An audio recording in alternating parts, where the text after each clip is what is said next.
Yo, Atlas speaking, and welcome to part 3 of What If the Son of Light Yagami and Misa obtained the Death Note and took over the world. Let the tale begin. Chapter 41, Blackout. January 17th, 2032. Iris stepped away from the television screen and rubbed her eyes. They were started to go red and throb in her skull. She rubbed her eyes with the back of her hands before heading into the kitchen. She pulls out a bottle of water from the fridge and gulps half of it down in one swig. Massey materialized beside her. "Strawberry sundae," she whispered to her human companion. Iris gestured to the freezer. "There should be some in there." "There isn't. I want a strawberry sundae." She checks her watch. "It's after 9 and I got to get to Uncle Ned soon." "But you can stay up, it's the weekend." "Please, can I have a strawberry sundae?" "Yeah, want me to mosey to a coffee shop in the middle of the night just to get ya a strawberry sundae?" "Yeah, must think I'm bonkers." "I love your British accent, even though I can barely understand what you're saying." "But, you've been writing names in front of the TV for 3 hours non-stop. I think you should take a break." She holds up her water bottle. "What do ya think I'm doing right now?" "Taking an intermission before getting back to work." "I have graft to do." "If you don't take a break, you'll be mentally exhausted." She shrugs with a smile on her face. "Who knows what could happen? You write the wrong name, you misspell, you put in an innocent's name." She pauses as a thought crosses her and she gasps in terror. "Or you think of Knight and you subconsciously write his name on accident." Iris's eyes hurt as she widened them. She rubs the back of her hand over her eyelids and steadies herself on the counter. Massey grabbed her hand and pulled her to prevent her from falling. "I would never write Knight's name down," Iris declared. "I love him too much to do that." "That's why I don't want you to wear yourself down," Massey reassured. Her eyes started to hurt more. "Fine, I'll cop a break. But only because I don't want to write Knight's name down on accident." She retrieves the notebook she left in the living room, tore a page out, stuffed it in her pocket, and hid the notebook in her room. She grabs a pen, her wallet, and keys before she leaves. Japanese police station. "Now's my chance," the nameless killer thought. "I don't think I can stand seeing guts and gore, so I'm going to stand outside the hall," the nameless killer said. "Let me know when you're ready." The nameless killer leaves the room in silence. When he is outside the door, he closes it quietly and looks ahead with a smile on his face. Harold Ase, the half-Danish, half-Japanese small-timer who underwent the Matsuri gang's samurai shuriken's plastic surgery, materialized in front of him. My double arrived in the nick of time. The Yakuza doubled sighed heavily and looked at the nameless killer in the face with a neutral expression. Out of everyone in the Yakuza, Harold Ase was a close match to the nameless killer. The plastic surgery performed on him altered his face slightly to resemble the nameless killer's face, and his neck was decorated with wolf tattoos that were almost identical to the one on the nameless killer's neck, but they were slightly off. He doubted anyone would care, and he quickly took off his police vest and traded it for the double's denim jacket, which the nameless killer handed off to him ahead of time. "Get in there," the nameless killer ordered. "Don't forget your orders." "Yes," the double spoke in a thick Danish accent. "And keep your voice down. Suguru may have been able to change your face, but he can't change your voice." "Understood." The nameless killer touched his breast pocket with the pack of Crayola crayons inside. "For the Yakuza Coalition," he whispered and patted the double on the shoulder. "Wait." The double stopped him. "Your wolf mask is in the men's room. I brought it when I changed into your denim jacket." "Thank you." He bolted off and headed for the room the task force uses for their Kira investigation. With the seppuku being brought in, the task force will be distracted and won't be coming into the room anytime soon. He closes the door quietly behind him. "I've been a member of the task force for at least a week," the nameless killer thought. "I have yet to see anything crucial relating to the Kira case. I don't know how Kira kills, but I have a feeling they know more than they're letting on." He walks up to the main computer and turns it on. While he's waiting, he takes out the pack of Crayola crayons and empties it out onto the desk. What fell out after the crayons was a silver flash drive. He picks it up and plugs it into the computer. After he was done, he picked up the pack of crayons and rested them on top of the computer. He opens the desktops, accesses the Kira files, and downloads it all onto the flash drive. And the devil said, "There shall be no light." All lights in the station went out. The nameless killer slightly jumps when the lights go out and would have been standing in total darkness had the computer he was messing with still had its lights on. Those EMP cubes worked out flawlessly. He thought back to all the black cubes being scooped out of the seppuku's stomachs. Those EMP cubes I invented send out a signal that when boosted, cause a total blackout in a small building. However, one cube alone could not do it, so I had to create a bunch of cubes and make sure they were bunched together in the evidence lockup, but even so, they still won't trigger. They could be compared to a grenade. No matter how much gunpowder you have, you still need to pull the pin. The pin to these EMP cubes is a cylinder that boosts the signal of all EMP cubes in its immediate vicinity and triggers the EMP. He smiles. Every electronic in this building is off. He taps the computer screen twice. Except for this computer. He looks at the crayon box. The crayon box is not a crayon box but an EMP square, which acts as a counter-electromagnetic field, and because I rested it on top of the computer is safe from the EMP cubes. The USB drive finishes downloading all files. Out of curiosity, he quickly opens a random file and schemes through it. Kira's profile is nearly identical to the original Kira's, name and a face in order to kill. Shinigami eyes, killer notebook. Notebook? He rereads the paragraph. Kira's killer tool is a notebook called a death note. If you write a person's name in it while thinking of their face, that person will die. A notebook? Shinigami eyes? What the hell am I even reading? He checks his wristwatch. Time to get out of here. He removes the USB drive and removes the crayon box from the computer. When he did, the lights in the computer went off like a light switch and drowned him in darkness, and his eyes hadn't adjusted yet. He turns back to the door, using instincts and memories to count how many steps until he reaches the door. He blindly gropes for the doorknob and slowly opens the door. "Why aren't the lights turning back on?" an officer shouted. "What's going on?" "I think it's the seppuku," Chief Kudo's voice rang. "I want them all in handcuffs, now. It's all going according to plan. Now, if the Matsuri gang is capable of following orders." Right on cue, gunfire started going off from the other side of the room. The nameless killer waited for his eyes to adjust before stepping out into the hallway. Looking ahead of him, he could see the flashes of guns and hear the sounds of popped-off caps. There was a bullet that whistled past his ear and hit the wall near his head to his left. He flinches slightly and runs off down the hall to the right. The siege on the police station begins now.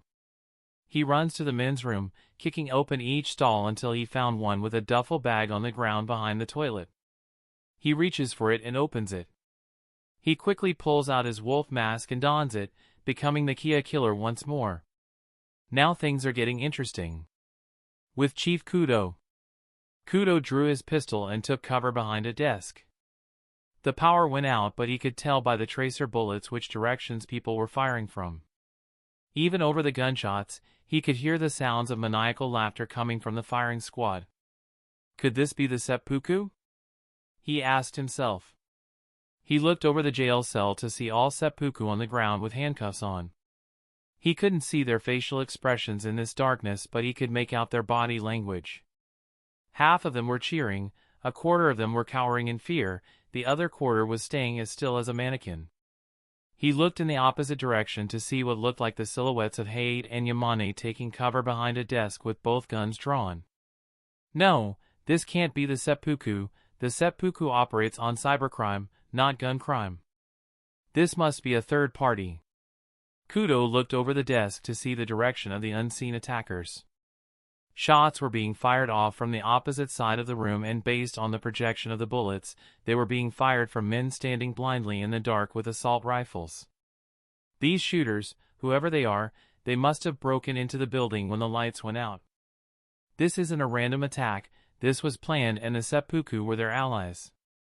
He thought back to what the nameless agent told him. The nameless agent told us that something had been implanted in the seppuku's stomachs. They weren't bombs, but I'm willing to bet that they caused this blackout. Whatever they are, I have to get to evidence lockup and shut them down. Kudo searched for the hallway leading to the evidence lockup behind him. When his adjusted eyes found the hallway, he lunged forward and charged. One of the shooters saw the running officer and aimed his assault rifle for him. Soma quickly jumped up and shot the shooter in the head. "I got your back, Chief," Soma shouted.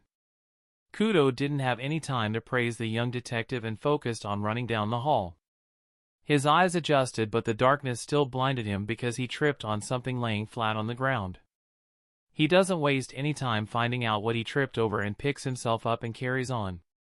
If his memory was correct, then he should be at the medical examiner's lab. He places his hand on the ME lab's door and pushes himself off and rushes forward. When he reached the end of the hallway, his shoulder collided with the wall and nearly knocked him back.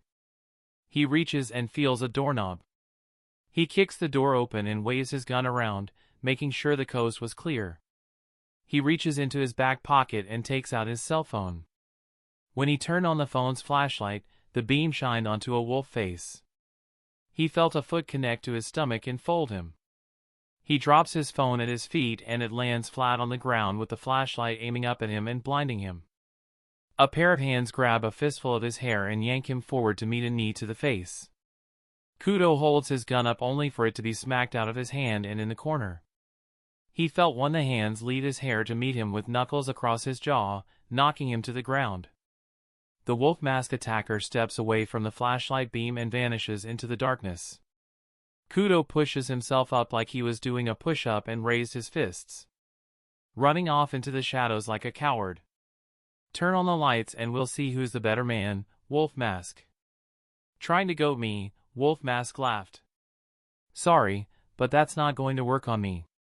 Kudo's eyes adjusted and saw Wolf Mask's silhouette standing in the corner. "Show your face, seppuku. I'm not suicidal. Once the power comes back on, it'll all be over for you, Matsuri. It'll be over for you if you think I'm Matsuri. What are you?" "Mickeymouse." Not a second later, Kudo heard a strange clicking sound. He recognized it as a gun magazine being ejected before being put back in place. "He's got my gun," Kudo thought.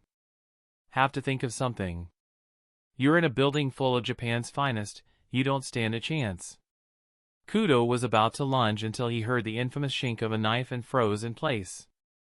"Tell me something, officer, have you ever taken a life? Why are you stalling?" Kudo snapped. "If you're going to kill me, why not just get it over with?" "Because I want to know if you've experienced the thrills of taking someone's life." By the sounds the knife was making, Wolf Mask was waving the knife in the air like he was practicing gutting a pig. "The first time I ever killed, it was to protect someone I cared about.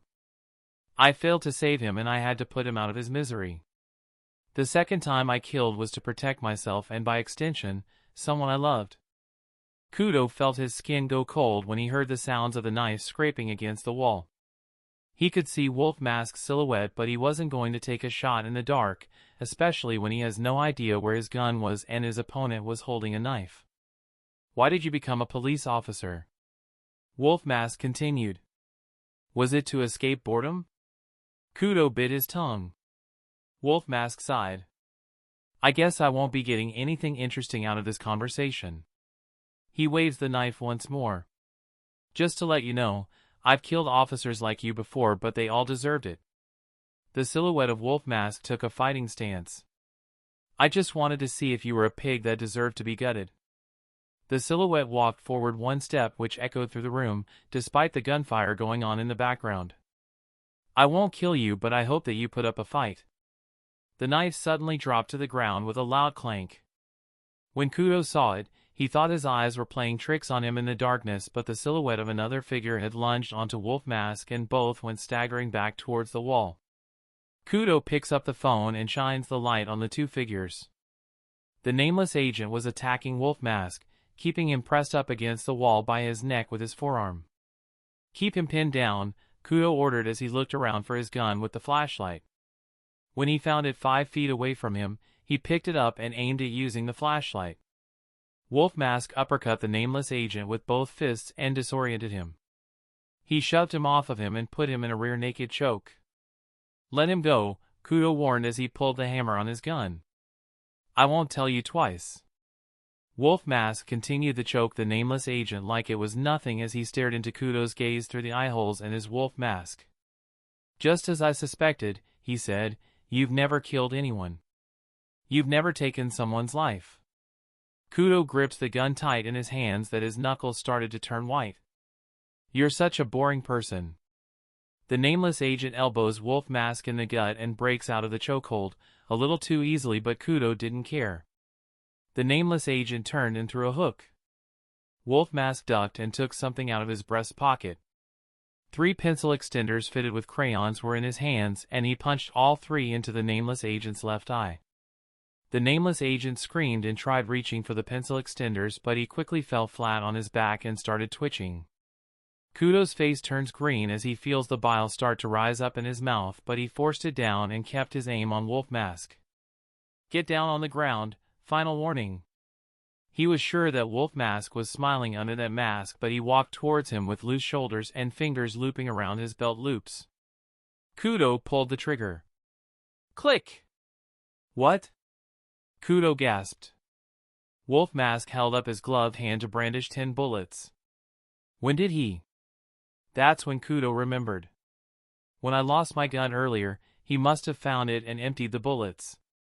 Wolf Mask smiles before making a fist and does a spinning tornado kick to Kudo's temple and knocks the officer unconscious instantly.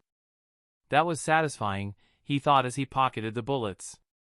He looks around and finds his knife on the ground and picks it up and puts it in his holster. He takes one last look at the nameless agent and nods to him. Because my double got plastic surgery to look like me, the Kira task force will assume that I died during the siege and I'll be free from suspicion and rich with information on Kira. Looks like it all went according to plan. And I got to kill with a crayon, so there's a bonus. Iris could hear the gunshots coming from a mile away, and instead of running in the opposite direction, she ran towards the source. Those are either Razors or criminals with a gun. Either way, it's illegal for citizens to carry guns in Japan, so the citizens are breaking the law either way. When the gunshots got louder, she stopped to look for the source. It was nighttime and she was carrying 2 strawberry sundaes, and no one had been out at night, giving her a good opportunity to navigate without traffic to knock her off her senses. Sounds fancy, the gunshots are coming from the Fuzz station. She slowed her pace when she was a block away from the police station and stayed out of streetlights and went for cover behind a brick wall. She pokes her head out to see the cars parked in front of the Fuzz station and gunfire coming from the windows, with some standing outside the cars. Gunfire from inside the station was being shot at the cars. Shiz, the Fuzz are under attack. She looks around to check for any street cameras around the corner. When she's in the clear, she puts the strawberry sundaes down at her feet and takes out the Death Note page and pen she brought earlier. She takes out her phone and turns on her camera. Time to put these Shinigami eyes to use. She snaps a photo of the men standing outside the car. She captured a photo of the sides of their faces, but it was enough as she could see their names and lifespans floating above their heads. I can't kill them with a heart attack because it'll be too suspicious, so I'll write that they die from a gunshot wound. She started writing names down and the cause of their deaths. One of the Matsuri gangsters was shot in the stomach and collapsed on the ground. The same fate befell a second one with a wound to the throat. The third one tried running but received a gunshot wound to the sternum and fell flat on the ground. She snaps a photo of the men in the car. The passenger in the first car gets shot in the mouth and sprays blood on the window. The driver tried to start the car up, only to get shot in the artery in his wrist. Fall back, an unseen Matsuri gangster shouted. Re-fucking-treat. The lights suddenly turned on in the building, making Iris realize she didn't notice that the lights weren't on before. 3 Matsuri gangsters ran for one of the cars. Iris snapped a photo. The 2 cars drove off, but not before the passenger and driver of the second car both received gunshots to their necks.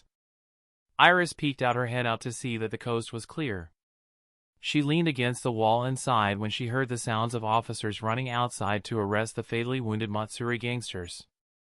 "Wow," Massey squealed as she licked her at her strawberry sundae, "you really are awesome, Iris." 1 hour later. As soon as what happened at the police station was made public, Knight ran for the police station without skipping a beat, grateful that he was in shape to run long distances without tiring. Gilth couldn't keep up with Knight with his limp, so he sprouted wings and flew after him. Knight made it to the police station's front doors and charged through. An officer held him back at the receptionist's desk and asked for his name and refused to put Knight under arrest if he refused to give him his name. Kudo came up behind the officer and called him off. "Let him go." "Chief Kudo," Knight said, "I heard what happened on the news with the seppuku and the Matsuri gang. Did it turn out well?" Kudo sighed. "I don't know if I would say it turned out for the better, but it could have been worse." He pauses. 4 officers were killed and 7 wounded. 10 Matsuri gangsters were killed. "It was the seppuku," Knight said.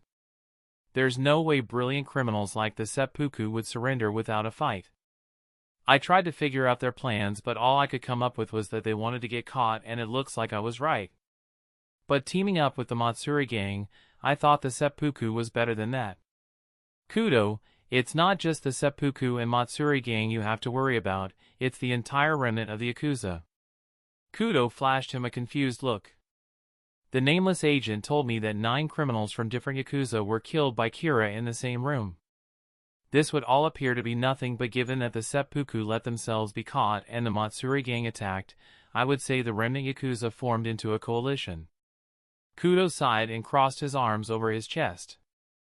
"It makes sense, and if I had to guess, I believe that the seppuku and Matsuri gang were the distractions." "Elaborate."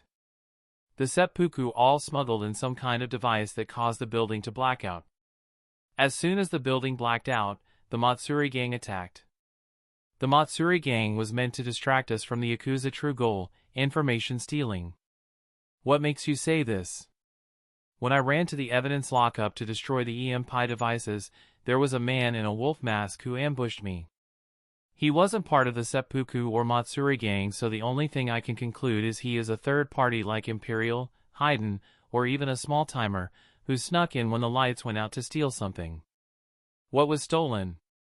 "I don't know, all computers went down, but I'm pretty sure he stole what he wanted."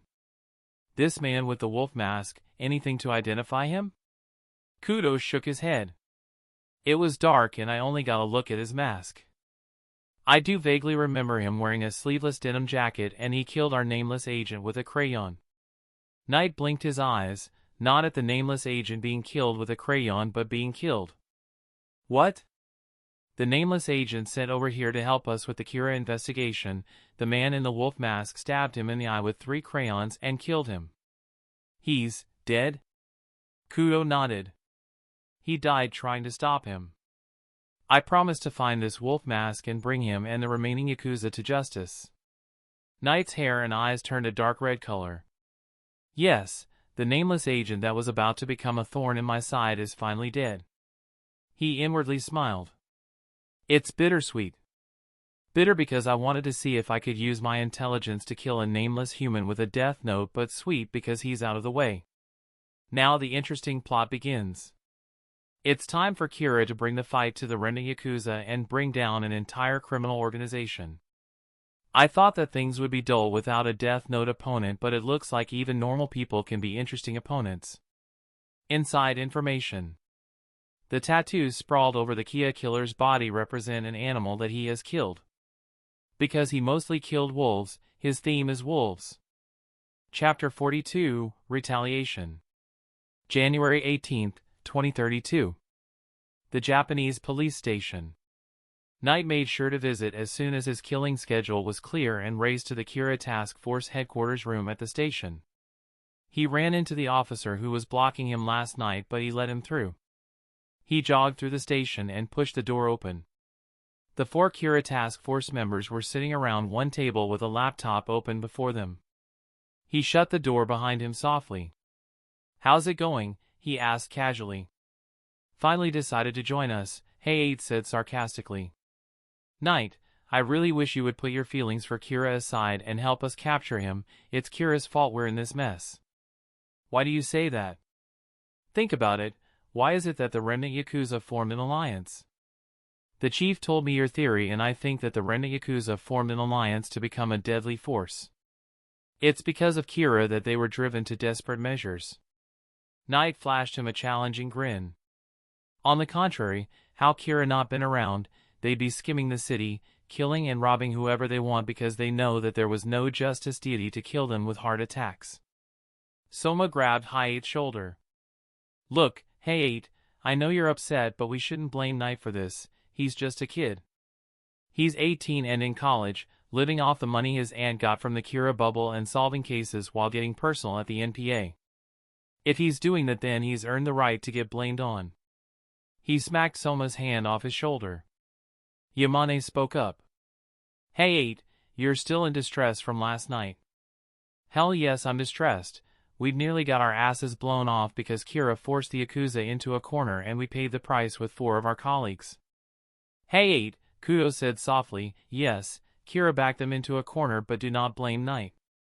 We could have caught Kira already if Knight just renounced his views and helped us. How would you feel if I told you to renounce your views about Kira and let him off the hook? And why would I listen to that order? Kudo clicked his tongue. Exactly my point. He crossed his arms over his chest. If we go public about the remnant Yakuza forming an alliance, then it'll draw the real Kira out. I have faith in that. So what does that mean, Chief? Soma asked. If Kira is drawn out into the open, then the Yakuza might be as well. As far as we know, the remnant Yakuza do not have a death note, and any act they commit would have to be done physically. They can't control people like Kira can, and they have no Shinigami backing them up. It still gives us a disadvantage over Kira because Kira does have supernatural powers. I don't know where to start looking, but I think that we should use Kira to draw out the Yakuza. How do you propose we do that? Yamane asked. Use the media? I grew up in the streets. I'm intimately familiar with the Yakuza around this part of town. If my theory is correct, then the Seppuku and Matsuri gang are working with a third party. He looked at Knight. This third party was not a teenager, so he couldn't have been Imperial, and from the looks of it, he couldn't have been Haydn family because they are a pure Japanese group, and this third party was not pure Japanese. Soma stuttered, isn't it a little rude to assume that someone is not a race? I could tell by his accent that he was European, like the nameless agent who served with us. Oh! Soma rubbed the back of his head. Right, there is that. But that's something that's been bugging me, this nameless agent and this man in a wolf mask. Why are they both of European descent? Coincidence? Soma suggested. I don't believe in coincidences. I believe that they have a connection. He thought back to the autopsy report the medical examiner showed him. The nameless agent that was stabbed in the eye with crayons fitted in pencil extenders had their DNA run through the Interpol database, and no matches could be found on any system. No DNA matches, no dental records, no medical records, no hospital registrations, no social security, no IDs, nothing. Then Kudo decided to compare a sample of blood taken from the corpse to match it with the blood sample the agent first offered. The blood sample was a match, but there was still a connection. Why else would 2 Europeans be in the same room? What do you think their connection is? Hi-8 asked. I haven't got a clue, but I would like to focus our efforts on finding this person in the wolf mask. I believe I have a theory, but I don't want to say what it is until I get a blood sample. Knight smirked inside his head. This is getting interesting.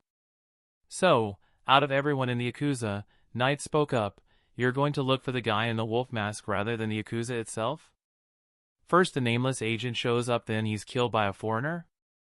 This man with the wolf mask has a connection to the nameless agent, and the fact that he is working with the remnant Yakuza means he has an ulterior motive. I just have to figure it out. Knight stepped forward. I'm going to help you out on this investigation. Hi-8 scoffed. Of course you would. You involve yourself in anything that doesn't involve Kira.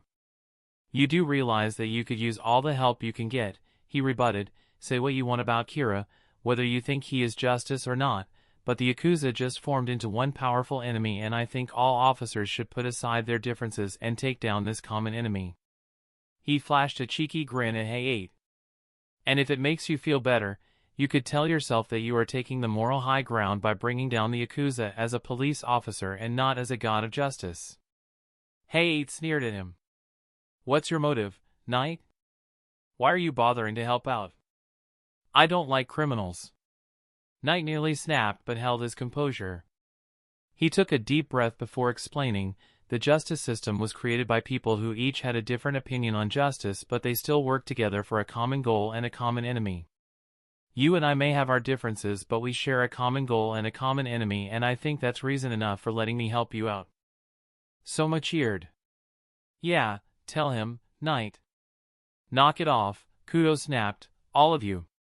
This is no time to be messing around. It's been less than 12 hours since the police massacre, and assuming that the Yakuza obtained whatever information they stole from, we need to catch up to them." "It's a good thing I'm here," Knight said cockily. "Don't want you guys to be 20 steps behind. As soon as my computer forensics analysts are done going through all computers, we'll discuss what we'll do after this." Kudo turned and put his hands on the desk. "It's not just going to be the Kira task force, we're going to need the entire police force." Knight's hair and eyes turn a dark red color. "That seems fair. The remnant Yakuza form an alliance and become one large crime syndicate working together to bring down Kira. It's only fair that I get the entire police force under my thumb to do with as I wish and bring down the Yakuza." He clenched his fists. "Ladies and gentlemen, place your bets for Kira and the police force versus Wolf Mask and the remnant Yakuza. My money's on me." Yakuza hideout. It's been 12 hours since they completed their objective. It's been 12 hours since 3/4 of the remaining seppuku were rounded up and put in a cramped jail cell. It's been 12 hours since 10 expendable Matsuri gangsters were killed on the spot. "It looks like everything went just as planned, Outsider," Ichiro said. Ichiro met Outsider inside the room of their new hideout, fitted with a rec room in the living room and a workspace with a chair and table. Outsider plugged in the USB drive and read over the files. Outsider had his wolf mask on, but his denim was removed. Ichiro had seen the wolf tattoos sprawled over the front of Outsider's body, but the tattoos on his back left him perplexed. His tattoos depicted 2 bears on each collarbone and a lion, tiger, and cheetah across the small of his back, and just below was a crocodile. On the back of his neck were 2 animals drawn together but separated by a line down the middle. The animal on the left was half a great white shark's face, while the animal on the right was half a green anaconda's face. Why all these tattoos? Doesn't he know these make him easy to identify? Ichiro was looking over his shoulder and taking peeks at the screen. He couldn't see the entire screen but picked up enough keywords to draw a mental picture. "What's this about a killer notebook?" "It's how Kira kills," Outsider answered. "He kills people like a student does his math homework." "How funny." Ichiro laughed. "A notebook? Seriously? Kira kills people with a notebook?" He looked over the computer screen to make sure he wasn't going crazy. "Write a name in the notebook, picture that person's face, they die?" "Yep," Outsider said dryly. "Sure, and I'm the Easter Bunny. Wouldn't be the first Easter Bunny I killed." He looked up to see Ichiro staring at him with an uneasy expression. "In self-defense." "Right." He wipes his forehead with the back of his hand. "Okay, is there any way to confirm how Kira actually kills people?" "It's with the notebook," Outsider insisted. "But it doesn't make sense." Outsider shot him a glare. "It doesn't make sense for Kira to kill with a notebook, but it makes sense how he is able to somehow kill someone with a heart attack from anywhere in the world." Ichiro's fingers twitched. He bit his lower lip and shook his head. "Can't be. That's what I thought, but it's obvious that Kira possesses some kind of supernatural power. If he didn't, then why do people hide their names and faces from the media, and why do people drop dead from sudden heart attacks?" Ichiro muttered a curse under his breath. "I will compromise with you just this one time, but I do not believe in this supernatural notebook bullshit." Outsider shrugged. "If you say so, but you have to accept that there is something supernatural about Kira." If there is something supernatural about Kira, then how are we going to lure him out into the open? If Kira can kill anyone with a heart attack from anywhere in the world, then how do we draw him out? How do we draw out a ghost? Outsider smiled. That's what makes this thing so special, its unprecedented nature. He leans back in his chair and puts his feet up on the table and hands behind his head. How do we draw out a ghost? We just have to dig up whatever unfinished business he has and do it for him. Evidence lockup. After forensics was done looking over it, the EMP cubes and cylinder were handed to Knight, carefully wrapped in plastic. Knight and Chief Kudo put on latex gloves and looked over the devices before placing them on the desks. 12 cubes and 1 cylinder, Knight analyzed. The forensic boys said these things were homemade, Kudo informed. Whoever made this sure knows their stuff. He picked up a cube. This cube sends out a signal that is supposed to shut off electricity, but the signal is weak, even when bunched together with other cubes. He picked up the cylinder. This cylinder is what acts as a primer, it boosts the signals of the cubes, and this is what caused the blackout. Knight grabbed the cylinder and looked over it, rotating it in his grip. You think we can find the materials used to make this and cross-reference to everybody who purchased materials in the last month? Knight asked. I already had forensics get to it, and they said that Seppuku has access to the materials. So it's homemade by Seppuku? That's what I was thinking until I remembered. How did they get the cubes inside their stomachs? They must have had surgery performed on them, and the only criminal surgeon part of the Yakuza is Suguru Aoyama. The Matsuri gang's samurai surgeon, Knight whispered. So, this adds more to the theory that the Yakuza are working together. He puts the cylinder down and takes off his latex gloves. So, if the Seppuku had surgery performed on them by the Matsuri gang, then who ordered them to put these devices in their stomachs?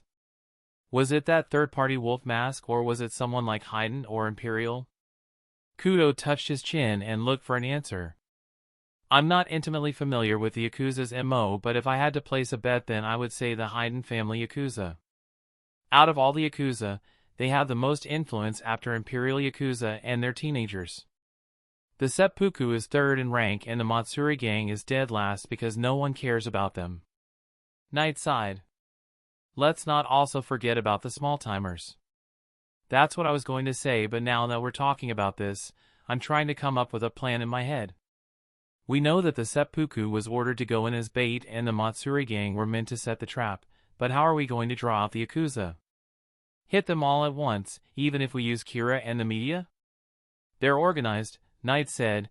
This mission they pulled off requires planning and strategy. Whoever pulled off this mission is smart and knows what they're doing. If they're looking over whatever information they stole, then we can assume they're slightly off guard. A plan comes to mind and he smiles. If we want to take down the remnant Yakuza, then we have to take them down from the inside out. Kudo looked at Knight with arched brows. How do we do that? We use the media but not Kira, he answered quickly. We'll send out a message saying something like bombs were found in the stomachs of the Seppuku prisoners and that they are being moved to a secure location like an abandoned hospital for surgery. You think they'll believe it? Bear with me, he pleaded.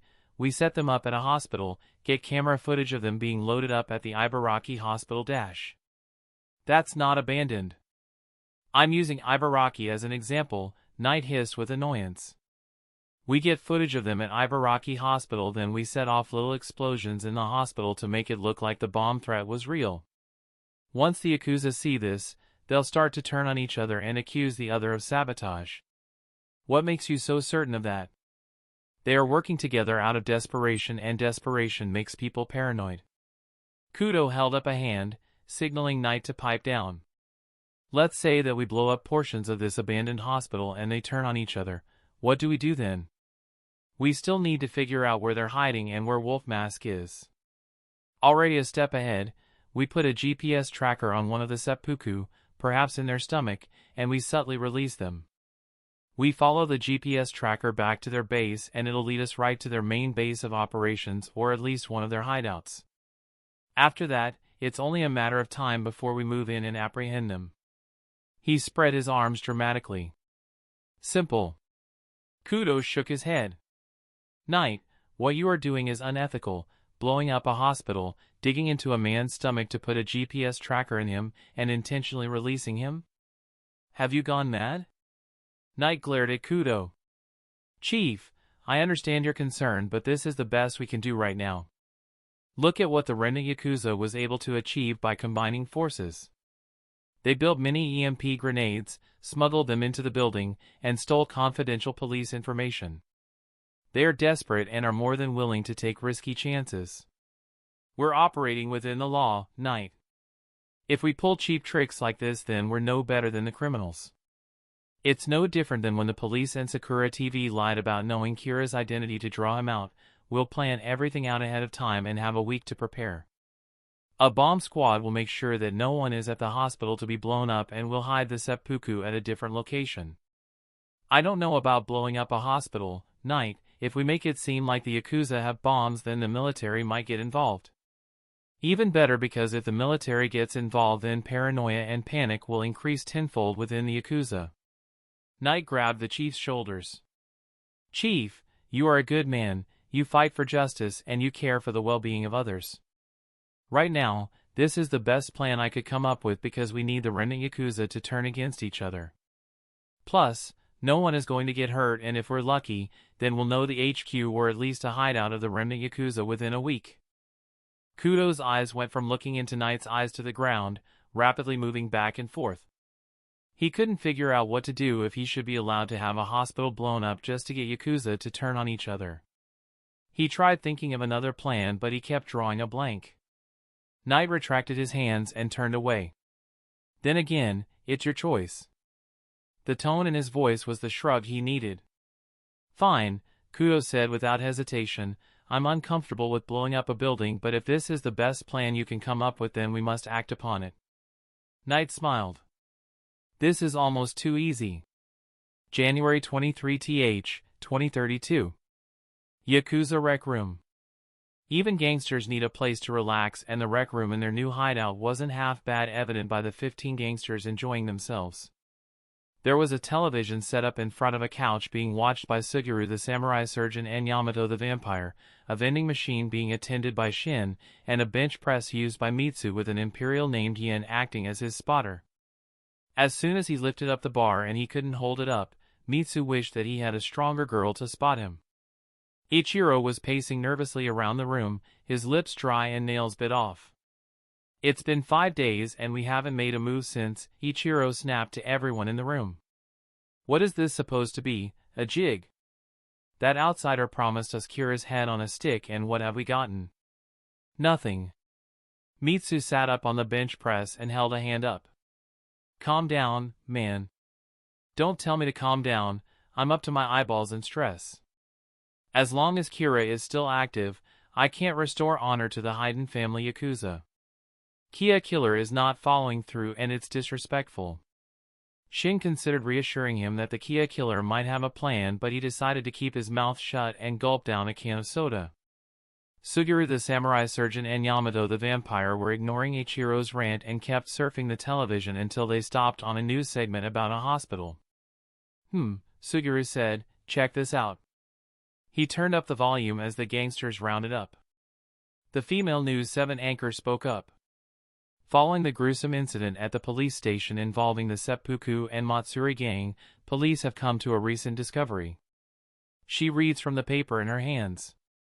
In addition to some sort of EMP device being smuggled in through their stomachs, bomb experts believe that C4 has been stored in the intestines of the seppuku. When the bomb experts did a thorough scan of the seppuku, they detected no traces of C4, but a bomb expert says otherwise. The screen switches to the blurred face of a bomb expert. Well, in my line of work, I've seen bombs being smuggled in through creative means, he said. The EMP devices that cut off power to the station, that's new, but smuggling a bomb inside a person's stomach, that's nothing new. How did you detect the bombs in the first place? The News 7 anchor asked. We found no traces of bombs being planted in the victim's stomachs, but detected devices used for homemade C4 implanted in their intestines. What the hell? Mitsu shouted, bombs planted inside the seppuku's stomachs? Suguru put the TV on mute. I wouldn't be surprised. After all, the Kia killer instructed me to plant 2 devices inside each seppuku's stomach. 2 devices? Ichiro said with terror. And you didn't both to warn us?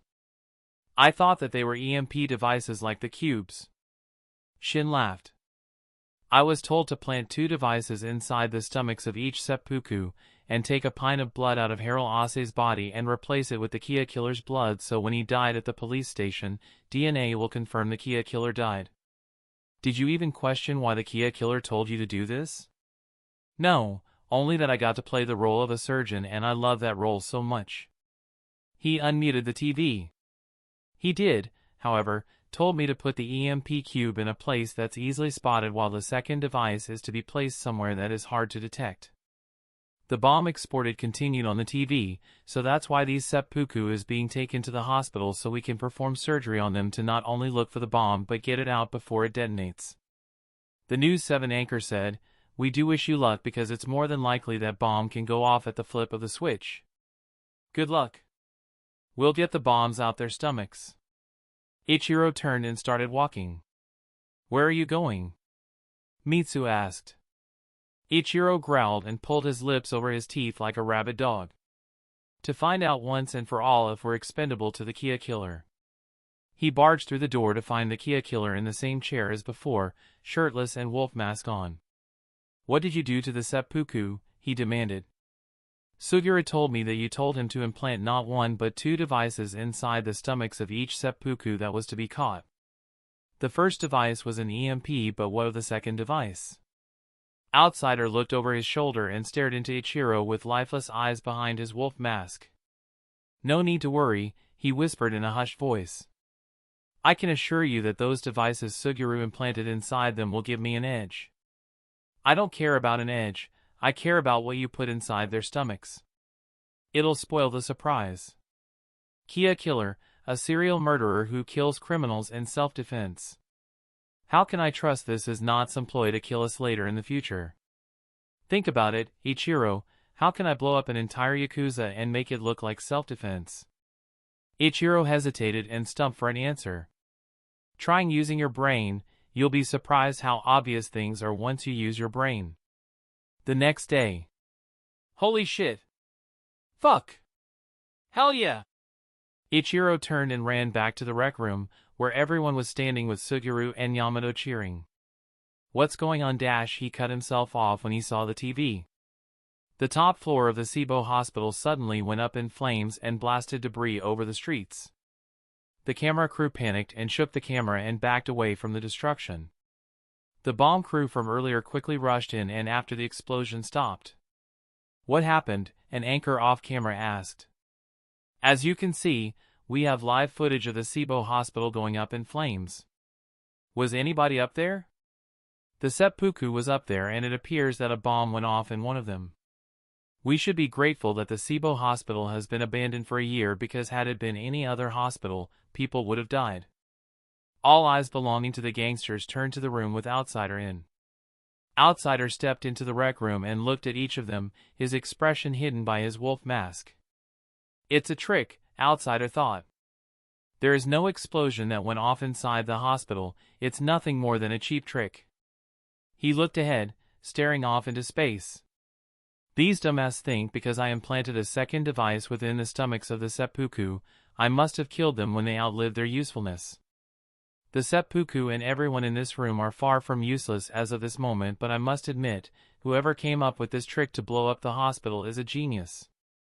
He studies the hard and angry expressions of each gangster in the room. To go after a killer with a supernatural notebook while the Yakuza are keeping a sharp eye on me, waiting to strike, something like this has never happened before. I've never faced these odds and I'm finding myself to be aroused all of a sudden. His hair and eyes turn green. So interesting. Inside information.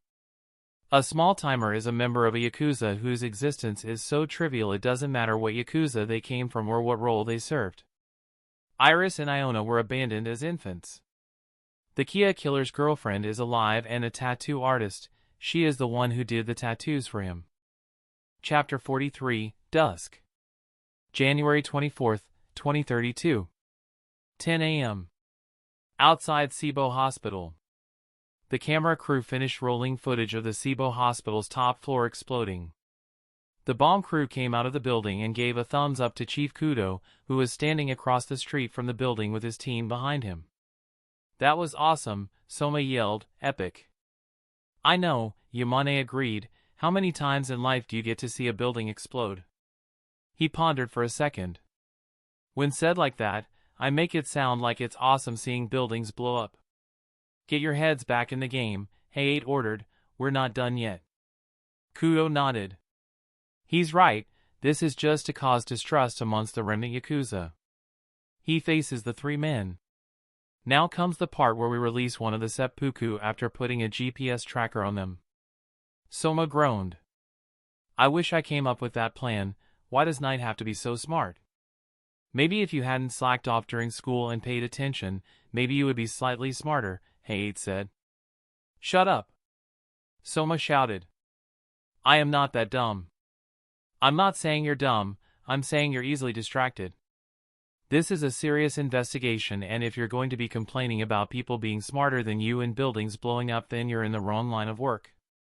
Yamane acted as the middleman and stepped in between both men. "You both need to get your acts together." He gestured to Kudo. "Pay attention to what the chief says." Kudo smiled. "Thanks, Yamane." He crossed his arms over his chest. "Knight gave us nothing more than an outline for us to follow. He said that once the bombs in the hospital go off, we find the seppuku, put a GPS tracker on them, and then subtly allow them to escape. We follow this bugged seppuku to one of their hideouts and we apprehend every Yakuza we can find." Soma raised his hand. "Chief, what if the seppuku runs away instead of going to a hideout? One of them is bound to run back to his comrades, so we'll bug all of them." He turned to Height. "Have we kept all the seppuku separated from each other?" Height nodded. "Yes, as far as they are concerned, they don't know who is alive nor if the bombs are real." "Good, let's get to work before they figure something out." The Yagami household. Knight took a bite of a caramel apple and savored every piece he munched. He chewed each bite 20 times before swallowing, licking his lips to clean off the warm caramel. "Delicious," he said, "tastes like heaven." He licked the caramel off the apple before taking another bite, moaning in pleasure. "Why are you eating that caramel apple like you're romancing it?"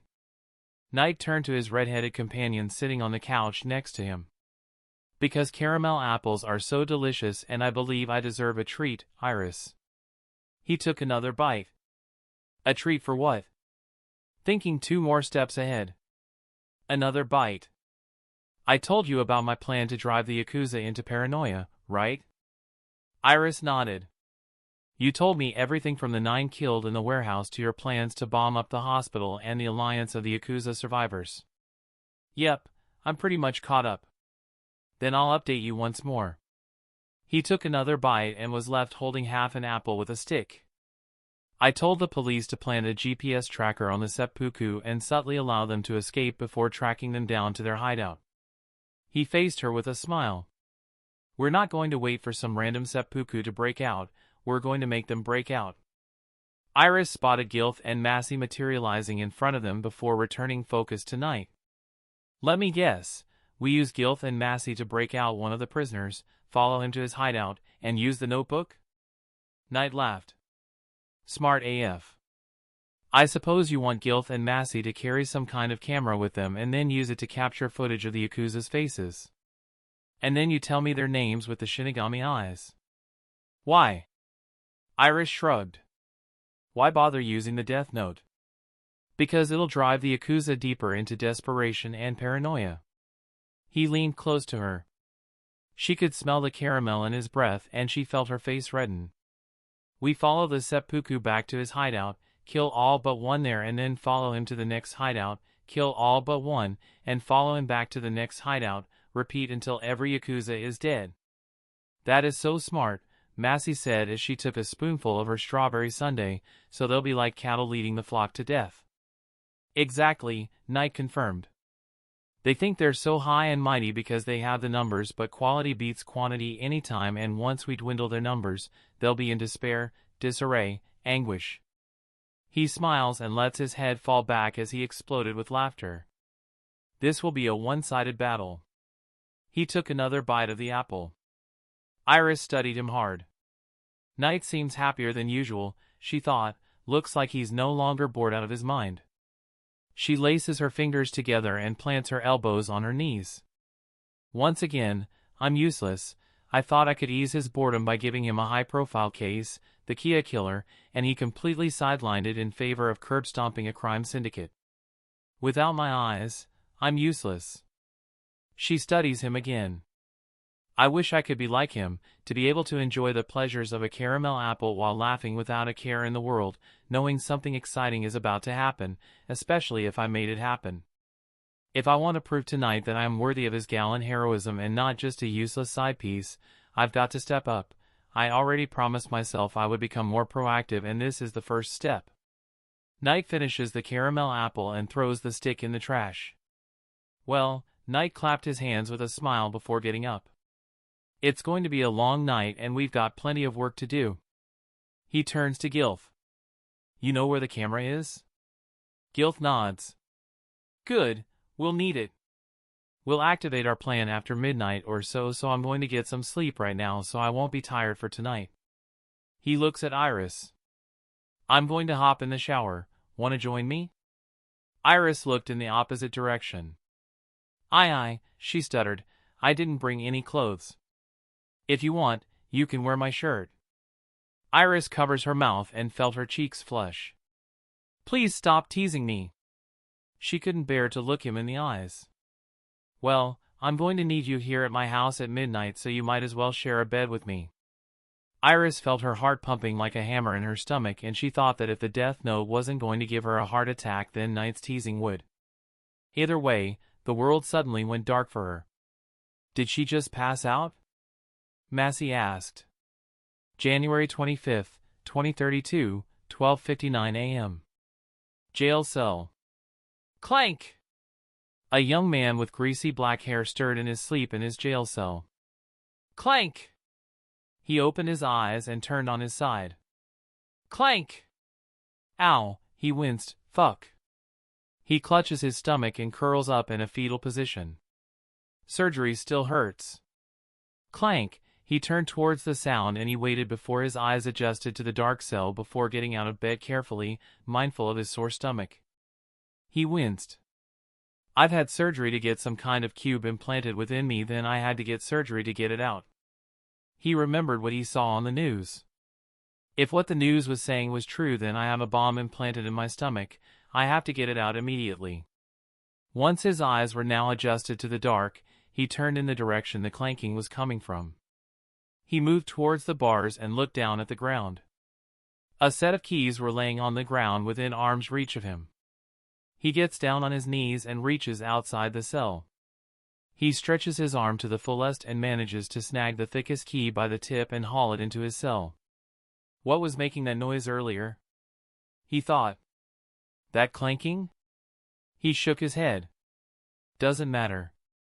He tried opening the cell door with his keys, but the cell wouldn't open until he used every key until he heard the door unlock. He winced as he pushed the cell door open until there was enough room for him to squeeze out of. He shimmied through the narrow opening and looked both ways down the hall. He could see the vague glimpses of a camera, but the red light was off, indicating that it wasn't recording. He took that as a sign of good fate and stepped out of the cell and closed it carefully. He remembered how he was brought into this jail cell, the route the fuzz had taken, and he retraced his steps, relying on memory alone. The lights off in the room hid him from sight, but he also checked around the corner to make sure that the cameras weren't on. Why is it so quiet all of a sudden? Where is everybody? He reached the end of the hall and made it into the men's room. The men's room Harold Ase used to sneak in during the police station's blackout. He spotted a ventilation grate above the handicap stall and deduced this was how Harold Ase snuck in. He climbs up the toilet, pushes the grate open, and climbs through. He crawls through the vent, slowly, instinct telling him to be careful and not cause a ruckus as the officers working the night shift might still be in the station. He saw moonlight coming in from the end of the vents and marked it as a point of exit/entry. He crawls towards the moonlight and puts both hands on the grate. since I don't have the luxury of turning around. He spotted something on the ground and picked it up. Bolts? Ase didn't plug the bolts and screws back into the vents? Was this intentional? He decided it didn't matter and pushed the vent open. There wasn't enough room for him to turn around, so he fell headfirst out and into the dirt. Freedom tasted like dirt in his mouth, but it was a taste of freedom nevertheless, and he winged it back to his hideout. Chief Kudo's home. Bling! Bling! Bling! Kudo stirred in his sleep and moved his wife's arm off him and moved over to the computer. The alarm he set went off. He opened his laptop and looked over it. He grabbed his phone and dialed up the lieutenant of the NPA. Tamaki Haraguchi of the Seppuku Yakuza has escaped. Round up all forces and I will send you his location. Remnant Yakuza Hideout C. Tamaki ran and ran for hours before he made it 6 miles to the closest hideout the Remnant Yakuza established. He wasn't sentenced to jail, which was a good thing because he was still wearing his casual clothing instead of a prison uniform. The hideout he ran to was a small house belonging to one of his seppuku comrades. He knocked on the door 4 times rapidly before knocking 3 times slowly, a code that the seppuku set up to tell who was at their door. Someone better be up, he thought. The door was opened by Shin. Come in, Shin whispered and let Tamaki in, locking the door behind him. What the hell is going on? How did you escape? The officers dropped the key, he answered, and I ran all the way from the police station here. He grabbed Shin by the collar of his shirt and pushed him up against the wall. The bombs, were you aware of the bombs the seppuku have implanted in their stomachs? Shin stuttered, and no. I swear to God. You were in on this plan. You knew that Suguru was going to put not only EMP grenades in our stomachs but bombs too.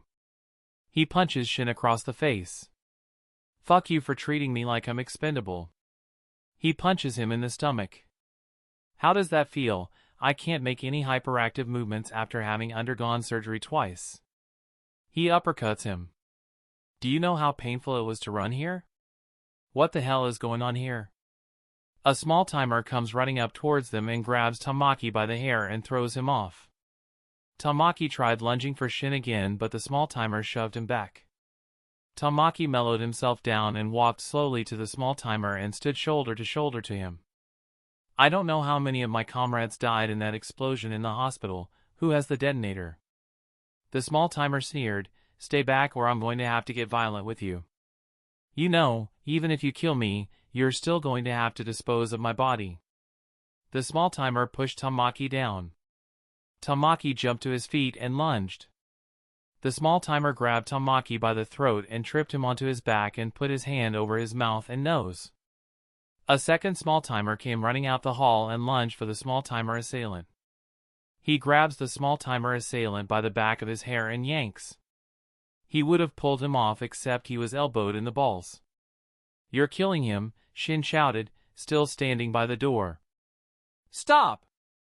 I will not have a ticking time bomb of a computer nerd wandering around our hideout, the small timer assailant shouted.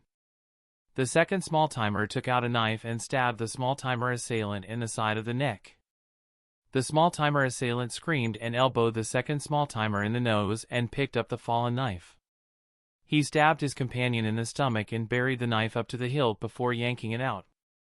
The second small timer clutched his stomach and fell to his knees before falling on his side. The small timer assailant put his hands on the wound on his neck and felt blood cover his entire arm. He looked at his blood-stained hand and collapsed to one knee. He remembered his original mission and crawled over to the choked-out Tamaki and stabbed the knife in his throat and pushed it through all the way until the handle broke off. Tamaki's eyes rolled to the back of his skull and his body went limp. The small timer assailant fell on his back and clutched his wound with both hands, his skin turning pale and mouth overflowing with blood. Sure dash, he muttered. Shin wondered if he was trying to say shin or shit. The small timer assailant gurgled and exhaled deeply for the last time. With Knight. Now that's what I call a job well done, Knight laughed as he looked at the monitor on his computer, showing live footage of the small timer's brawl with the camera in Gilth's stomach, who was at the scene. Gilth snuck into the station, pickpocketed one of the guards, and freed Tamaki Haraguchi, and he got footage of the Yakuza's faces. I thought you couldn't make people kill each other with the death note, Iris said. If you wrote that Tamaki would kill them both, then the instructions would be rendered void and they'd die of heart attacks. That's what I thought, but I found a loophole. He looks down at his notebook and rereads what he wrote. The first entry, Tamaki Haraguchi choked before being stabbed in the throat and dies from choking on his own blood. The second entry, Sitaro Suzuki stabbed in the artery located in his neck and dies from blood loss. The third entry, Nambo Obara stabbed in the stomach with his own knife and dies from blood loss. As long as I write each victim's death as a separate entity, I can make people kill others and it'll look natural. He looks back to the monitor. Right now, the one spared, Shin, will be falling back to one of his gang's hideouts, or he'll be lying on the ground in a catatonic state. If that happens, I'll have Masi release one of the seppuku. Knight and Iris watched the camera closely and carefully as Shin picked himself up and stepped over his comrades' dead bodies. Gilth turned so the camera could capture footage of a dozen police cars pulling up to the hideout. Well, Knight smiled, they sure acted fast. Keeping Shin around is no longer necessary. He spun around in his chair and faced Masi in the corner of his room. I'll send you to go release one of the seppuku in a sec. Sure, Masi replied. The camera caught footage of Shin stepping outside the small house and raising his hands high above his head. I surrender, he shouted, the speakers in the computer picking it up. I don't want to die. The NPA lieutenant stepped out of his police cruiser and drew his guns. Shin got down on his knees and officers moved in to arrest him. 4 armored police officers walked around the 3 and barged into the house, doing a quick sweep of the area. Finding only the 3 corpses inside, they turned to the NPA lieutenant before one of them spoke. Shin is the only perp alive, sir. The NPA lieutenant nodded. At ease, Sergeant. They killed each other, Shin cried. They choked Tamaki and the other 2 stabbed each other to death. The NPA lieutenant shoved Shin to the ground and tightened the cuffs around his wrists. Are you part of that Yakuza that attacked the police station a week ago? You must be if you're associating with Tamaki Haraguchi of the seppuku. He hauls him up by his shirt and takes him to the cruiser and shoves him in the back seat. Gilth followed Shin into the car and kept the camera level with his face. How did you manage to pull this off? Iris asked Knight. The camera in your dad's stomach? Knight smirked. I've done it before, but with a mini TV though.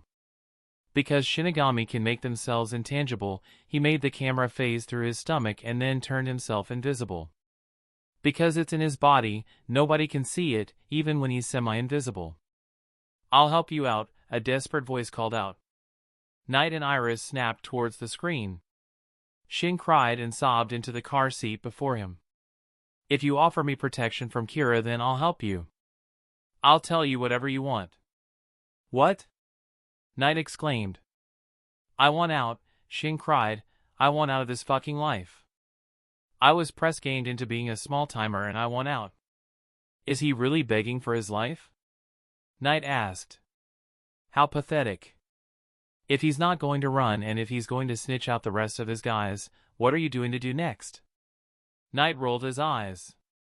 My plan was supposed to be perfect, release one of the seppuku, follow them back to their hideout, kill everyone there except one and drive him to the next hideout and repeat the process.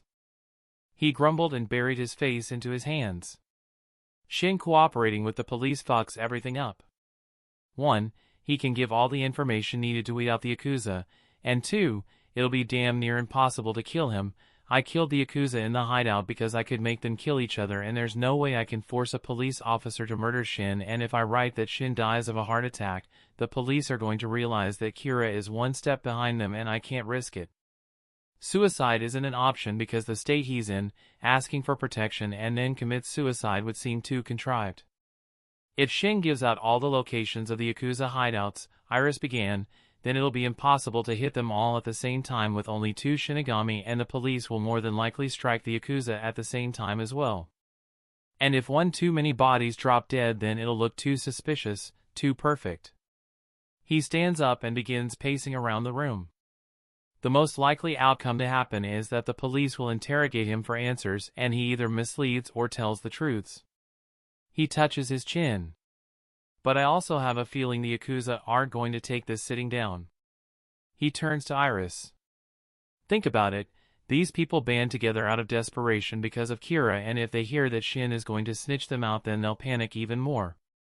More than likely, they'll try and silence him before it's too late. He shoves his hands into the pockets of his pajama pants.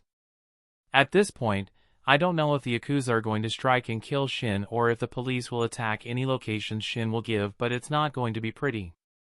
He looks out the window and into the black sky. It's going to be war out there, and paranoia can drive a man to do crazy things. We need to get control of the situation ASAP, meaning we can't afford to wait for one team to strike, we have to control the outcome. Iris pondered for a second. So that means we have to catch one team off guard, and the way things are going, we need to catch the police off guard. Iris looked at him with a shocked expression. He knew why she was looking like that. The police will try and arrest the Yakuza as peacefully as possible, so if we can get the Yakuza to attack first, then we'll have a better chance at stacking up the kill count. He remembers something. You were able to kill 10 or so Matsuri gangsters because they were put in a situation where they could die of gunshot wounds. We do the same thing in this scenario. Everybody knows that Kira can kill with heart attacks, but nobody knows that Kira can indirectly manipulate someone to kill another person.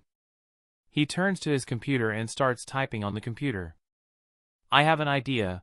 We'll have Gilth record Shin's police interrogation, and once we know the location of one of their hideouts, we discreetly send this information via videotape to one of the remnant Yakuza before the police get a chance.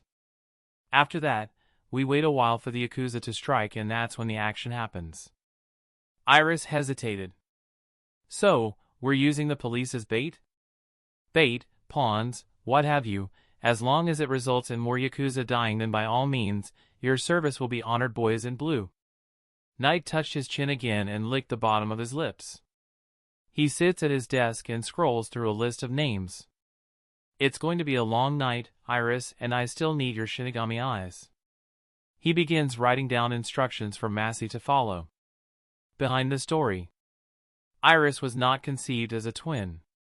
Originally, I was going to have another female companion for Knight, but after some pondering, I decided that I killed Knight's potential love interest, Iona, prematurely, so I created a twin to take her place, and thus, Iris was born. I don't remember what chapter 1 conceived Iris, but it was definitely before the first origin chapter. Knight's hair color, I intentionally chose strawberry blonde because I wanted Knight's hair to resemble red, the color of his father's aura, and when a couple with brown and blonde hair have a child, there's a 16% chance of them having strawberry blonde hair. Knight's eye color, Misa's eye colors are constantly switching between blue and brown in the anime. I know that blonde is Misa's natural hair color because it stayed that way 50 plus days in confinement and her eyes were brown in the same duration, but I purposely chose blue because she died with blue eyes and I thought she looked prettier with blue eyes. Knight's name, in the show, Misa asks if she could call Light Knight because he is her knight in shining armor.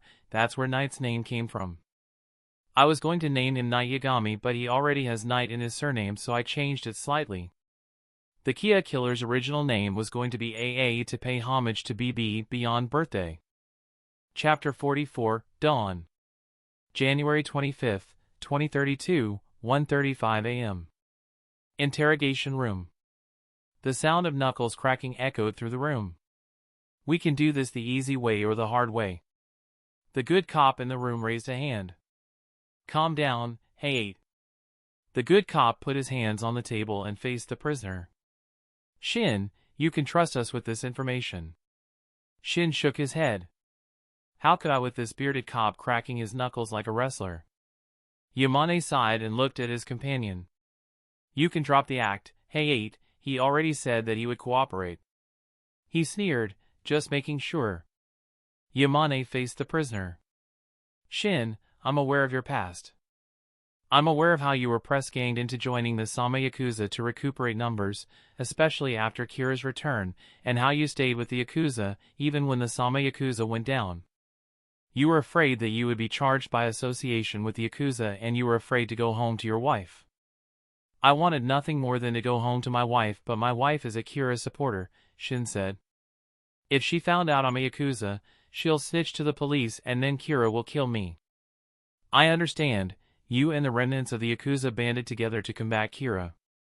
He leaned over the table. What was your role in the police shootout incident? Shin started sweating and fidgeting his fingers. My role? The Matsuri gang and the seppuku had the biggest roles by getting themselves caught, EMPing the place, and shooting the place up. Us small-timers didn't really have a role. I guess there isn't much use for a small-timer. You would be accurate in saying that. To be honest, I was given a general idea about the plan, but I was never given the details. So when I heard about the bombs in the seppuku's stomachs dash. That was a lie, Yamane interrupted. There were never any bombs inside the seppuku's stomachs. Shin's eyes widened. What? But dash. It was a ruse to draw you out and it worked. Yamane reached out to grab a piece of paper at Shin's hands. We can't help but thank you for handing over this information about the rest of the Yakuza's hideouts. If it were up to me, I'd hail you a hero, but you still have to face justice for your crimes. Shin sunk back in his seat. I want protection. I want a pardon. You were so quick to turn in your friends, but I guess paranoia can make you do that. Yamane stood up. Thank you, I appreciate it. Yamane held the paper up for Heiei to see. The locations of all the remaining Yakuza hideouts. If we hit them, we have to hit them soon. Heiei took the paper and looked over it. I'll get it to the chief ASAP. He looked at Shin. You stay here and keep our prisoner company. 1:50 a.m. Remnant Yakuza Hideout A. Ichiro's jaw dropped to the floor. Son. He put the camera on the table. Bitch. He slams his hands down on the table. I can't believe it. It was like fate, it was like God was giving them a second chance. No, it wasn't God. God would never give criminals a chance to outrun the police. It must have been the devil who somehow managed to get the video recording of Shin's interrogation at their current hideout in only 20 minutes. Who was recording the footage? Ichiro asked. And how did it get here so fast? It is possible that after Shin squealed on the locations of the hideout that some third party sprinted to one of the hideouts and left this video camera for us to find? But how? Ichiro picked up the camcorder and played it for the 11 gangsters in the rec room, and each had a different reaction. Mitsu and Yan growled in anger. Traitor, Mitsu said. Without the Imperial, we cannot control corruption within Japan, Yan backed Mitsu's statement. Suguru and Yamato the vampire were perplexed. So, if it was a ruse, then what does that mean for the secondary device I put in the seppuku's stomachs? Suguru asked. Did I even put a bomb in them? We'll cross that bridge when we get to it, Ichiro answered before he put down the camcorder. If Shin betrayed us, then it's only a matter of time before the police catch up to us. He growled. I can't believe we fell for such a fucking trap. I can't believe that the police got us to turn on each other. It got Tamaki killed out of paranoia, Yin said. We had one of our scouts scope out Hideout C, and according to him, Tamaki was choked to death by two small-timers before they killed each other, the same small-timers that Shin was with. Suguru laughed. Man, paranoia can drive a man to do crazy things. You think we can sue the police department for indirect murder? Yamato the vampire spoke up. I guess you could say, they started a bloodbath within the criminal underworld. He laughed hysterically. That's a bath I'd love to bathe in. Why are you idiots still standing around? Mitsu shouted. He ran for one of the rooms and came out with his backpack. If Shin snitched on us, then we have to get out of here as soon as possible. Worst case scenario, the police are going to be here in 10 minutes or less. Best case scenario, we have 12 hours or less to get out of here. Even with this mystery unveiled, you guys are still in a state of panic. The gangsters turned to the hall and saw the Kia killer standing there. I knew it was a ruse the entire time, he said. The police want you to be paranoid, and it went according to plan. And now that Shin has betrayed us as I suspected, it's time for the next step. Wait a second, Ichiro yelled. You knew that Shin would betray us? I suspected that someone would fall for this cheap trick, and given that Shin is the least hardened criminal of the lot, he was the most likely to be a Judas. How much have you been holding back on us, Killer? Killer shrugged. And this camcorder? Who recorded the conversation and how did it get here so fast? Killer narrowed his eyes behind his wolf mask, his hair and eyes turning a green color. Someone recorded this conversation and handed it over to us. If the point was to trick us into turning on each other, then what's the point of the video camera? Unless... An idea came to mind. The Shinigami. The police files I told said something about Kira and Death Note owners having a Shinigami and that only those who have touched the notebook can see it. In the files, it said that Murasaki Kagami touched the notebook belonging to Kiri and was able to see their Shinigami. If that's the case, then it must mean that a Shinigami recorded the interrogation and then handed it over here. His eyes widened. Everybody put on a mask. Ichiro tilted his head. Why? Just do it. Cover your faces. Everyone scrambled to cover their faces, whether it'd be with the hem of their shirts, pillows, or masks they burrow with them. Kira's been known to kill people in the past by just looking at their faces. What if this is the same case and he has his Shinigami recording us? If the Shinigami hand-delivered the tape here, then he could have another camcorder with him, recording our faces. Good thing I never take off my mask. He thought back to the video camera. Okay, think, if a Shinigami's purpose was to drop off the camcorder, then what is the overall goal? If the Shinigami dropped the camcorder here, then it means that Kira is involved in the situation. I'd be more than willing to bet that he dropped it here so we could make a move. If he killed us all before the police got to us, then it'll alert the police that Kira is on their tail. He smiled under his mask. I get it, the police drive the Yakuza into paranoia, a plan created by the police or indirectly by Kira, a traitor breaks and gives up the location of the other hideouts, Kira's Shinigami mails us the footage, and then we have to act before the police do. It all makes perfect sense. Kira can't kill us because if he does, then the police are going to narrow down their list of suspects to people who know about the police's paranoia plan, and he'll be in trouble. He wants us to act first so he can kill us without looking outwardly suspicious. It's a good plan. What going on? Ichiro demanded, covered his face from the nose down with his shirt. Why do we have to hide our faces? Kira is involved with the police investigation, Killer said. I bet it was his Shinigami who delivered to us in the first place. Ichiro rolled his eyes. Again with the Shinigami. Either way, the person who gave us this tape, whether it's Kira or a Shinigami, they want us to attack and kill Shin.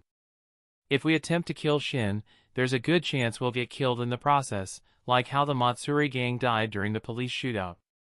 So, instead of outright attacking the police, I have a plan.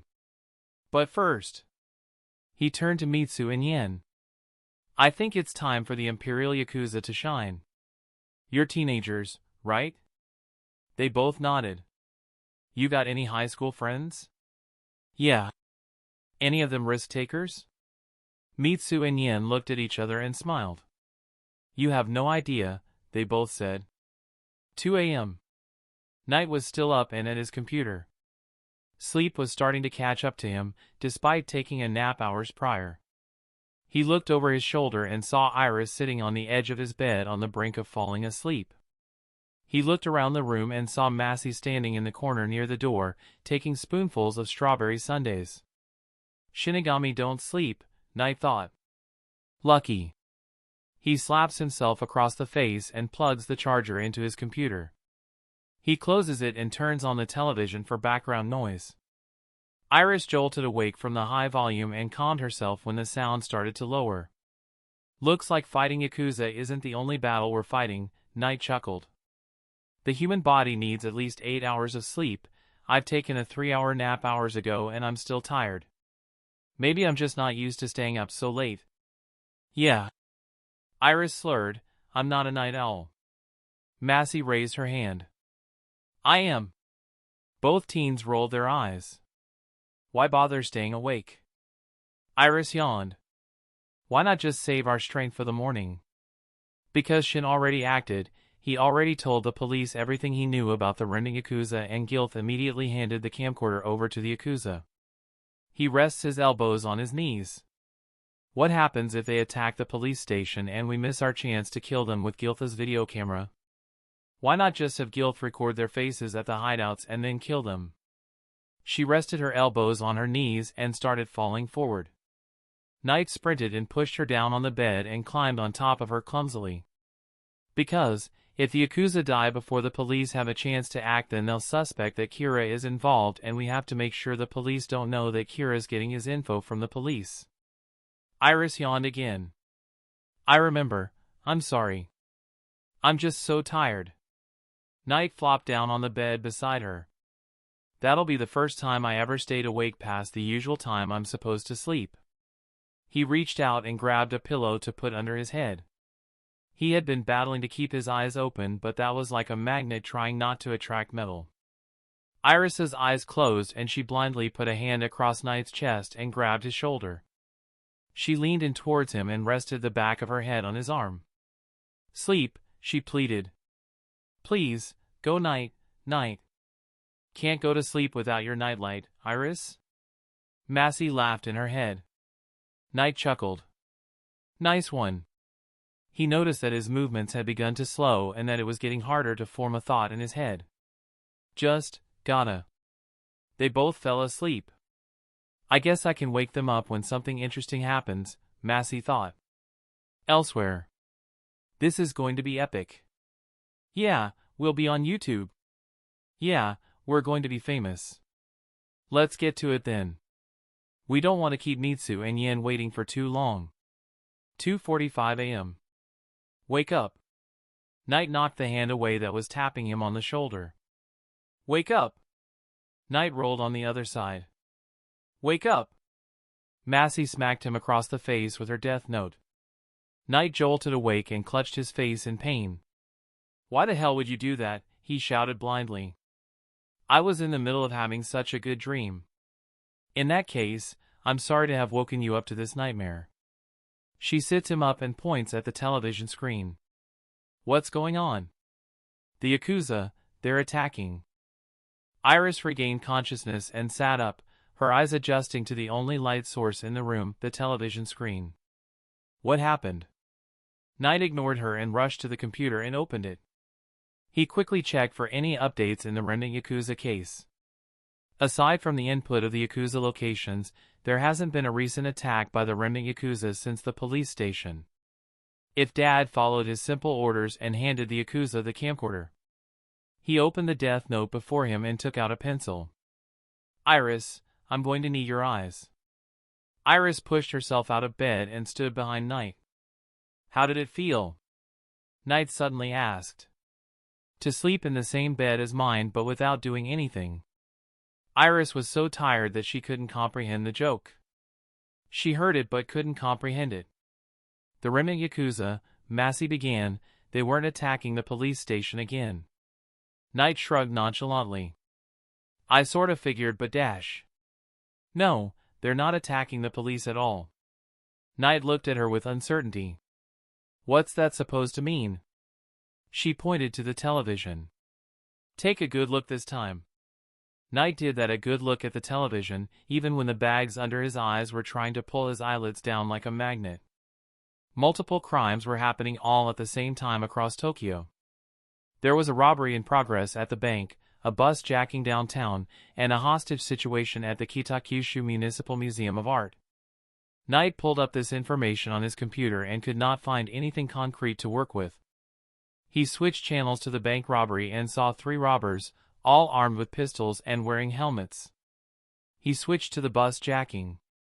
Cameras from inside the bus cams showed footage of 2 masked jackers taking over the bus, with one in the front and the other in the back. He switched to the hostage situation at the art gallery, where he had better footage of the situation. There were 3 hostages, 2 males, and 1 female, hogtied and gagged, with 1 man standing above them wearing sleeveless denim. And a wolf mask. Hedge, people of Japan, the masked man shouted into the camera. I don't want to bore you with a formality, but it's what the guys told me to do and I have no choice but to listen. The camera zoomed in on the wolf mask. My name is Wolf Mask. He tilts his head slowly but menacingly, staring into the camera through the hole in the mask with empty eyes. Do you understand what Kira has done? He breathes deeply. Kira has given you a false sense of security, citizens. Kira is pretending to play God because he thinks he has the powers of a god, but in actuality, he doesn't. He's nothing but a spoiled rotten child. A fool. ETT Spadbarn Med ETT Guts Complex. Wake up and see for yourselves. He takes out a gun. Because Kira needs to know what I look like, he can't kill me behind this mask. I know what you guys are probably thinking, take off the mask and prove you're not a coward. He pretends to think carefully. First of all, risking my life and doing something I know will cost me my life are two entirely different things. Which is why, shame on you for thinking this, I'm going to execute this civilian. He aims for the back of the woman's head and pulls the trigger. Job Meg, Polishef. The gun fires and the woman jolts. She falls to the ground. Knight immediately spotted something. No muzzle flash, the gun didn't recoil, the chamber wasn't pulled back, no bullet ejected from the magazine, the sound of the gunshot was off, his eyes widened and he dropped the pencil in shock. This isn't a hostage takeover, this is staged. Iris looked at Knight just as he dropped the pencil and looked back at the screen. What's got Knight so shocked all of a sudden? She looked at the fallen hostage on the scene. That man in the wolf mask shot him, but I can still see his name and lifespan? Her eyes widened. That's why Knight was shocked, he knew that this was staged. But if this is staged, then what does that mean? The hostage's name is Kenichi Yuasa, she said without hesitation. Might be a good idea to look that name up. Knight typed the name on the computer. Kenichi Yuasa is the name of a YouTuber who stages hostage situations, Knight read. An 18-year-old who has been repeatedly charged with disturbing the peace and almost charged with unlawful carrying of firearms which turned out to be water pistols. A wolf mask is what one of the attackers at the police station was wearing, Iris remembered. If this is the same man, then why is he working with kids? Now that's just pitiful, Knight shook his head disapprovingly. If this is wolf masks and the Yakuza's plan, then I don't see what kind of benefit they get. A thought crossed Iris's mind, but she needed confirmation. Wasn't your plan to make the Yakuza attack Shin and kill as many Yakuza as possible? He nodded. That was all the information she needed. Do you think it's possible that they figured out that it was our plan to drive them into paranoia, and instead of going after Shin, they make random attacks in situations where it is impossible for them to die? Knight looked at her. What do you mean? Iris gestured to the screen. I'm only speculating, but if there are no real guns at these hostage situations, then how would it be possible for them to be killed by gunshot wounds or blood loss? And if they confronted the police, why would they shoot a toy gun at them unless they have a hidden gun with them? Knight switched to the bus jacking and bank robbery footage. Iris used her eyes and told Knight their names, which he looked up. All hostages are YouTubers. Knight rolled his eyes. I can't believe it. If all the hostages are YouTubers, then it's more than likely that there are no real lives at risk and the chance of being killed by another human is not possible. Knight groans and buries his face in his palms. The Yakuza, they're smarter than I thought. He stands up and begins pacing around the room with fury. We were supposed to get control of the Yakuza indirectly, but if they're not doing what we want them to do, then we have to come up with another game plan. He puts his hands on the table. Wolf Mask is the third party involved with the Yakuza, Chief Kudo told me himself, and if he is involving YouTubers in his plan, then that must mean he has an overall goal in mind. He slapped himself upside the forehead. Think, Knight. Wolf Mask of the Remnant Yakuza stages a hostage takeover in 3 different locations using internet personalities as bait. He closes his eyes and sighs. Think, what could his plan be? He touched his chin and licked his lips. Paranoia plan, Shin, Wolf Mask, YouTuber, false takeovers, backfire. His eyes peeled open. That's their plan, to be put in a situation where it's impossible for me to Kira to kill them. He chuckles. Notice how they're all wearing masks yet putting themselves in a situation where they can't be killed by Kira? Yeah. He thought of something that made him lose his breath. What the hell kind of information did they steal from the police? He turned to his computer and pulled up the files. He searched through all files in the NPA database until he found one that was opened recently the same time the power went out at the police station. The only file that was opened during the police shootout were the files containing information on the Kira case. As soon as the words left his mouth, he felt his heart drop. That means... Iris began but couldn't finish. Wolf Mask stole the Kira files. But how? If he was able to build a device to EMP the police station, he should have found a way to counteract the effects on certain devices. Bloody hell, Iris cursed in her native British accent. Shite, they could know about the Death Note and the Shinigami. This game of cat and mouse has gone on too long. We need to end this war with the remnant Yakuza now. The police arrived at the scene of each and every hostage takeover. 3 a.m. Police station. If there's one thing I hate, it's staying up this early in the morning. Hey, clinked coffee cups with Yamane. You said it, Yamane agreed. But things could get worse. The fake hostages were brought in for questioning along with the people who held them hostage. What kind of idiots are we dealing with? Hayate asked. A couple of teenagers wasting valuable police time? Yeah, Yamane nodded. It pisses me off we have to deal with people like this, but at least no one's life was in real danger. I hope we can charge them with something. Something to lock them up. I wish we could get some sleep so we can start the police raid in the morning. He sipped from his cup. Hayate finished his mug and set it down. At least Shin is still in our possession and asking questions. There were 10 teenagers in total and all of them were thrown in the jail cell the seppuku resided in a short while ago. There were supposed to be 8 hostage takers but only 7 were brought in. Hayate picked up on this. What's going on? Yamane looked around. What? There's supposed to be 8 perpetrators, not 7. Hayate and Yamane jogged up to the chief in the middle of the room where he was talking to somebody with his back turned to them. The anonymous man was talking to the police chief, who had a shocked look on his face. Hayate and Yamane slowed to a stop and shook with nervousness. Chief, Hayate raised a hand. What's going on? Hello, Hayate. Hayate shook in his boots. The anonymous man turned around and flashed the cheekiest smile possible. Nice to see you again, the nameless agent, killer, said, Hayate, Yamane.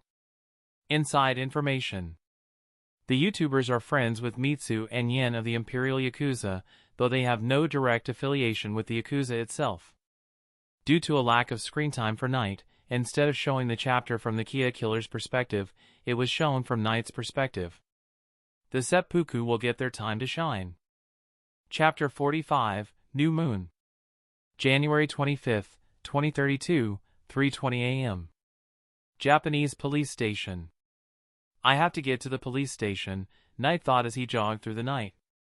If Wolf Mask stole the Kira information, then I have to see him up close, take off that mask of his, and kill him. Knight rushed through the police station's door and shut it behind him tightly. Massey has a camera with her and Iris is still back home. All I need is a glimpse of his face and I'll have him killed as soon as possible. He remembered something and checked his watch. Assuming Iris doesn't fall asleep. Knight walked into the main room and paused to look at the jail cell with 7 teenagers locked in. He looked ahead and saw Kudo's back. When he approached him, he saw over his shoulder a familiar face, a sleeveless denim swap for a police jacket. He froze in his tracks and felt a lump in his throat. Massey materialized beside Knight. Is that who I think it is? Hello, Hayate, a familiar European accent hissed. Knight shook in his boots. I recognize that voice, that olive skin, that chestnut brown hair. The man turned his neck slightly to show off 3 inches of his neck tattoo. And that wolf tattoo on his neck. Knight! The nameless agent's voice carried through the crowd and hit Knight like a wall of bricks. You, he gulped. Yeah, me. He walked around Kudo to shake Knight's hand. Nice to see you again, Detective Gallant. But I thought you were. Yeah, I thought I was too, but the world showed a little mercy on me tonight. I'm a survivor. How the hell are you still alive? Height shouted. Chief Kudo said you were dead. Survivor shrugged and answered without batting an eye, if you want to thank someone, thank the Yakuza. Why? Turns out, that night the power went out, the classified police information they were trying to steal was me. He focused intently on Knight. They know they couldn't steal files from one of the computers, so they stole me. He studies Knight's facial expressions hard with steel, determined eyes. Knight averted his gaze and started blinking rapidly. We saw your corpse, Yamane said. We took DNA from that corpse and it matched your blood. How? He explained it to me, Kudo began. He said that the Yakuza performed plastic surgery on a criminal who looked the most like him, killed him, replaced his body, and gave a blood transfusion into the corpse. That explains why his blood was in the corpse's body. But how did you escape and where did you get that wolf mask from? Survivor paused before answering. They told me that they wanted to draw out Kira and they were going to use me as live bait, setting me up to be the wolf mask killer. I killed the real wolf mask killer, stole his attire, pretended to stage a hostage situation as the next big bad for Kira to take down, and was arrested and saved by my fellow police officers in the Kira task force. He's contradicting what I found out, Knight thought. Files were opened during the police station's blackout. Something was stolen from the computers.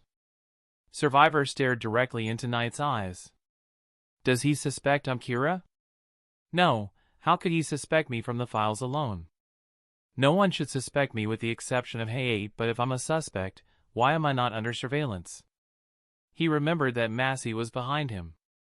Another thing, neither Massey nor Iris will be able to see a name or lifespan floating above his head, so if this guy is a genuine enemy who stole the Kira information, it's going to be impossible to kill him with the death note. Survivor turned to Kudo. May I speak to Knight in private, Chief? Kudo looked at Survivor with a dumbfounded look. What for? I want to discuss something related to the Kira investigation with him. But we're all part of the Kira investigation, Height nearly yelled. I'm aware of that, but he's the only one who is a Kira supporter and I want to talk to him about something. Kudo looked around the police station for a secure room. You can talk in my office if you want. I want it to be completely private, which means no privacy invading devices at all. My office is the only private place for me at the workplace, so you should be fine. Survivor smiled. Good. He turned back to Knight. Can you spare 10 minutes to talk to me? Knight nodded with sweat rolling down his face. Of course. With Knight and the Kia killer. Survivor escorted Knight to Kudo's office and locked the door behind him. What's up? Knight inquired. Survivor said nothing and paced around the room, staring off into space. Hello? Knight waved. Survivor checked under the desk and behind the closed drapes. Once he deemed the area clear, he flipped a switch and climbed up to check the ceiling fan while standing on Kudo's desk. Talk about not being too careful, Knight deadpanned. Survivor removed the ceiling fan from its place, checked it, then put it back. He climbed down and turned to the wall, knocking several times to make sure the wall wasn't hollow on the other side. No cameras, no wiretaps, no bugs, no one-way mirrors, nobody eavesdropping on the other side. I am good to go. Survivor said, I can finally talk without any restraint. Knight sighed. What do you want? Survivor turned to Knight. I'm just here to test a theory. About what? About you being Kira. Knight's hair and eyes turned a dark red color. Survivor's hair and eyes turned a green color. There's no way he knows. How could he? How could he have arrived at this conclusion when he just stole what the police knew about Kira? Knight's hands twitched. There's no way this is happening, he's not going to figure anything out. All I have to do is stay calm, talk to him, and convince him that I'm harmless. Knight laughed. This is not the first time I've been suspected and apparently not the last. Survivor licked his lips like a dog and said, "Smartest one in the room no matter where you go, and you just happen to be a Kira supporter helping out only when it benefits Kira? Seems awfully fishy if you ask me." Knight kept a straight poker face and spoke in a controlled manner. "Doesn't prove anything." Survivor clicked his tongue and waved his finger left and right. "Kira is super smart. Not smarter than me. That's why you didn't use the paranoia plan on Kira." Knight nearly lost his composure and nearly jolted but quickly caught himself. Paranoia plan? Someone must have come up with the plan to take down the Yakuza and given Kudo, Soma, Hayate, and Yamane's subpar intelligence. You're the only one capable of coming up with such a plan. His eyes drifted to the wall behind Knight just above his head. "So that's what your Shinigami looks like." Knight nearly turned around reflexively but kept his face as expressionless as possible, but the urge to turn around did not leave him feeling good. "He's playing me. Unless he's touched one of my notebooks, he can't see Massey." No different than the trick L used on Dad with the prison notes. "What Shinigami?" "The one following you." Knight turned around and stared into a drywall.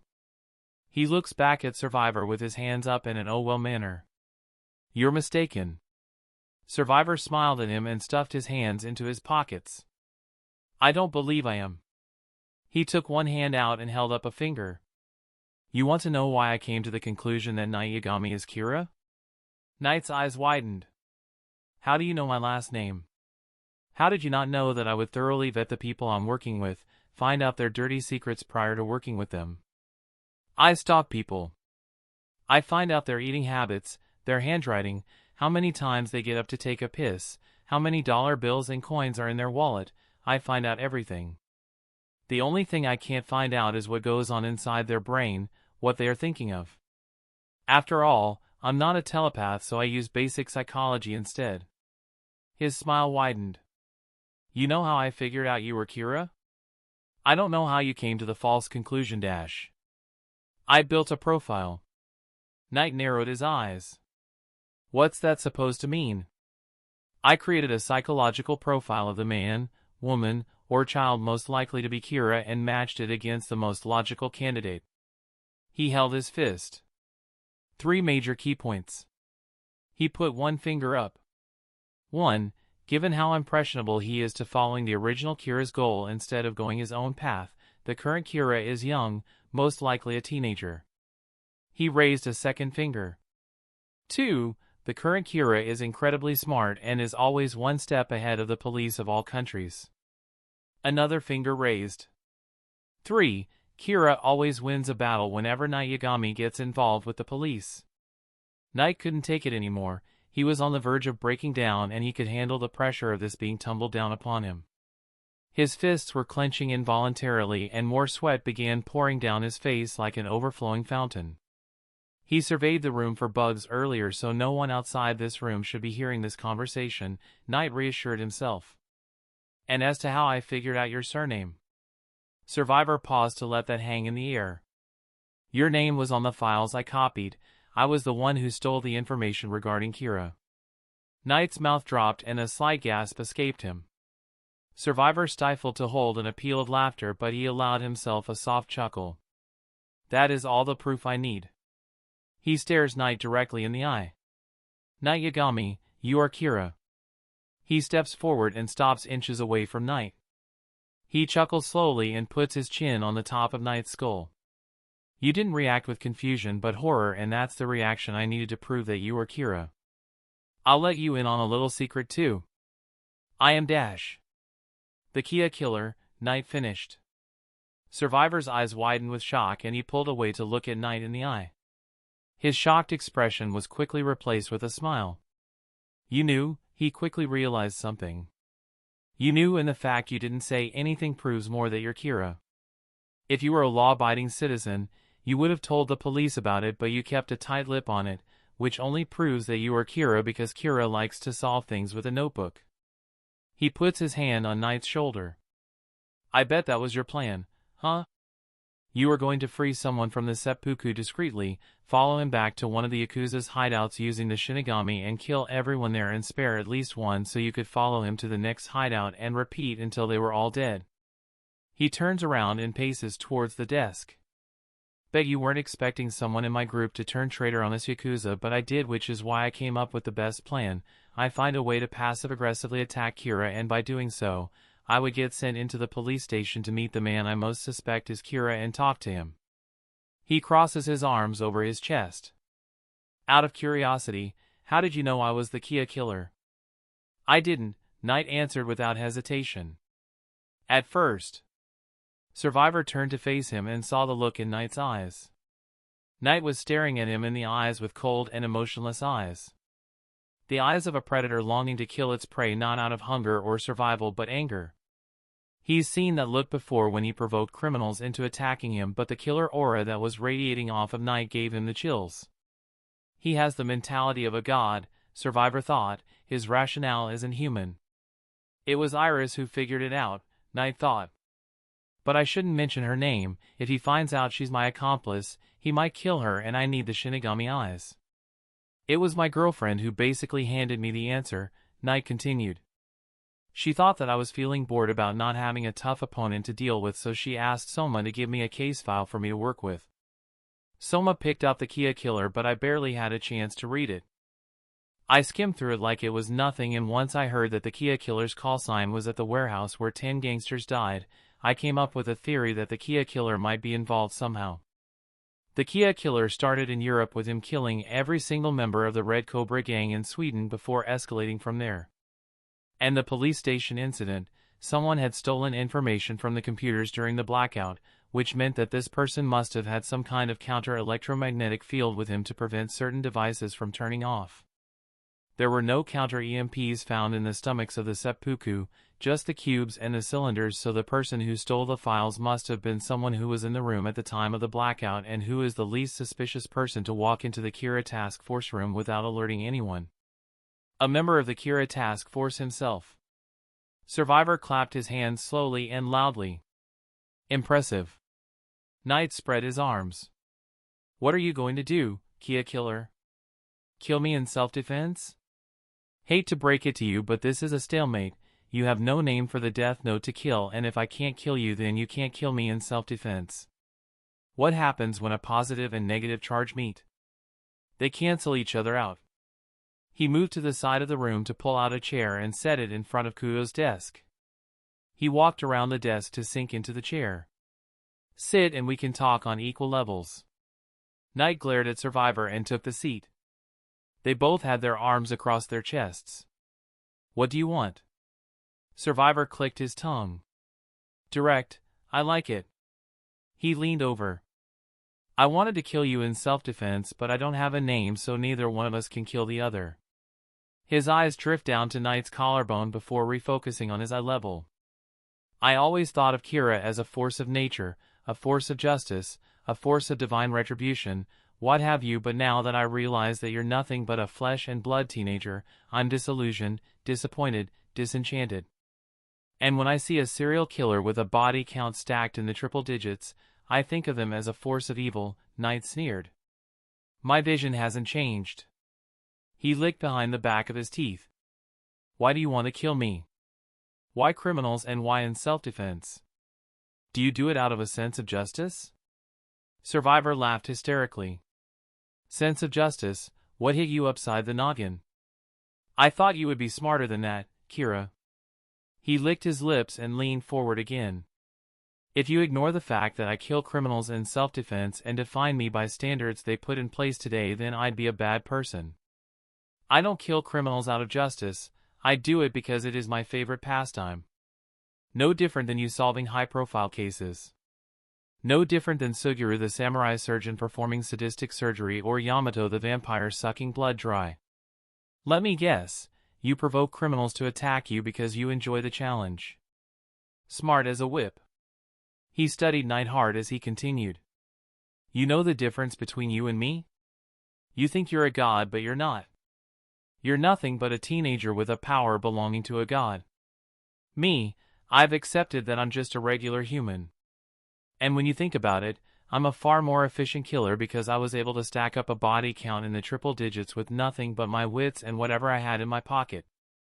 You are a coward. Knight began grinding his teeth. Looks who's talking, the serial killer who only kills in self-defense so he can build a case when he gets arrested. But I provoke them. Yeah, so you can say, I killed him in self-defense so I shouldn't be charged with anything. Choose your next words wisely, Kia Killer, or I will kill you. I don't care if you don't have a name because I will find a way to kill you. With what? Your bare hands? Do you know how many people I've killed with my bare hands? You'd have as much luck as a snowball in hell. I'll take my chances. Don't kill yourself so soon, Knight. He picked up a pencil. I killed a corrupt politician with a pencil, Survivor thought. Pissed him off, then stabbed him in the eye. Kira, you are no better than the criminals you've killed in the past, and the fact that you are following up after the original Kira shows how inferior you are. You think you're better than me. He points at the only door in the room with the pencil. You think you're so much better than all those police officers outside that door, but you're not. He puts the pencil down. The worst kind of criminal or killer there is one who believes they're just in their actions. Knight snapped, at least at the end of the day, people love me for what I do and I've got people willing to die for me, they see me as a savior. I am just in my actions. Do you believe you're just in your actions? Me, no. He picked up a pen and twirled it around in his hand. There was a terrorist in Iraq who was about to shoot a dog. I broke my only kill in self-defense rule and killed him with the pen in my pocket. I don't regret saving that dog and I never will. I know that what I'm doing is bad, but I don't care because at the end of the day, doing things outside the law is fun. He put the pen down. When I first killed, I was 17 years old living on my own in Ratvik, so a little younger than you. It was to save my best friend, a Belgian Malinois, from a mugger. My friend was stabbed in the stomach and wounded, so I put him out of his misery. When I killed the second time, it was the same night, purely in self-defense. My girlfriend, Agnes, had an older brother who was part of the Red Cobra gang, and when he found out I killed the mugger, a member of the same gang, he tried to kill me, but I killed him. After I killed Ludwig, I killed off the entire Red Cobra gang to protect Agnes and myself. I thought I was going to go to jail, but I kept reassuring myself that nothing was going to happen to me, but what I was more concerned about was this feeling in my chest. He puts a hand to his heart and sighs softly. I killed for the first time and I felt proud. I felt like I could do anything, and what I wanted was to relieve that feeling. He puts his hand on the back of Knight's hand. You call yourself justice, but the fact that you get bored and your girlfriend had to find you a profile case proves that you get bored of killing criminals and you desire a challenge. You desire to have your life put in danger because it turns you on, leaves you craving for more. He pulled him towards them, their faces inches apart. That is why you are just, like, me. Knight pulled away. Even if you don't have a name for me to write, I will kill you. We'll see about that. He rises from his chair. Oh, and you don't have to worry about me killing you anymore. I'm not going to try to make you kill me so I can kill you. Now who's the coward? You're not the objective anymore, Knight Yagami.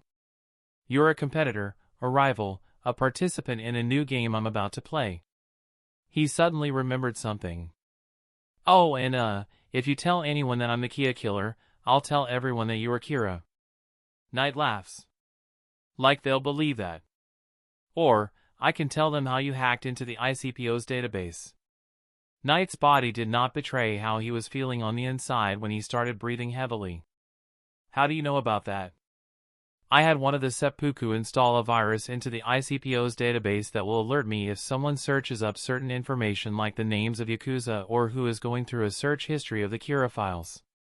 He looked over his shoulder at Knight. That's how I knew you were on my trail, the virus told me. But don't worry, the seppuku are all in prison and the only one who saw that information was me, so your secret's safe with me unless you spilled a secret of mine I'm keeping safe with you. He puts a hand on Knight's shoulder. Trust me, I will hand-deliver the evidence of you hacking into the ICPO and aiding and abetting Kira. Don't fucking test me. He patted Knight's shoulder before leaving. See you later, alligator. He walked out of the office and closed the door, the sound of the knob clicking into place echoing throughout the room. Knight leaned back in his chair and faced the ceiling with a deep sigh. Massey touched Knight's shoulder. Knight? His hair and eyes turned a dark red color. Did you record that conversation? Massey nodded. Yeah. How stupid of him to underestimate a god. Chapter 46, Termination. January 25, 2032, 3:30 a.m. Japanese police station. Did you record that conversation?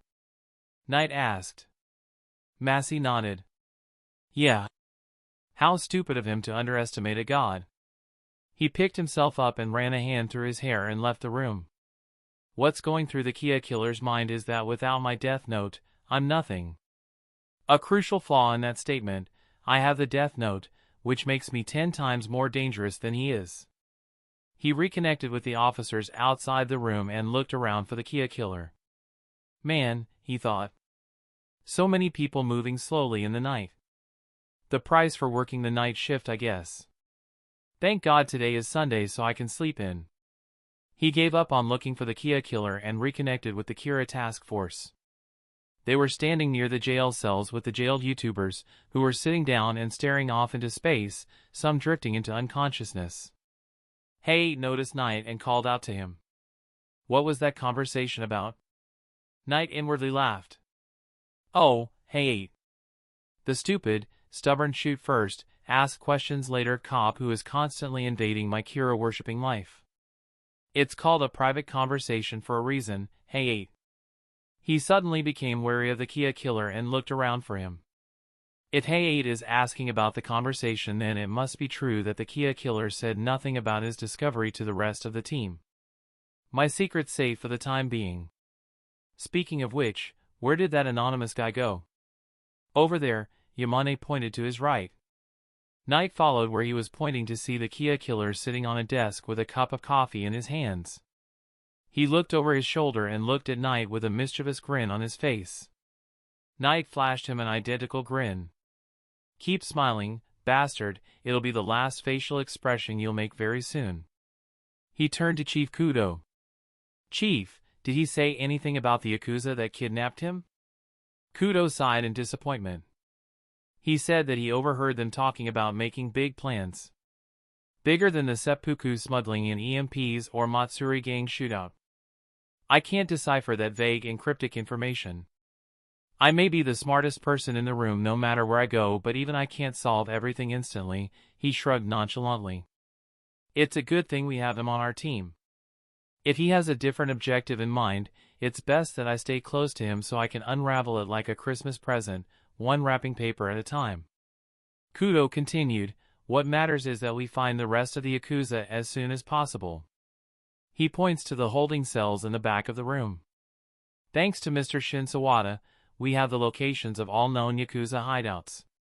Tomorrow morning he remembered what time it was, in a few hours, we're going to raid all locations simultaneously. Good luck with that, Knight smirked. Are you sure you can arrange a team like that in time? The chief nodded confidently. You wouldn't believe how many people want to see the Yakuza behind bars. Unlike Kira, they hurt people out of sadism. Good, Knight laughed in his head. Knight clenched his chin and nodded. We'll bring them to justice. He leans against the jail cell with his shoulder.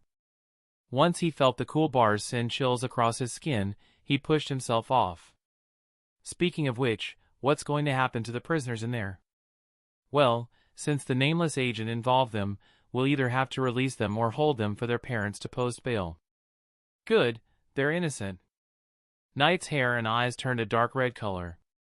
The Kia killer isn't a native of Japan, so how could he have known to contact these kids? Then again, they could have an indirect connection through one of the Yakuza, and the most likely suspect would be the Imperial, given how it typically employs teenagers and all these YouTubers are teenagers. It's also possible that he simply paid them.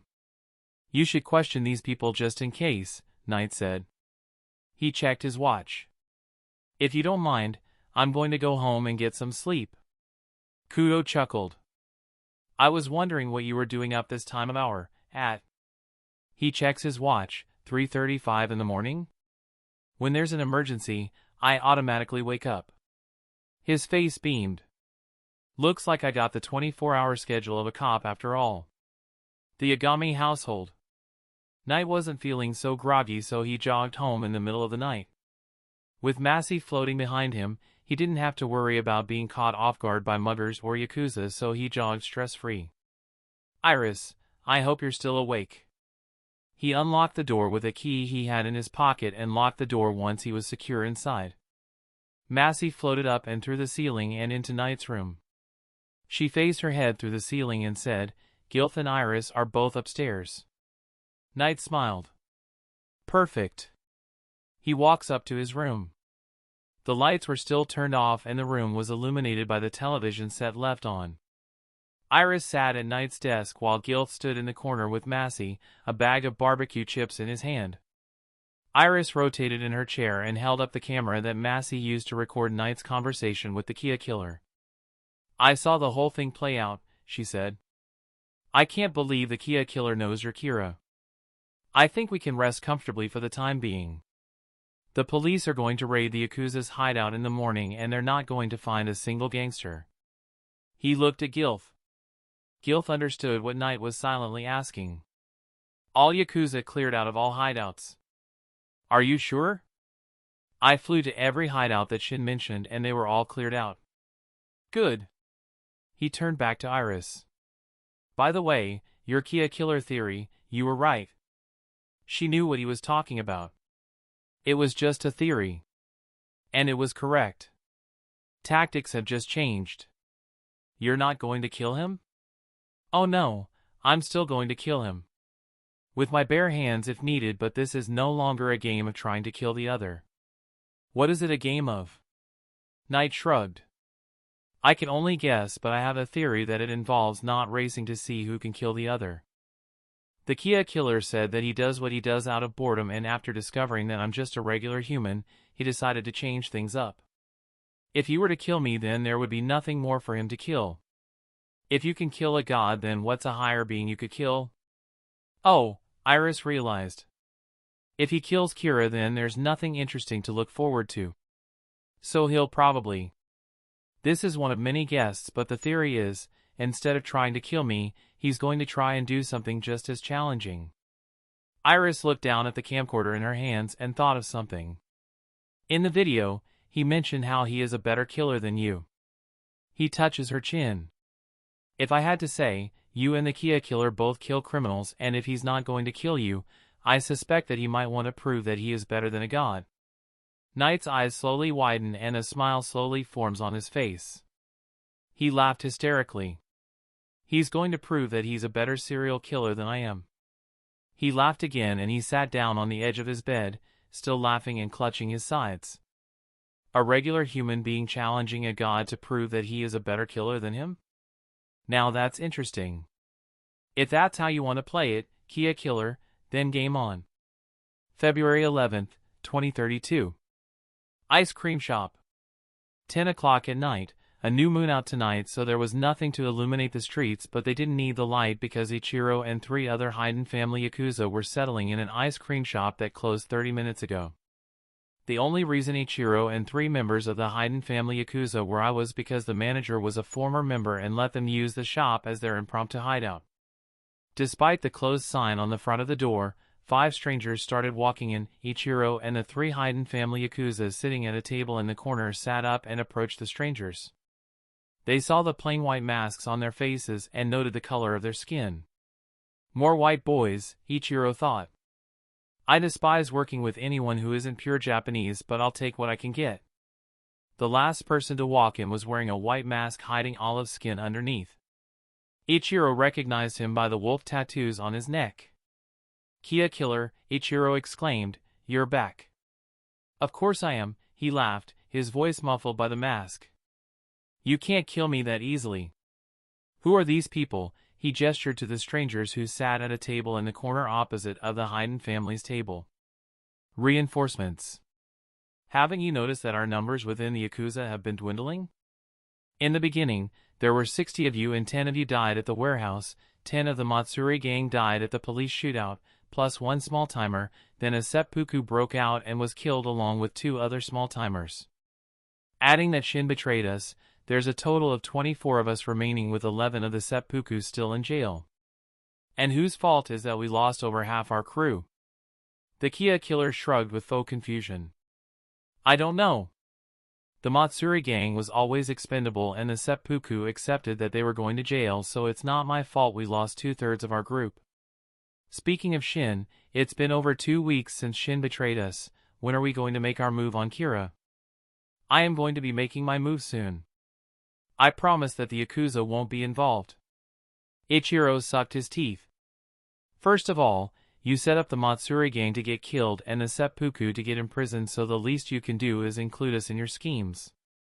The Kia killer leaned back like he was dodging a punch. So eager to kill yourself, why didn't you say so? He took out a wristwatch from his back pocket. All you have to do is attack me. Ichiro made a fist with both hands. How dare he insult me like that? As soon as our contract with him is done, we kill him. The Hayden family can't work with outsiders anymore after him. Goes against everything we built for in making Japan pure and cleansing of all outside races. I only wish for Kira's end. The Kia killer spread his arms dramatically. As do I. Then he dropped his arms somberly. But after discovering Kira's identity, I wish for a different ending. Ichiro blinked twice before replaying that sentence in his head. What did you say? He hissed. He stepped towards his companion but stopped once he remembered how he killed Hideo with a ruler. You knew Kira's identity and you didn't bother to tell any of us? You better have a damn good reason for keeping such a crucial piece of information from us, or I will snap you in two.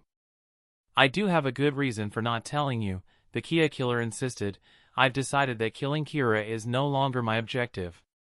I've joined up with the Yakuza in the hopes of finding and killing Kira, but once I realized that not only is he a flesh and blood human, but once he's dead, there's nothing for me to kill. What is above a god that I could kill? An alien, an interdimensional warrior? There is nothing for me to kill once the living god on Earth is dead, so I've decided to change objectives. The Hayden family Yakuza behind Ichiro each took out a steak knife they had tucked in the holster in the back of their pants. We had a deal, you snake, Ichiro growled as he took a steak knife handed to him by one of his Yakuza. Snake took note of the steak knives and shook the wristwatch once again. I'm not going to kill Kira, I'm going to kill every criminal in this town and achieve a higher kill count than Kira. A Hayden family gangster lunged for him. You son of a dash. Snake kicked the gangster in the groin and punched the wristwatch into the man's mouth and made him swallow it. Once the wristwatch was stuck in the back of his mouth, Snake punched the man in the throat and made the man choke on it. He collapsed to the ground and died choking on the watch. The other gangsters would have saved their associate, but the reinforcements that Snake brought drew handguns on them. The three gangsters raised their hands, and when they were about to put down the knives, the gunmen shook their heads and nodded that they could keep them. 23 Yakuza left, Snake hissed. That's the first time I've killed someone with a watch. He walked over to the counter and jumped over it. On the other side, he took out an ice cream cone and started scooping ice cream. He paused when he saw Ichiro glaring at him. Ah, I get it, you're upset because I have ice cream and you don't. If it makes you feel better, I can do a scoop for you. Ichiro said nothing and continued to glare at him. Man, if only looks could kill, Snake thought. I wish I could kill like that. Ichiro took advantage of Snake's temporary distraction and dived over the counter. Snake punched Ichiro in the jaw before smashing the ice cream cone in the face. He grabbed the steak knife out of his hand before yanking him by the shoulders, pushing his back on top of the counter, and jammed the scooper into Ichiro's left eye with the steak knife going into his right shoulder. The second Hayden family gangster lunged to help. Snake grabbed the cash register and lifted it to deflect the path of the steak knife, and in one fluid motion, he ripped the scooper out of Ichiro's eye and stabbed the handle into the second gangster's eye. The gangster staggered back and collapsed onto his ass before falling on his side. Ichiro screamed and clutched his eye like he was trying to push something back in. The last gangster in the room dropped the knife and ran for the door. Ichiro picked up the cash register and threw it overhead like a bowling ball and hit the third gangster in the back of the skull and caused him to crash into the wall beside the door. Awesome, one of the reinforcements said before checking on the fallen gangster. He checked for a pulse in his neck and sighed. He's alive. Wish I recorded that, a second one mentioned.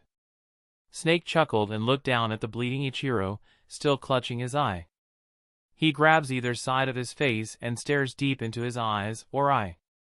Listen here, Ichiro. Kira has had a battle between good Death Note owners and bad Death Note owners, so why not give him a battle with an amoral serial killer, whose new goal is to find out who is the better serial killer. It's no longer a game about killing the other, it's about seeing who can hit the most home runs in one game. Don't worry, Ichiro, you're not going to be a part of this. You and your entire gang of criminals are all fired. Ichiro spat in his masked face. More than your contracts have expired indeed, Snake finished. You're suffering. I guess I should put you out of your misery after all. He grabbed the back of his head and jaw with both hands and twisted. Snap! February 12, 2032. The Yagami household. As soon as Knight finished his school, he ran upstairs and locked himself in his room. He ran to the computer and turned it on. The Kia killer said he is stalking me through the computer, and if I look up information on the Yakuza then he'll be alerted. He pulls up the YouTube accounts of the kids arrested in the earliest hours of January 25th. After they released the prisoners for not knowing anything and on the nameless agent's behalf, they went back to their normal lives, but they had to have social lives. He turns around and notices that Gilth floated into the room with a digital camera in his hands.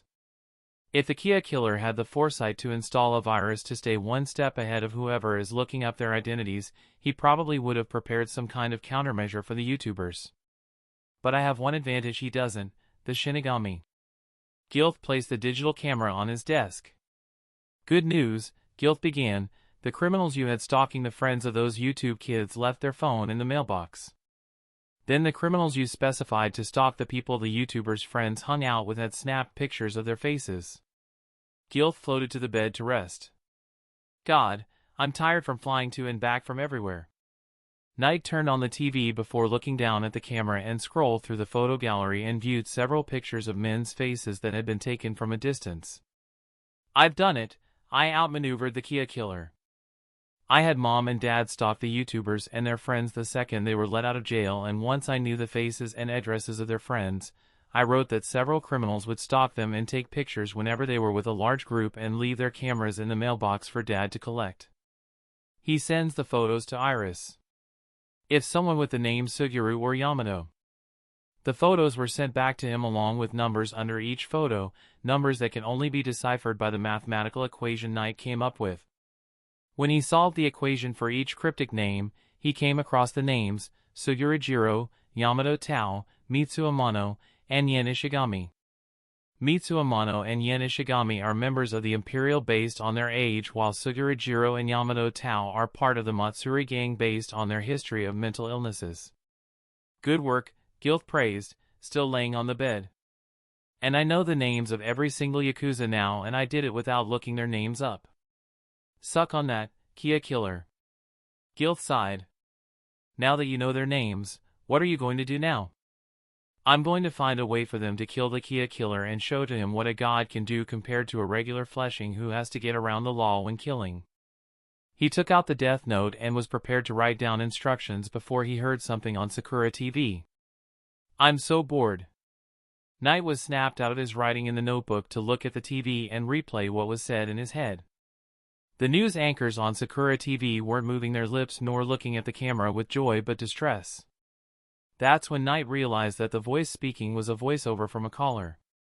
The voice continued. Kira, it's been too long since anything interesting has happened in Japan. It's been 8 or 9 months since the Kiri incident, and since people aren't rioting or ripping throats out over opinions, I've decided to change things up. The Kia killer, Knight thought, he's making a public announcement. A challenge. Ladies and gentlemen watching this program, start your screaming because hell is about to break loose in 60 seconds. The news anchors looked at each other and made a gesture to cut the feed, but one of them shook their heads no at the producers off camera. Kira, I'm going to usurp you as the better serial killer. If you want to uphold this title, then here is a challenge I want you to complete. You must find the bomb or bombs I placed around the Kanto region, or I am going to kill an entire prison population." "Cut the line," one of the anchors shouted. "No," the second one said. "We have to keep him talking so Kira can hear." The Kia killer continued. "And here's a challenge for you citizens of Tokyo. You can either help Kira find the bomb, or you can sit idly by and watch the scene unfold before you. I can't wait to see if people would root for Kira to find the bombs and save the prison population, or root for Kira to say nothing and let the prison population die. Who knows, you might get a kick out of this interesting play." Silence. "Oh," the Kia killer exclaimed like he forgot something, "and the time limit to finding these bombs is 3 hours. Have fun, and until next time on Kira vs. the Kia Killer. The call dropped. Knight jumped to a standing position and glared at the teeth, a primal growl sound escaping his lips. Gilth pushed himself off the bed and went to go stand behind him. "You said that the Kia killer wanted to prove that he was a better serial killer. What did you think was going to happen?"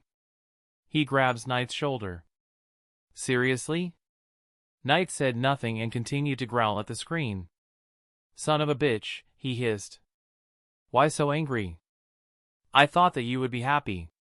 He's not going after you, he's killing criminals. Bastard. He could be your kindred spirit." Knight knocked the hand off his shoulder and glared at Gilth. "I thought it was going to be fun and games competing to see who is better, but no. Not fucking like this.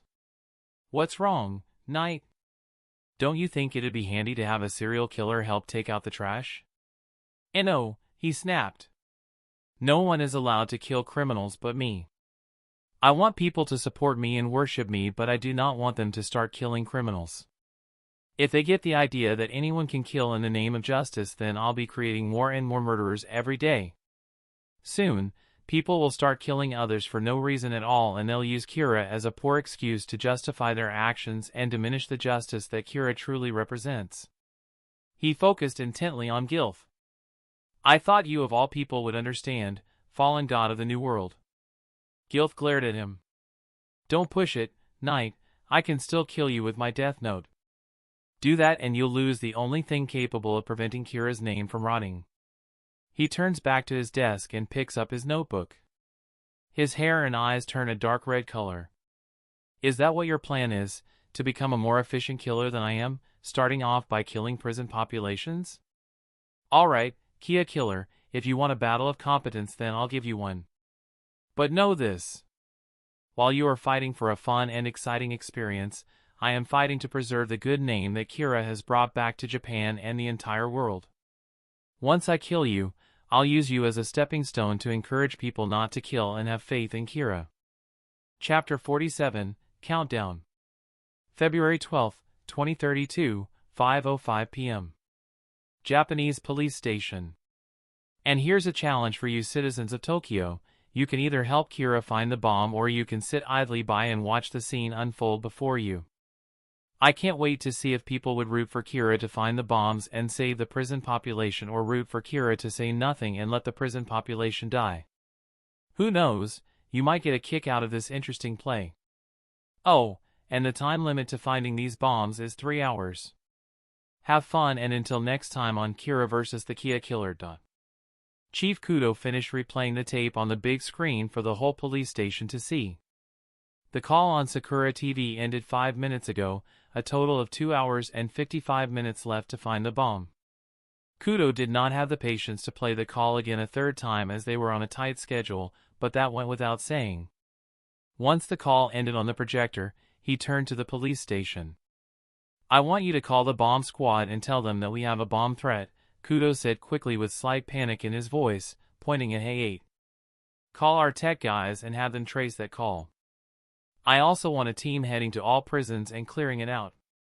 The Kia killer has made a threat to kill a population.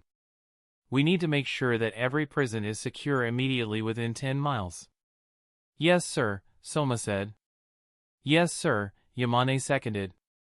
The nameless agent quietly snickered but nodded and said, "Yes." Hook, line, and sinker, the Kia killer thought. So easy to play the puppet master in this world. I see that the reinforcements I hired played their role well in getting this message on Sakura TV. I'll just sit back and watch as the events unfold before me.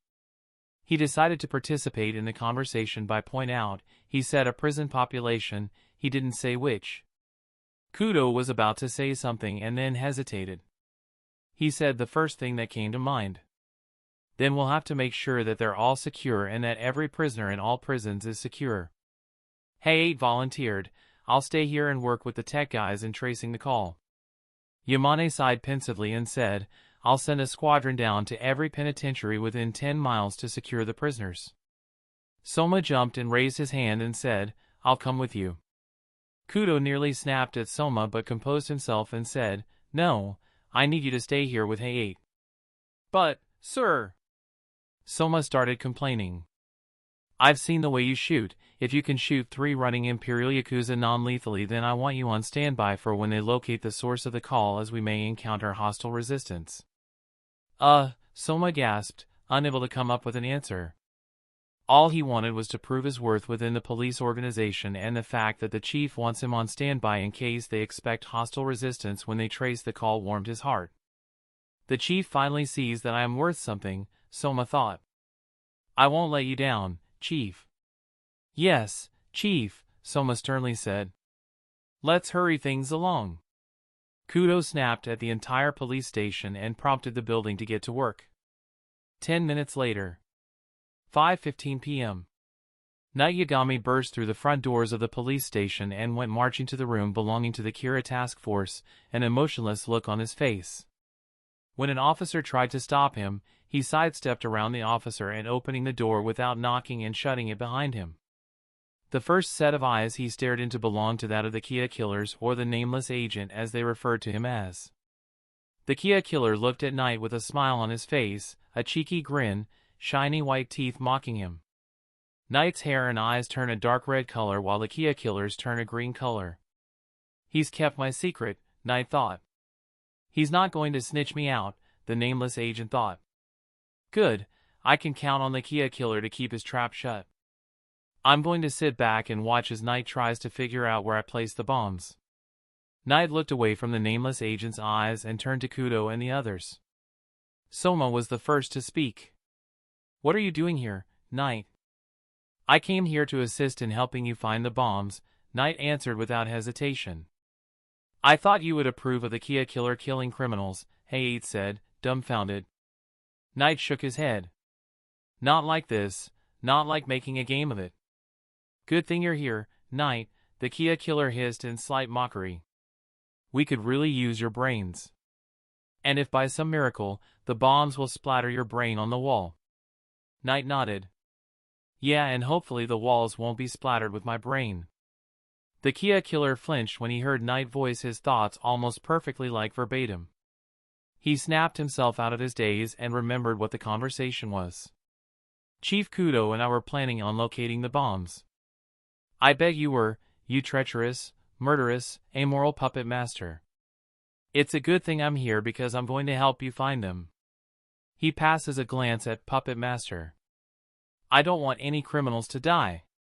Hey nodded with a proud smile on his face. Good to see that you're finally stepping up. I wish you. Yeah, Knight interrupted, knowing where the conversation was going. You wish I was like this during the Kira investigation. You're as predictable as ever, Hey. Puppet Master subtly nodded. Tell me about it, he thought. Knight stepped away from the door and started to get to work. 45 minutes later. Time was running out and Knight was painfully aware of it. They had only 2 hours left before the prison population would drop dead and they didn't have any solid leads. Hey was with the tech guys in cyber forensics tracing the source of the Kia killer's signal while Yamane was with a squadron securing Kushida prison 12 miles away. When the bomb crew arrived, they were on standby with Soma riding shotgun in one of their trucks. Knight, Kudo, and Puppet Master remained in the Kira task force room and looking over every clue the Kia killer left behind for them to find the bombs. When they kept coming up with empty leads, Knight and Kudo slammed their hands on the desk. Fuck, Knight cursed. I think the Kia killer is playing us for fools, Kudo said. Damn him. What are you talking about? I've left plenty of clues, Puppet Master thought. Where the hell are the bombs? Kudo nearly let his anger get the best of him. He didn't give us a location or anything? If they're going to be this incompetent, then I guess I'll give them a little help in chasing their own tails. Puppet Master spoke up and said, he said that this challenge was for Kira. Maybe, he used some kind of code that only Kira can decipher. He thought it was a long shot, but it was worth it and he couldn't resist, especially with the real Kira in the room with him. So, bombs could have a double meaning only Kira would know? Kudo figured it made logical sense because Kira was someone who operated on supernatural logic. Puppet Master shrugged casually. Something like that. Kudo was about to add more before a thought crossed his mind. Is it possible that Kira and the Kia Killer are working together? Knight snapped out of his silent temper tantrum and slowly turned towards Kudo and sneered at the back of his head. No, it wouldn't make sense. He cast a death glare at Puppet Master. There are bombs and Kira and the Kia Killer are not working together. How do you figure? It doesn't make sense. Why would Kira use bombs when he can kill people with a heart attack? And why would he take on an accomplice when he's gotten this far already? As long as the Kia Killer doesn't know about Iris, the Shinigami eyes in my possession will be safe. A possible answer would be that he wants us to think we're chasing after him when we're chasing our own tails, Kudo suggested. He said that he planted bombs, but he didn't say what he was going to blow up. Again, doesn't make sense. Kira is smart, super smart, so for him to engineer a false scare like planting bombs to make the police look dumb is beneath him. He's already made the police look dumb by being uncatchable. This badgering is so fun to watch, Puppet Master internally laughed. 90 minutes left. Kushida Prison. I want every single prisoner in a bus. Yamane shouted like a drill sergeant. Single file, and I want them all secured. The prison population of Kushida Prison was being evacuated from the buildings and being put on several buses in the front of the prison. They were chained from their hands and feet and dragged in one at a time, but the prisoners were trying to cooperate. They heard the Kia Killer's broadcast and they feared what sort of sick games the Kia Killer had planned for them, while others laughed and shrugged that this was all a bluff. If Kira had no plan on killing people behind bars, then what was the point of the Kia Killer killing them? That's why Yuta Yasui was smiling with calmness. It's been days since the seppuku was imprisoned for smuggling contraband into the police station and sentenced to Kushida Prison. Yuta heard about Tamakai Haraguchi's death from a messenger from outside, and it saddened him that his friend died. He told himself that it was paranoia that got him killed by a small-timer, and as soon as the Kia Killer released him, as planned, then he would exact vengeance on the disciples that small-timer used to be a part of. He was loaded into the third of a series of buses and sat in the far back next to another seppuku prisoner. He scooted himself closer to the window and looked out as the other prisoners were being loaded into buses. This is it! Yuta shouted to his friend. Freedom Day! His seppuku companion looked at him with a bewildered expression. How do you know? He asked back. The boss back home told us his plan. This is his plan? Yuta gestured out the window to the 7 buses being loaded with seppuku soldiers. He promised us that we would be free from prison and that he had a plan to free us. The seppuku shook his head skeptically. Did he tell you the plan specifically? No, but he did say that the plan to free us will be awesome, a blast. I don't know what the fuck that means, but I trust you. Yuta taps his stomach. My stomach is still sore from surgery. 1 hour left. Japanese police station. Maybe I'm stalling, Knight thought as he rested his chin on his fists. Maybe I'm stalling because deep down, I want these prisoners to die, but there's another part of me that is nagging to look for the answer and stop the Kia Killer. He casts a side glance at Kudo and Puppet Master, who were working talking with the bomb squad at the door. There are bombs, but I don't think it's a matter of what they blow up but where they are. His hair and eyes turn a dark red color. Think, Knight, think. He takes a deep breath and sighs while closing his eyes in a serene, calm, and peaceful manner. The Kia Killer said that Kira has to find these bombs he's placed around Tokyo or he'll kill an entire prison population. First of all, he said find the bombs, not disarm them, so it's a matter of looking for them. Second of all, he never said what would happen if we didn't find the bombs, only that he would kill a prison population. Third of all, the prison population himself. He is being awfully vague when he says prison population. For all I know, he could mean killing one prisoner at a time, blowing up an entire prison, or... His eyes snap open. He didn't say what the bombs would blow up. He said that he would kill a prison population, 3 hours to find the bombs. The bombs are located among a prisoner population. He jumps to his feet. Of course, how else would he be able to kill an entire prison population? He turns to Kudo. The bombs are within the prisons. Kudo and Puppet Master turn to face him. What? Kudo asked. The bombs are located within the prisons. It's like you said, he told us to find the bombs or a prison population will die, yet he never told us what the bombs will blow up. The only logical sense would be the bombs are located among a prison population. Kudo gasped like a fish for air before turning to the bomb squad member in front of him. Get a squadron of bomb experts down to every prison and search up and down for a bomb, ASAP. The bomb specialist saluted Kudo before doing a 180 and running to the front doors of the building, shouting orders for others to quickly get in the vans and drive down to all secured prisons. Soma stepped out to use the bathroom and was almost left behind when the trucks took off, but he jumped into the shotgun seat just in time. Kudo grabbed the keys to his car and started jogging for the doors, intending on following the bomb squad to see the disarmament himself.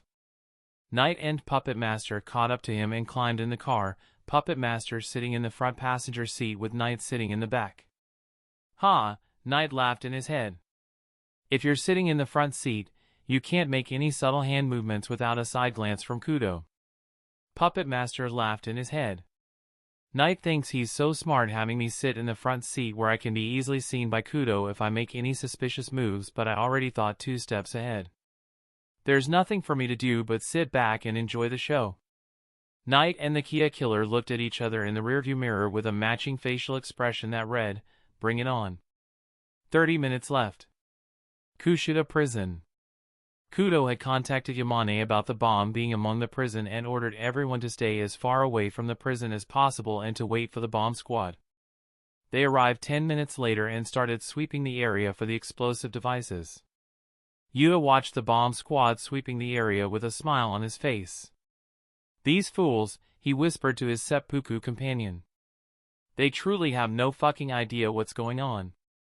His whispering seppuku companion felt differently, however. On the news, he said that Kira had to find the bombs, yet he never mentioned what the bombs will blow up. It's a misdirection, Yuta explained.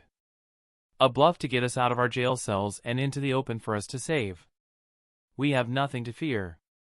After the bomb squad came out of the prison after sweeping the place clean, Yamane shouted at the top of his lung. All prisoners exit the bus. What's that about? The seppuku companion asked worriedly. Like I said, out into the open, Yuta answers confidently. The prisoners pulled their chain cells off the bus and away as ordered by Yamane and watched as the bomb squad stepped onto the bus and did a sweep. Bombs on the bus? The seppuku companion questioned. There aren't no bombs on the bus, Yuta reassured. We're not expendable. After the bomb squad declared the bus to be clear, they did one last sweep, the prisoners. The prisoners lined up to get back on the bus but weren't allowed on until the bomb squad to a sweep of each of the prisoners. One of the bomb specialists had a device in his hand that looked like a metal detector, but Yuta knew better. He knew that the device in his hand was used for detecting bombs in the presence of humans. When he scanned the first prisoner and declared him safe, Yuta and his seppuku companion were up next.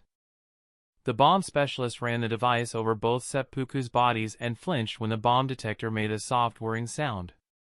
He ran the bomb detector over both of them again, expecting to hear a sound from the device, but the soft whirring sound was absent the second time. He ran the detector over a third time to be safe, the sound absent again. Clear, the bomb specialist declared and shoved the 2 on the bus. Yuta and his companion sat down in the same seats as before and rested comfortably against them. What did I tell you? Yuta nearly laughed. Nothing to worry about. But if the Kia killer planned to get us out in the open, then it failed because we're back in the bus. We still have 10 minutes before the bombs go off. He looks out the window and sees the other prisoners getting swept for bombs. 1 minute remaining. Kudo pulled up to the front of Kushida prison and opened the back door for Knight to climb out. Rather than wait for Knight and the nameless agent to catch up, he hustled over to Yamane's position and asked about the bombs. "Where are the bombs?" Kudo demanded. "Knight, the nameless agent, and I have been making stops at every prison leading up to here and they all say the same thing, no bombs." Yamane didn't know what to say. Unfortunately, the answer applies here too. I've had the bomb specialists search inside, outside the prison, inside, outside all the buses, and swept every prisoner that came in and out of the prison, and not a single one of them bombs could be found. Kudo checks his watch. We have 1 minute and there are still other prisons. Let's hope they found the bombs. Knight and Puppet Master leaned back on the hood of the police cruiser and shifted their gazes from the prison to the 8 buses to the bomb squad to Kudo and Yamane. Knight cast a side glance at Puppet Master. Could it all really be a bluff? He asked himself. Were there never any bombs and he wanted to kill a prison population regardless? Puppet Master checked his watch. 7:59 and 55 seconds p.m. Game over. 8 p.m. The prisoners on the bus stared off into space, some tapping against the seat in front of them absent-mindedly. What the hell? Puppet Master thought. Those bombs should have gone off by now. Is it possible they found the bombs and removed them, or is this a prison that doesn't have the seppuku? He looked at one of the prison buses to see if he could spot a familiar face. He could see one familiar face at the back of the bus, pressing their foreheads against the window. Yuta. So the bomb should have gone off. He checked his watch again. It's been 15 seconds, why aren't they? The prison bus with Yuta in it erupted in flames. Knight and Puppet Master flinch and run as far away as possible as the prison buses began exploding one at a time from right to left in sequential order, combusting into pure flames in less than a second. Kudo and Yamane were closest to the bus with Yuta in it, and the explosion nearly knocked them to the ground, but they quickly hit the deck and covered their heads with their arms. Ha ha, Puppet Master laughed. There was never a delay. The bombs were set to go off in sequential orders. The first of the bombs went off at a different prison that had seppuku incarcerated. And here I thought that my plan in surgically implanting not only EMP devices but bombs in the stomachs of the seppuku would all be for naught. The crowd stayed in duck and cover mode for about 1 more minute before they picked themselves up and slowly took in the fact that the inside of 8 prison buses blew up without warning. Puppet Master was sitting on his ass with his elbow resting on the one knee he raised up. He observed the destruction that unfolded before him and put a hand to his heart. That was interesting. That was the first time I've killed someone that wasn't in self-defense. I know I told myself that I would kill them in self-defense, but it is nigh impossible to justify mass murder with self-defense, but I can allow for flexibility because I'm competing with a god. Speaking of which, he looked over to his right and saw Knight on all 4, snarling like a dog. Knight slowly turned his head to face him with narrow eyes and bared teeth. What's the matter, Knight? Disappointed cause I proved I'm a better killer than you? What a loser. When he got a better look at Knight, he realized that his teeth were bared, but not in a snarl but with a grin. What are you grinning at, loser? Knight laughed in his head and thought, Kia killer, you think you're safe because you have no name for me to write down, but you're sorely mistaken. You're competing to prove that you're a better serial killer, but I don't need to prove I'm better because I came up with a plan to kill someone with the Death Note who can't be killed with the Death Note. Chapter 48, Iris. February 16, 2032. With Iris. Iris Abernathy dropped her backpack on the floor at her feet and sank into the couch in the living room and turned on the TV. It's been 5 days since the Kia Killer's bomb challenge. 11 seppuku had bombs surgically implanted in their stomachs in addition to the EMP devices used at the police station, and those bombs detonated inside a prison bus and killed a total of 113 prisoners across several prisons. Hours after the incident, conversations were being made over phones, messages left behind on social media, stories were being told on the news. It's like the Kira incident, Iris thought. Instead of Kira supporters fighting against non-believers, it's a war of morality. People are debating if they should save the criminals or have the Kia killer kill them. She went to the kitchen and took out the ingredients to make fish and chips. She ordered more ingredients from Amazon a week ago and decided that this was the best time to cook dinner. After finishing preparing the food, she absent-mindedly turned on the stove and let the fish cook.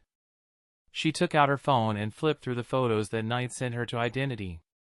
She could still see the names floating above their heads. These Yakuza are still alive. I thought Knight was going to use them to kill the Kia killer somehow, but the Kia killer is taking over and it seems that the Yakuza are over. She chuckled. It amazes me how one can rise to power in an instant.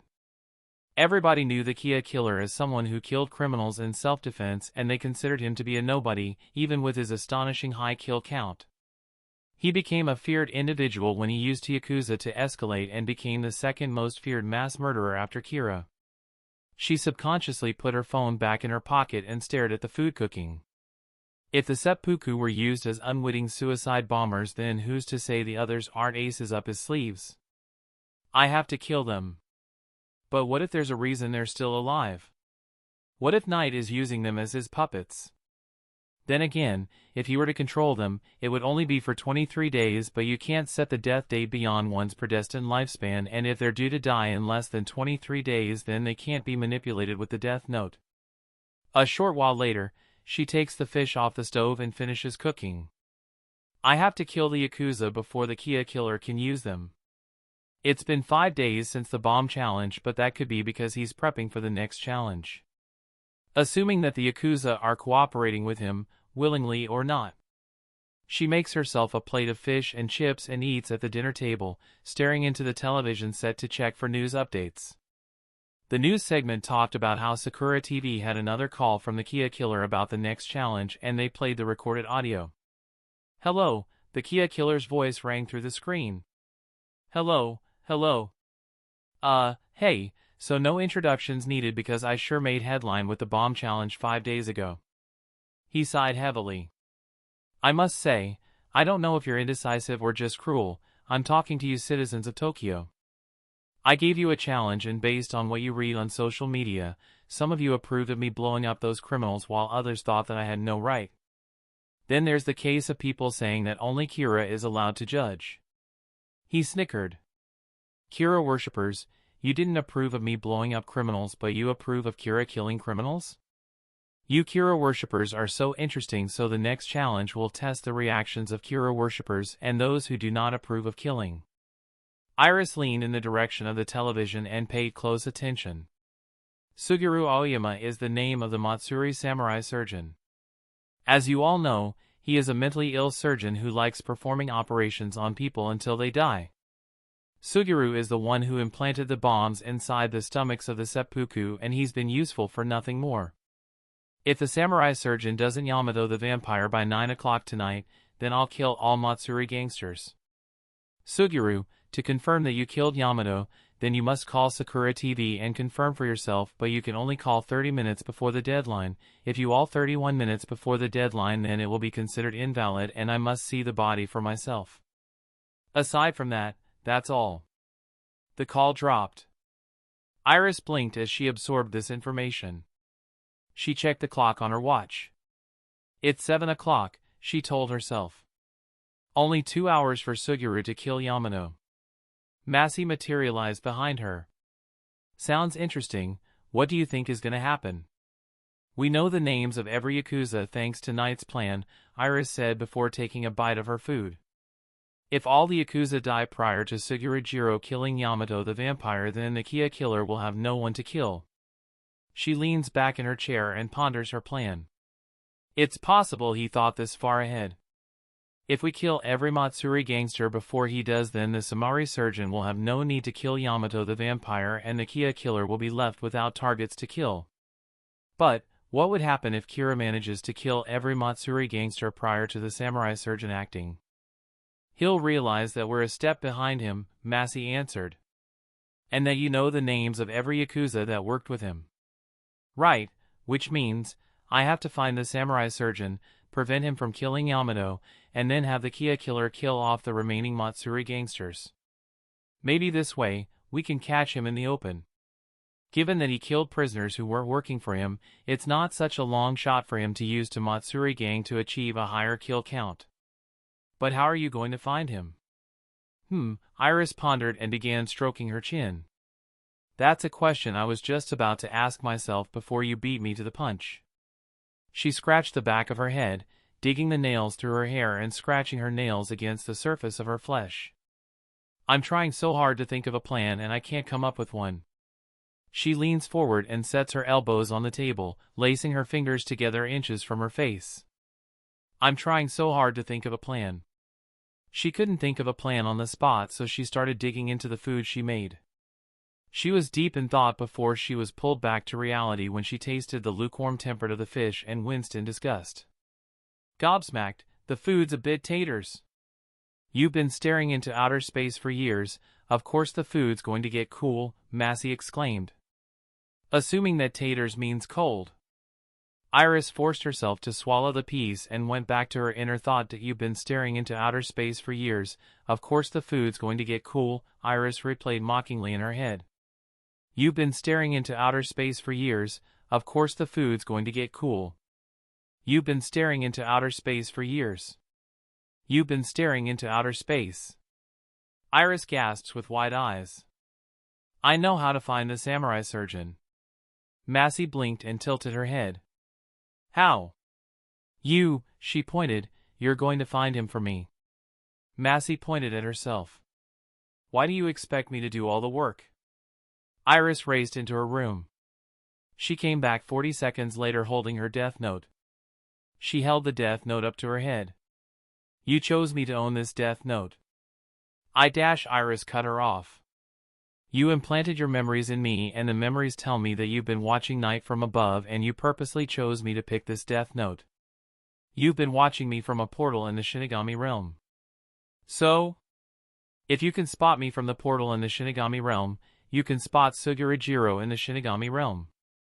Massey shrugged. Maybe so, if a Shinigami knows a human's name or lifespan and has seen their face at least once, they can find them from anywhere from the hole in the Shinigami world. That's how we're going to find Sugurajiro. She handed Massey her death note. She accepted it. In order for me to go back to the Shinigami realm, I need you to forfeit ownership of all death notes you own that I'm attached to. And once I get rid of all 3 of them, I'll lose my Shinigami eyes and my lifespan gave up for them won't be refunded. She sighed pensively before licking her lips. I don't fancy the idea of cutting my life in half twice. I'm going to Knight's house to retrieve one of his death notes. If I can get him to forfeit ownership of one of them, I'll become the owner of that death note, and Gilth will become attached to me and I won't lose my Shinigami eyes. Massey quickly put the pieces together. And I'll be free to go back to the Shinigami realm. And once you locate Sugurajiro, you come back down and let me know. Massey saluted like a soldier. Yes, ma'am. She wasted no time packing up the rest of her notebooks in her backpack before jogging over to Knight's apartment. She unlocked the door using a key Knight had given her months ago and raced up to his room and burst through his bedroom door. She quickly grabbed a pen and undid the booby-trapped drawer and retrieved one of 3 death notes that had been hidden. She takes out her phone and calls Knight. What is it, Iris? Knight asked, sounding emotionless. Did you hear the Kia killer's next message? She asked. Yeah, Knight said, a nod evident in his voice. Oh yeah. Still at the police station? How'd you guess? Whenever I break into your house with the key you give me, you're never here. Iris, Knight growled, what are you doing in my house without permission? Let's see if he remembers the code. I needed to borrow your notes. She held her breath and hoped Knight remembered the code they came up with together. What notes? The ones Wadari gave you. He gave you 3 notes and I want to know if I can borrow one. I promise to give it back. She could hear nothing, so she pushed her ear into the phone and listened. What do you need my Wadari notes for? Geography. Translation, location reasons. You can have my notes, but I expect you to return them. Iris nodded. I turn over ownership of the notes in your hand to you. He hung up. He didn't question me aside from using the death note. Does he trust me, or does he already have a plan? She held the death note in her hand close to her chest, hugging it to her heart. I am now the owner of 4 notebooks. She turned to Massey. She tucked Knight's notebook into the front of her pants and hid it with her shirt. She opened her backpack and took out the other 2 death notes she had and turned them all over to Massey. I forfeit ownership of all 3 of these death notes, she said sternly. Go back to the Shinigami realm, find Suguru, then come back to Earth and lead me to him. Massey shrugged and played with the 3 death notes in her hands, throwing them in the air and catching them. I can do that. I'll finally prove tonight that I'm useful. No, I'll prove to myself that I'm useful. Once the Kia killer starts killing off the Matsuri gang, he'll be running out of pawns to use in this chess game and he'll be checkmated. Unnamed fishing spot, 8:15 p.m. The remnant Yakuza fell apart after the Kia killer's betrayal and they all went their own ways. If the seppuku had been tricked to explode, then they thought it was better to be separate in case someone had a bio-bomb shoved down their throat ready to blow and gas everyone in the vicinity.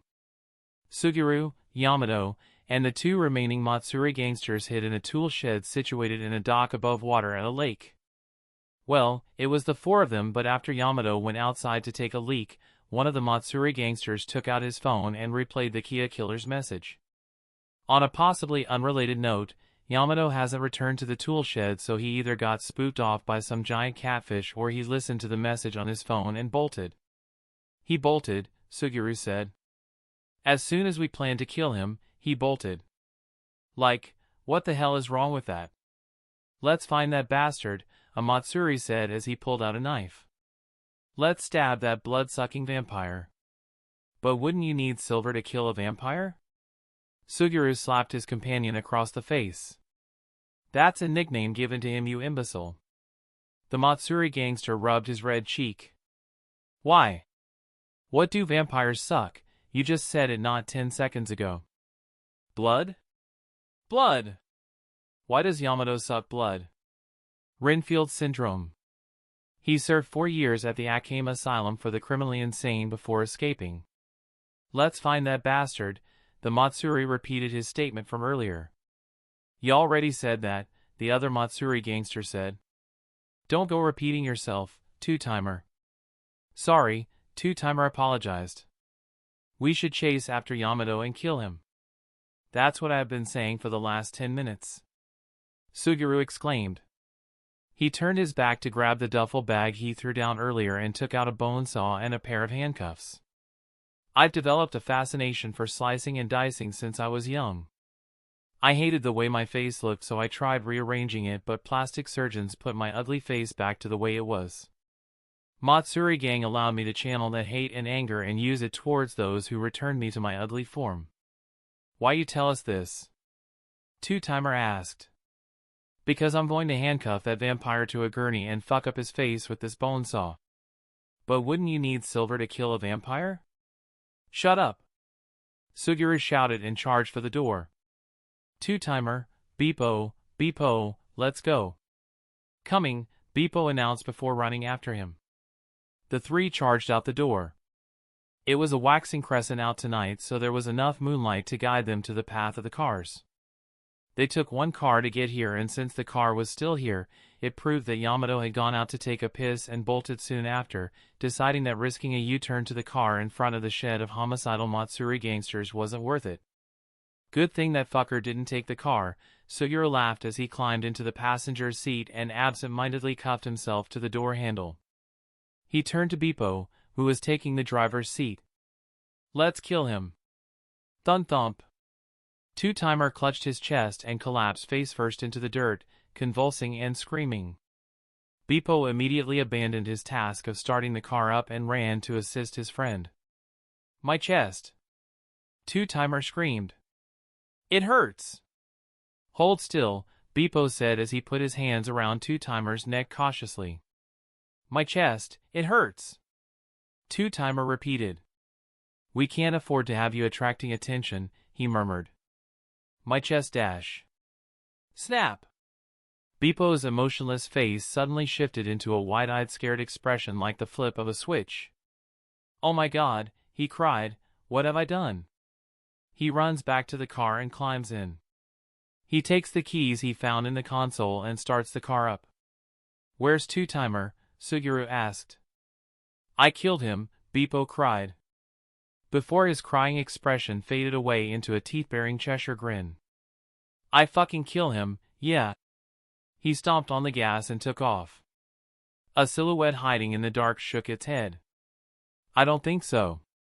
Thump. Beepo's eyes suddenly went wide. He stomped his foot on the brakes, comping to a complete stop before he started convulsing. Then he stopped. Whether the cause of the individual's death is either a suicide or accident, if the death leads to the death of more than the intended, the person will simply die of a heart attack. This is to ensure that other lives are not influenced. Beepo? Suguru whispered. Beepo? He poked him in the neck.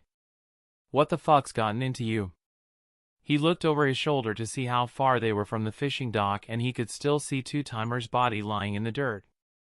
We barely got anywhere, he complained. Worst Uber driver there is.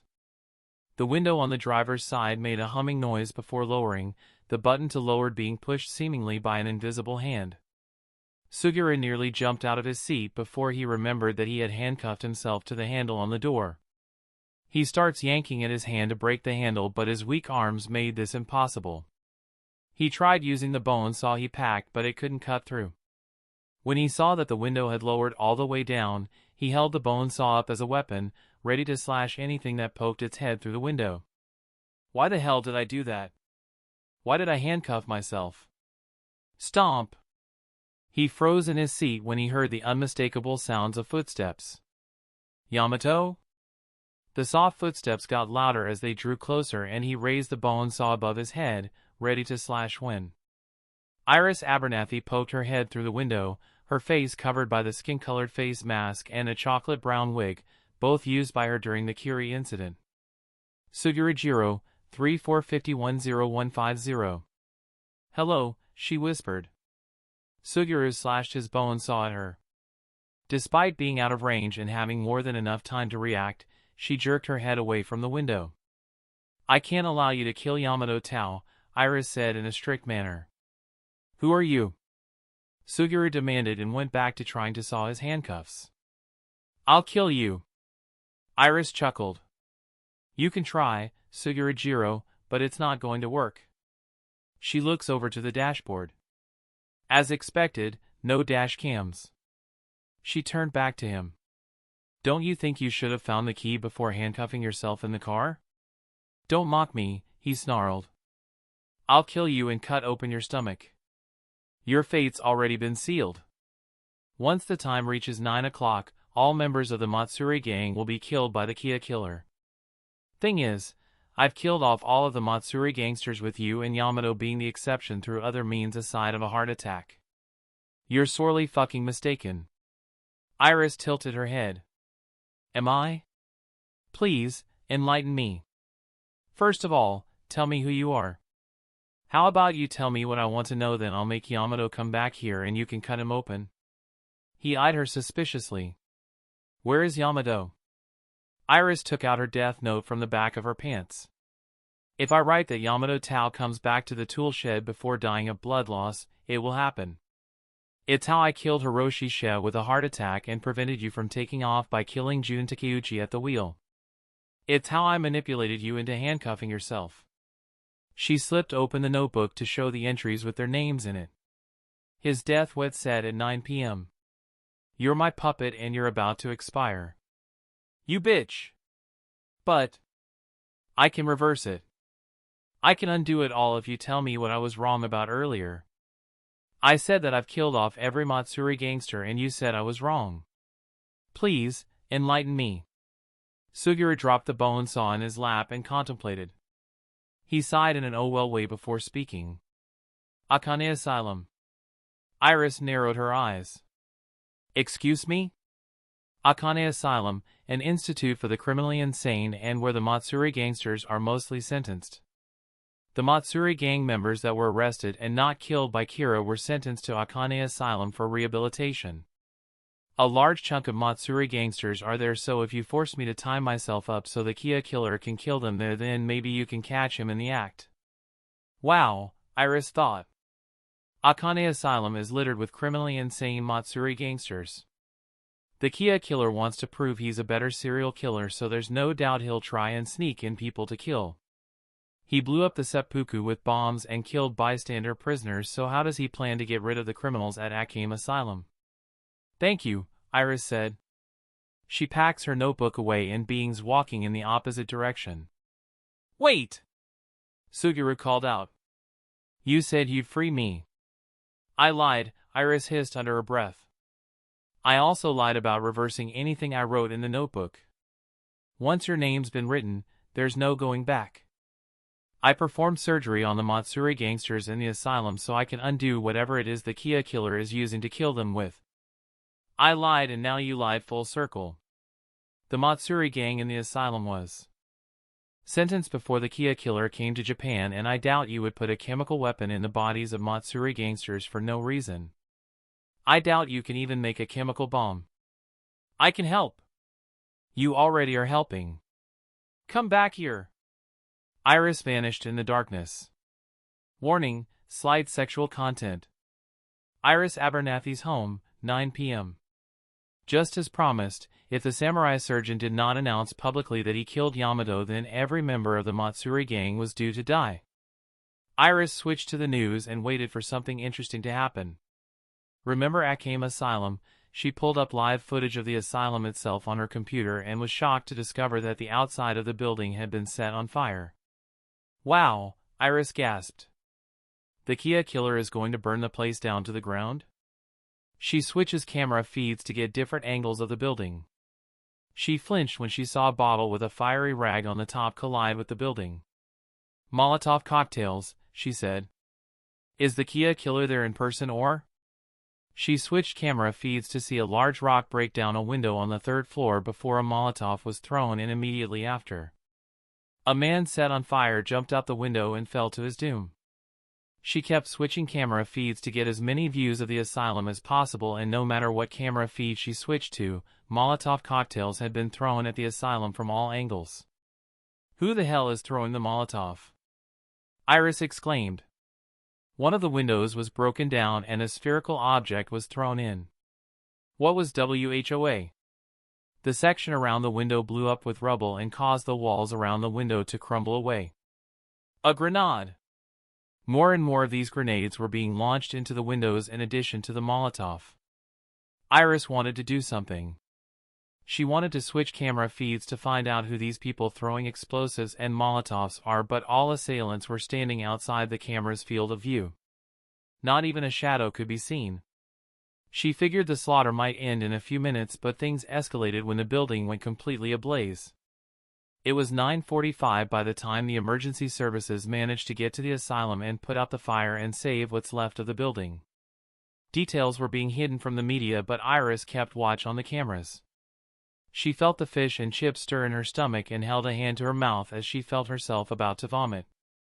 She sealed her lips together in a successful effort to stop herself from throwing up when she saw charred bodies being loaded on gurneys and stretchers.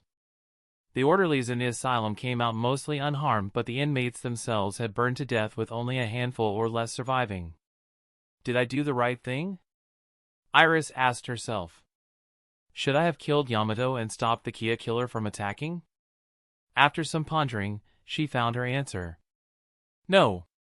This was the necessary choice because now I know that the Kia killer has people operating under him, and given that they have grenades with them, it can't be any small-time Yakuza. Massey made herself visible on the couch. You know, there were innocent people inside that asylum. You can mass murder with fire, but eventually, an innocent is going to get burned. There were 3 orderlies burned to death, and we'll know the details of how they survived when the media finds out. But this was necessary because we need to know what kind of force is backing up the Kia killer. Knock knock. Massey quickly flew over to find out the identity of this uninvited guest knocking on her door. It's Knight, she yelled. Iris sighed in relief before going to answer it. When she opened the door, she met an emotionless Knight staring at her with an empty, hollow expression that sent chills down her eyes. He stepped in the doorway, making Iris step back, and shut the door without looking.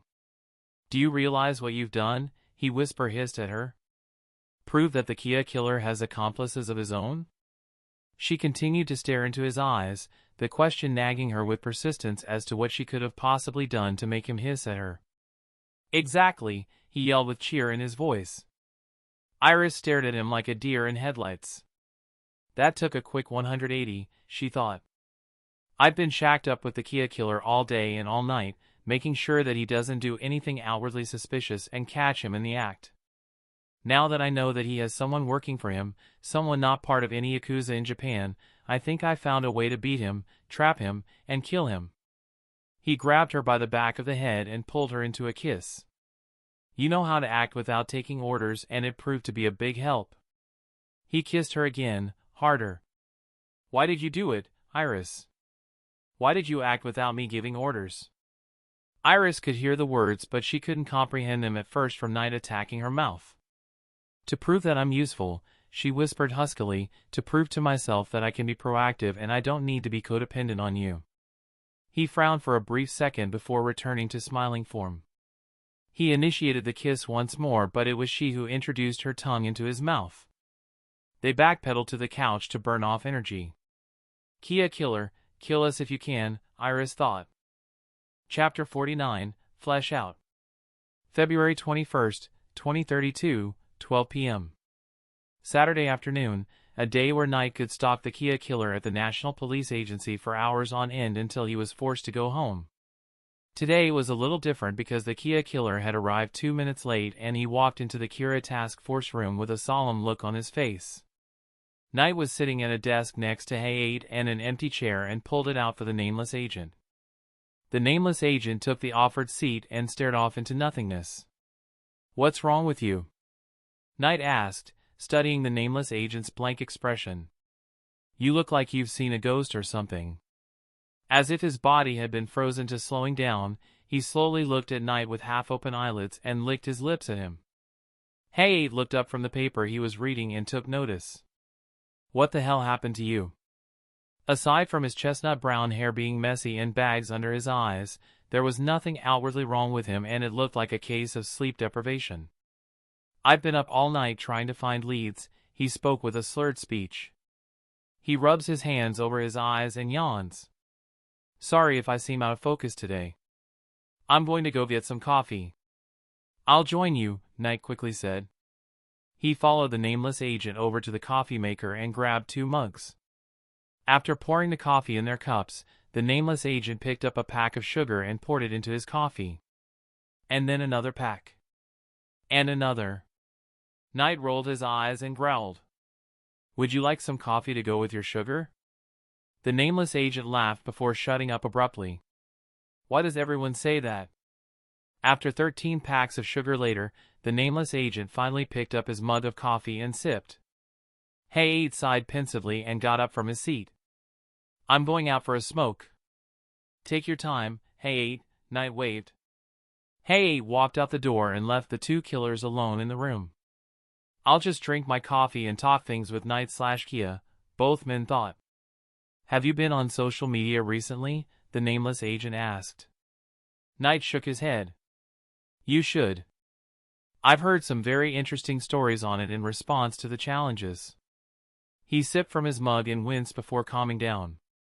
Based on the polls on various social media sites, most people voted for Kira to find the bombs during the bomb challenge. He grinned mischievously at Knight. "I gotta say, I was genuinely surprised that people wanted the bombs to be found. But, the polls for the Samurai Surgeon Challenge had a different reaction. Most people voted for the Samurai Surgeon to not kill Yamato the vampire," Knight pieced together as he sipped his mug. "I guess that most people would rather have the Matsuri gang dead than one member dead." "Suguru and Yamato still died 5 nights ago," the nameless agent clarified. "Heart attack, but they were dead after 9 o'clock. I've been keeping my eye on you for the whole 2 hours during that time and not once did I see you write any names or instructions down." From a logical perspective, I'm innocent. The Kia killer shook his head. When you throw out the concept of guilty and innocent, you'll realize that we're all animals. We're all animals. The only reason we wear clothes on our back, walk upright, have sex behind doors is that we animals created a system for us to follow. Are you saying that humans shouldn't be restrained by the system? I'm just giving my observations. He took another sip from his mug. Knight, you could be a much more dangerous killer if you just let go of the rules and killed whoever you want. The mug was inches away from pouring black coffee in his mouth when he froze and looked at the Kia killer with a glare. I will never become like you, he sneered as he slowly turned his head towards him. I will never become like you, beyond birthday. The Kia killer looked at him with a confused brow. Eh? Knight realized what he said and shook his head. Nothing. The Kia killer narrowed his eyes. I'm sensing some deeper history behind Knight Yagami than he's letting on. What drove you to become the man that you are? What drove you to be able to kill someone without invoking the slightest of emotions on your facial expressions? How are you able to lie and trick and deceive those around you? You have no idea what I'm capable of. The Kia killer chuckled. You have no idea what I'm capable of. He reached blindly behind him and grabbed a stapler. I am a man who likes to get his hands dirty. This stapler in my hands, I can kill you with it if you attack me. I can use it like a knife, a gun, or use it like it was intended to be used and I can kill you with it. A knife, hammer, screwdriver, wrench, ruler, scooper, fork, spoon, cash register, I can kill you with anything. He puts the stapler down between them. Knight rolled his eyes before taking another sip of his coffee. Were you always this crazy or made this way? I could say the same thing about you, Knight Yagami. Your parents never gave you a name, and given that you're at least in your 30s. 30s, the Kia killer laughed. This may come as a surprise, but I'm only 24 years old. Knight's jaw slowly and dramatically dropped. What? This man with a kill count in the triple digits is only 24? Knight remembered what he was going to say before he was shocked by the sudden reveal and veered back on course. In that case, if you were born 24 years ago, then you would have been born in 2008. 2007, I turned 25 on June 8th. Knight nearly crushed his mug with his bare hands. Regardless, you were born during Kira's reign and your parents did not give you a name to protect you from Kira. Yes, Kia killer said slowly. You are correct. How did you manage to go without a name for so long? Kia killer was about to answer absent-mindedly until he was blinded with visions from his past. The first vision was of his mother. Kia killer smiled warmly. That smile on my mom's face, she was like an angel. My mother was a criminal in Sweden, a small-time one but a criminal nevertheless. She was raised to take over some criminal business inherited from my maternal grandfather and make a name for herself. She started off as a foot soldier in this small-time gang before eventually becoming a nameless hitwoman. She scored 12 kills from her time as an assassin and earned the moniker, the Shadow of Ratvik. Her goal to make a name for herself in the criminal underworld came true and she could finally do what she wanted and not what her father wanted. She killed her entire gang save for the man she fell in love with, my father. Knight refilled his cup of coffee as he listened to the story, deciding to pour some creamer in. The Kia killer continued. One last hit and my mother was going to be home free. Once she killed off the bankers of her gang, she could steal the money and live a normal life, breaking away from my grandfather's curse. He passed and his expression suddenly dropped. Then something happened. Kira, Knight deduced. Kira, he hissed like a snake. Kira killed off every single member of the gang with the exception of her and my father. When criminals around the world started dropping, she went into hiding, her reputation as the Shadow of Ratvik all but unraveled. She wanted to be feared by other gangs so they would leave her alone and rest in peace, but with Kira, she never felt at peace, and when she discovered that she was pregnant with me, she told me her exact words were, and I quote, I spent my life trying to escape the life of my criminal father, and not only am I living under a mass murderer's thumb, I have a parasite growing within me. My mother wanted to live the life she wanted. She wanted to lay down on the beach, carefree as the day she was born, and fall asleep in the soft embrace of her lover. Mama and Papa faked their deaths and went out to live in the woods where they gave birth to me. Since Kira needs a name and a face to kill, they opted not to give me a name, so, for the first 4 years of my life, they isolated me from humanity. They isolated themselves from me as well. Mama and Papa wouldn't kiss me, they wouldn't touch me, and they never even gave me a term of endearment. To them, the only name I was worth calling was whatever nickname they came up with that day. He looks at Knight with a glare.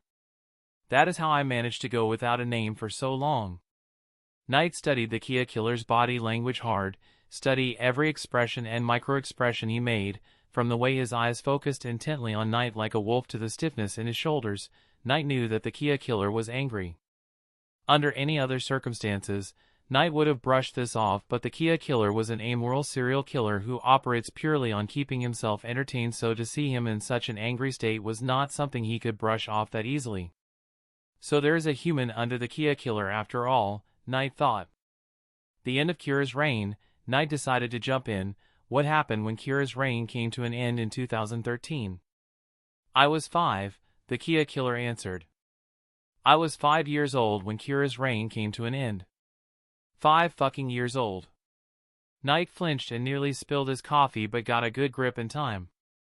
As soon as we heard the news that Kira had stopped killing criminals, the first thing my papa did was punch my mama in the face.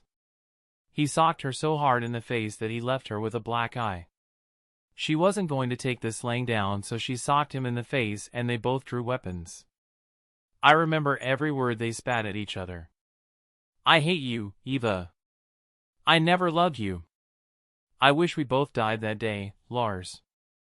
I wish Kira killed us both. Mama, Papa, please don't fight. I can't believe this actually happened, Kia killer exclaimed, flabbergasted. I always believed that they were isolating me from them so they wouldn't get too emotionally attached and give me a name, but no, Kira ruined their lives. They could never know the true meaning of peace, and when they finally saw an opening and realized that they weren't going to be punished for their crimes anymore, they attacked each other. He shrugged nonchalantly. Oh well, no use in crying over spilled blood. Focus on what's fun right now, that's my motto. Knight cringed and wanted to turn away, but he refused to show any sign of weakness in front of this killer. I don't care if you have a tragic backstory, it's not going to change the fact that I'm going to kill you, but I can't help but wonder, is the Kia killer targeting me because he thinks I'm a worthy opponent, or is he targeting me for the situation with his parents? Enjoy that backstory? Kia killer asked, the cheerfulness in his voice returning back to normal. At least you got some insight into my background. I am sorely tempted to learn about you, but you're just a regular human, not a god, and I doubt your backstory would be any interesting. Knight stared him in the eyes. You have no idea what kind of shit I've been through. The Kia killer checked his watch. Tonight, something big is going to happen. Another challenge? Oh yeah, another challenge. Let me guess, the Imperial? And from what I stole from your computers, they were involved with Kiri 9 months ago. 4 of them. Mitsu and Yen are going to have fun tonight. I would invite you to join them, but I already know you're going to opt to stalk me. Knight grabbed the Kia killer's shoulders before he could walk away. Who are your friends? The Kia killer feigned innocence by shrugged. I don't know what you're talking about. Who burned down the Akane asylum? It wasn't you directly, but someone working on your behalf. A couple of amoral human beings such as myself. Don't bother trying to get a look at their faces, cause they change their faces like a spy changing his shirt. Gangsters? Yakuza? Terrorists? Who are these guys helping you out? What are they? They're part of the Hey There, Hi There, Ho There organization. Knight sneered. Don't piss me off. Watch the news tonight and maybe you'll get a glimpse of their... He paused. Faces, he laughed hysterically. You'll get that pun later. I'm still going to kill you, motherfucker. The Kia killer brushed Knight's hand off like it was a fly, his smile never wavering nor leaving his face. And I'll kill you in more ways than you can imagine, Knight Yagami. Later that night. It's been about 5 hours since their conversation in the Kira task force room, and neither one kept the other out of their sight for too long. After a few more cups of coffee, they switched to energy drinks to keep themselves active. When they finished their energy drinks, they switched to sodas with caffeine. Knight didn't know why he was copying every drink order that the Kia killer was taking, but he didn't want to take any chances and zone off due to boredom. February 16, 2032, 11 p.m. Iris Abernathy's home. Knight picked himself off the couch and reached down to grab his discarded pants and pulled them on. He looked around for his search and spotted half of it hiding under the couch. When he folded over to pick it up, he couldn't help but side glance at Iris. She was laying on her side and watching Knight pick up his shirt, her beautiful form taking Knight's breath away. Never in my 18 years alive would I have dreamt of sleeping with Iris. She's a good source of stress relief. He couldn't stand to look at her anymore. If one more second was spent looking at her, he would give in to his primal urges and pounce her. "Get dressed," he ordered with a shaky voice. "I won't be able to control myself otherwise." Iris felt her face redden again and thought that she would explode like a grenade. She picks herself off the couch and retrieves her clothes. Once Knight pulled his shirt on, he got down to business.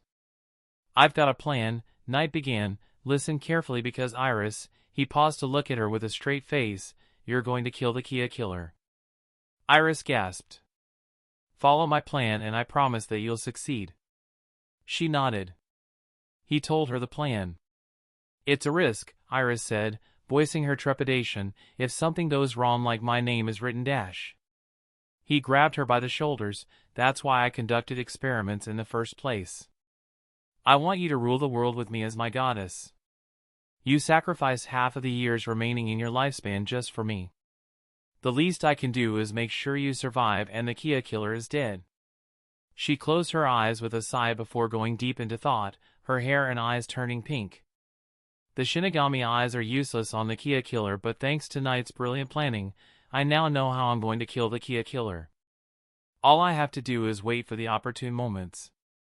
Her hand subconsciously rests on her stomach. "I won't let you down, Knight." Knight's hair and eyes turn a dark red color. "With this plan in mind, I can't lose. Kia killer, as soon as you let your guard down, you will die." Present time. Soma springs through the doors with Hey behind him. "Knight, check this out," he exclaimed. "It's another video from the Kia killer." Knight flashed a death glare at the Kia killer before running out of the room with the rest of the police officers to watch some on the projection. "It's live footage from Sakura TV," Soma informed. "They warned us that this content might be graphic for some viewers, but Chief Kudo already heading down there with a crew."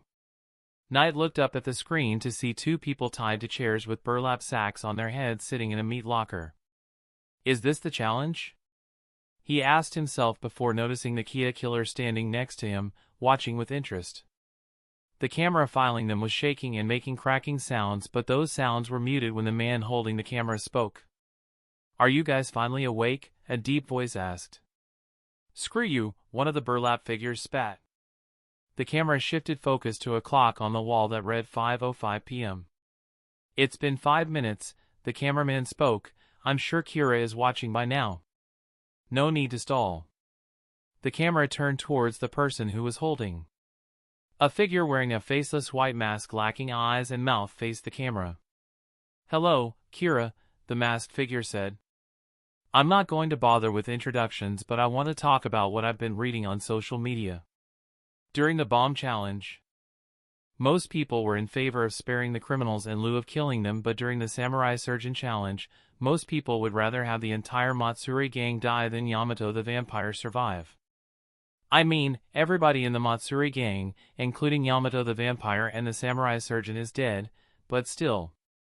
Things are going to start getting more complicated from here on out, and I want your undivided attention." He turned towards the tied-up figure on the left and ripped the burlap sack off of his head, and revealed the messed-up face of Mitsuo Amano. And when messed up is used in this context, his face had been burned like a pizza with pieces of flesh dangling off the edges of his skull, his eyebrows overlapping his eyeballs, the tip of his nose stuck to his upper lip, and earlobes left dangling off his ears. This here is Mitsu Amano, Faceless Mask spoke. He is a member of the Imperial Yakuza that is hell-bent on controlling the corruption in Japan.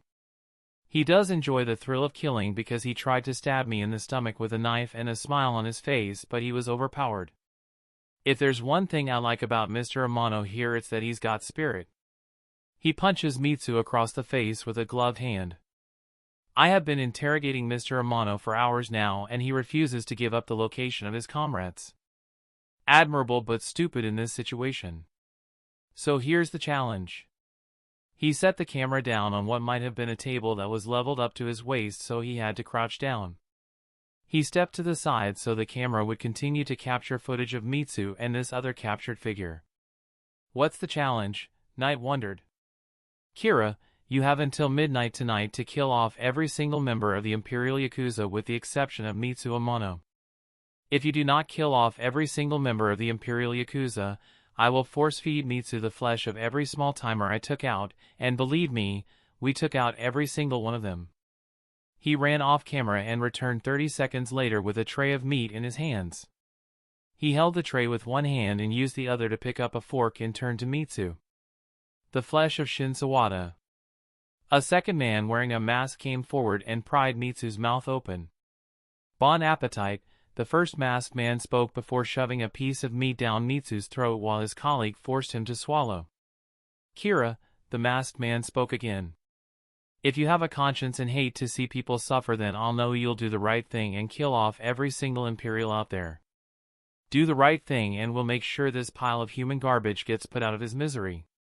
However, if you even think about killing Mitsu Amano for any reason whatsoever. He pointed to the other tied-up victim. My partner and I are going to fuck this one up. The partner strolled over to the second captured figure and ripped the front of their shirt off. Behind their torn-up shirt was a muscle shirt that showed off the physique of a woman's body. Yes, Faceless Mask spoke. We'll do anything short of raping this girl, but that doesn't mean we won't be creative when we torture her. The partner slaps the girl across the head. Remember, Kira, you have until midnight tonight to kill the Imperial Yakuza. Every hour that passes by, I'll force-feed Mitsu a piece of a small-timer. Try and kill Mitsu, I'll torture this woman. He points at the camera. The challenge starts now. I'll see you dash. Thump. The woman in the burlap sack screamed at the top of her lungs and convulsed out of the chair and fell face-first into the ground, spasming before going still. Both masked men flinched and backed as far away as possible off-screen from the spasming body before they both returned seconds later, looking down at the corpse, studying it like a pack of wolves. Yen. Mitsu moaned. I'm sorry. Holy shit! Faceless Mask exclaimed and dropped the tray of human meat. We did! We won! Kira killed off the entire Imperial Yakuza not 5 minutes after declaring this challenge. Knight's eyes widened. What the hell? How did that happen? Only one name crossed his mind. Iris. The masked man turned back to the camera. I guess you're wanting an explanation as to why this person suddenly fell over and collapsed. You see, we had a plan for how we were going to determine if Kira was going to kill the Imperial by having a member of the Imperial with us. He turned to the body and yanked the burlap sack off the corpse's face, revealing the identity of the woman to be Light Yagami, her face intact and unburned. Light Yagami is her name, and if she is dead, then that only means that every other member of the Imperial is dead as well. Iris, you acted impulsively. You can't afford to act impulsively in the world we're living in. We have won, Faceless Mask shouted with a face-splitting grin evident in his voice. He turned to Mitsu, giving the camera a view of his dark brown wavy hair. You lose, Mitsu. Faceless Mask picks up a piece of cooked flesh the size of his hand, and he has his partner hold Mitsu's mouth open while he shoves it down the teen's throat. He punches Mitsu in the stomach as he swallows the flesh and causes him to cough it up, but both men keep his mouth sealed shut so he can't spit it out, and whenever he tried to swallow, he'd get punched in the throat again. Mitsu went limp and the mercenaries let him fall face first into the floor, spasming until his body went limp. And just like that, the cannibal challenge is over. Before it began, the partner spoke. Both men looked at each other, their faces hidden by the masks, but a silent, non-verbal communication flowed through them. And judging by the sounds of the police sirens, we were traced far sooner than I thought. The faceless masked one spoke.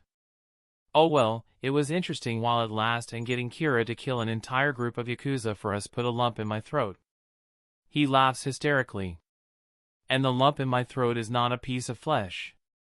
He looked at the camera as if he suddenly remembered its presence, and made a beeline for it. He crouches down and leans forward, making sure the camera only captures his face. My time has been outlived. He touches his neck and removed his mask for the whole world to see his equally burnt face. With the terminal cancer I'm living with, I'd rather not die a slow and painful death, but rather go out with a bang. He pulled something out of his pocket before showing it to the camera. A grenade. Tak, Zijaj Umrah. He pulled the pin. The camera cut feed before any more graphic content could be shown. Knight rushed into the nearest bathroom and kicked open the first stall he saw and threw up in the toilet on his hands and knees. Kia killer, I'm going to kill you. The stall door opened behind him and Soma stepped in. Are you okay, Knight? He asked with concern in his voice. I'd never seen you throw up like that. Knight flushed the toilet before falling on his ass. I'm going to kill the Kia killer, he declared. I'm going to find him and I'm going to fucking kill him. With my bare fucking hands if I have to. Soma cringed slightly. I don't like seeing this side of you, Knight. Honestly, I thought that you would be happy about the Kia killer helping Kira take out criminals. Did he rub you the wrong way or something? The Kia killer. Knight whispered with hate. I could care less about him killing criminals, but it's what he reminds me of. What does he remind you of? Knight thought back to Toma and Mayu Kamaya and why he ended up in an orphanage in the first place. His expression darkened. It's an incident that happened when I was 4. Chapter 50, Knight's Trauma. August 12, 2018. Knight Kishi Kamaya Yagami, age 4. As of today, I am proud to be able to call you my son. Kishi laughed and ran up to Toma and hugged him tightly, clinging around his neck. Today was the day Kishi's adoption papers cleared through court and were in the hands of Mayu and Toma Kamaya. Without a doubt, he was now their adopted son and he was happy. Mommy, Daddy, Kishi giggled and laughed. Toma picked Kishi up and hugged him tightly, Mayu coming around and hugging Kishi tightly from behind. Happiest day of my life, Kishi cheered. On behalf of Toma and myself, we'll second that. Mayu kissed the back of Kishi's head and ruffled his strawberry blonde hair. She backed away to grab a box of tissues and blew her nose. I can't believe we have a child. Toma grabbed his wife's hand and pulled her forward, allowing her to cry tears of joy in his shoulders. I was adopted by my foster parents. I wasn't some child living in a foster home, I was a child living at home with his parents. Mayu, Toma, I miss them so much because that day of joy was the calm before the storm. October 6, 2018. Knight Kishi Kamaya Yagami, age 5. Kishi stirred in his sleep and began tossing and turning. He was aware that he was sleeping at this moment, but he could not find the strength to pry his eyes open. When he realized that he couldn't open his eyes, he lifted his arm up and grabbed his eyelids, and opened them. When he was hit with the pitch black of his room, he felt his head start to spin and laid his head down on his pillow to help with his dizziness. When he sat up in bed, he rubbed the sleep out of his eyes and looked over to the clock on his bedside table. It was 12:30 o'clock in the morning, and when he realized this, "Today's my birthday," he spoke in a soft, cheerful voice. He climbed out of bed and ran out into the hall.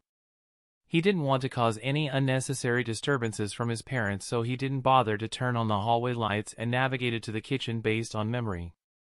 He opened the fridge when he reached it and looked inside, squinting so his eyes could adjust to the light. There, as clear as day, was a birthday cake that his parents had prepared for him. Chocolate cake with green frosting with the words Knight in shining armor written in dark red across the top above his name. He couldn't resist. He took a fingerful of frosting and licked it. He was tempted to get another sample but decided against it and closed the fridge. Since he had been looking into the light for too long, he had to wait for his eyes to adjust before walking back to his room. I'm 5, Kishi thought. I am 5 years old. He was staring from the kitchen into the living room because there was some light out coming from the window, but because tonight was a waning crescent, there wasn't much moonlight out tonight. But he swore he could see something in the corner of his eyes. When he squinted his adjusting eyes, he could barely make out the shape. It looked to be the shape of a human sitting in the middle of the couch, holding something long enough to be held in both hands. He squinted again, and when his eyes were adjusted, he could see the glow of white eyes staring at him in the darkness. A pair of white eyes stared at me from the living room couch. I remember every detail of these eyes as white as the moon, a lack of veins, and hugely dilated pupils surrounded by brown rings of an iris, but at the time and setting I was standing in, his eyes could have been black for all I knew. My first thought was that Mom or Dad had caught me sneaking frosting off my birthday cake and were waiting to scold me, but then I remembered that both Mom and Dad were sound asleep. I checked on them prior to going out into the kitchen, and I know from sleeping with them that they both snore, and I could hear the snoring coming from their bedroom. As soon as I realized that this person sitting on my living room couch wasn't Mom or Dad, I remember my heart pounding in my chest, like drums trying to catch up to the beat of the music it had fallen dangerously behind. Kishi's eyes widened and he stumbled back. He put a hand to his mouth and suppressed a scream he let out. Even in the dark, Kishi could see the white dentures of this figure's mouth through the orifice in this person's face in the shape of a smile. Midnight snack, the figure whispered softly. I remember waking up in the middle of the night to eat candy while my parents were asleep. Kishi tried to run, but he was in the kitchen with no doors. There were windows, but he wasn't tall enough to reach, and the only set of exits could only be accessed by cutting through the living room, and that was the last place Kishi wanted to go. I wouldn't try and run away, Kishi, the man hissed. I saw your birthday cake. I know what your name is. The man lifted himself off the couch and held the object he was carrying in both hands over his shoulder and let out a loud sigh. You know, you could just call for help if it makes you feel better. In fact, the more the merrier. Kishi continued to hold in his cries, but it was getting harder with the man advancing towards him. When he heard the man's foot thump against the wooden floor, he cried out in terror. Mommy! Daddy! That's right, the man said before stopping 10 feet from Kishi. Call out to your parents. Let them know that there's a man in your house. Kishi backed away and hit something. He realized he hit the table if his memory was correct and hid under it, hoping the man would just leave him alone. What's wrong, Kishi-kamaya? Afraid? No! Yes. No, please. Yes, please. The sounds of door hinges creaking in the hallway shook the man. He looked in the direction of the hallway before turning back to Kishi and putting a finger to his lips in a shushing motion. He stepped to the side and out of sight. The hallway light came to life and Mayu came racing into the kitchen. Kishi, she cried. Kishi! Mommy! Kishi whimpered. Mayu turned on the kitchen light and saw Kishi sitting under the table in a fetal position. Kishi, Mayu called, what's wrong? There's a monster here. What? She asked, baffled. There's a monster in the living room. Mayu turned around and looked around the living room, no one there. She turned back to Kishi and approached him. Instead of pulling him out from under the table, she kneeled to his level and reached her hand out. It's okay, Kishi, there's no monster. No, I saw one, Kishi insisted. There's a monster in the house. Monsters are real, Kishi. It was just a nightmare. No, monsters are real. I saw a monster. He hugged his legs tighter. Please don't let him get me. Kishi, there are no monsters around. You must have had a nightmare. Mayu pushed a chair away and crawled under the table and sat next to the cradling Kishi. Mommy, it was real. I swear, there was a monster sitting on the living room couch, smiling at me. He was carrying something over his shoulder. He wants to hurt me, Mommy. Mayu sighed softly before ruffling her hand through Kishi's strawberry blonde hair. I remember my mother tousling my hair back and forth. I liked it when she rubbed her fingers through my hair, felt like a massage. You know when you get so angry or upset and your parents know just what to do to calm you down? Whether it'd be tickling you or lifting you in the air like Superman, it was rubbing the top of my head for me. It felt good to have my mother tousling my hair to comfort me. I could never get sick and tired of it. Had I known that was going to be the last time my mother would have tousled my hair, I would have smiled to show her that I loved what she was doing. Poor Kishi, Mayu whispered, today's your birthday and you wake up scared. Mayu grabs Kishi's hand and pulls him from under the table. No, Kishi cried, tears running down his face. Please. I'm here with you, Kishi, she reassured. I won't let anything happen to you. But, the monster. I will sleep with you tonight if it makes you feel better. Please.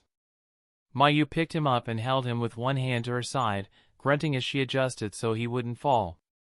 You're getting heavier and heavier for me to pick up every time. She carried him into the living room, which made Kishi wrap his arms around his mother's shoulders and cry into them. Mayu patted her son's back and was about to lead him back to his room when she stopped at the border from the kitchen to the living room.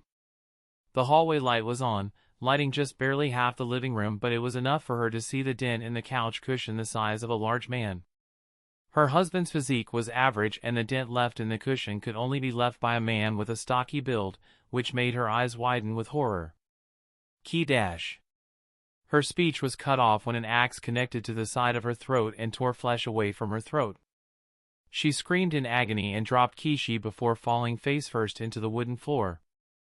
Another one bites the dust, the man laughed hysterically. I do love it when they fall over like a rag doll. Mommy! Kishi screamed. The man laughed once more. Goodbye, Mayu Norikamaya. He stomps his foot on the back of Mayu's motionless head. He looked at Kishi, whose jaw was covered in his mother's blood. Now, if you could just scream one more time and get your father's attention, I would much appreciate it. Toma charged into the man from behind like a truck and body slammed him. Ow, the man droned. That hurt. He uppercut Toma with the back of his fist as he picked himself up and punched him across the jaw with the same hand. Toma stumbled back and tripped over Kishi. He jumped to his feet and assumed a fighting position, ready to prowl at any given moment. Kishi looked up at the man with the axe. I could make out every detail of the man. He was tall, a little over 6 feet, had a muscular build to his arms, and was carrying with a silver blade over his shoulder. His choice of clothing included a sleeveless sweater worn over a long-sleeved black shirt and red nylon pants. What stood out to me most was that his entire face was wrapped in bandages like he was hiding a burn wound with holes where his eyes and mouth go. And his voice, I can't describe it any other way than it sounded excited. Stay away from my son, you prick, Toma yelled, tears flowing from his eyes. Stay away from him. The axe murderer held his weapon in front of his chest like a soldier holding a gun at port arms. Today is his day to die, as is yours, Toma Kamaya. Toma blindly grabs a candle holder and throws it at him. The axe murderer ducks and charges. Kishi moved out of the way but turned just in time to see the axe murderer dig the blade into Toma's collarbone. He ripped the blade out of his opponent's shoulder and kicked him to the floor. He swung the axe down and missed when Toma moved out the way. When Toma stands up, the axe murderer hits Toma in the jaw with the other end of the blade and knocks him to the ground. He raises the axe above his head and brings it down on Toma's leg. Toma screamed and tried to crawl away, but his attempts were thwarted. Then the axe murderer slammed the axe down into the back of his neck. Goddamn, the axe murderer exclaimed excitedly.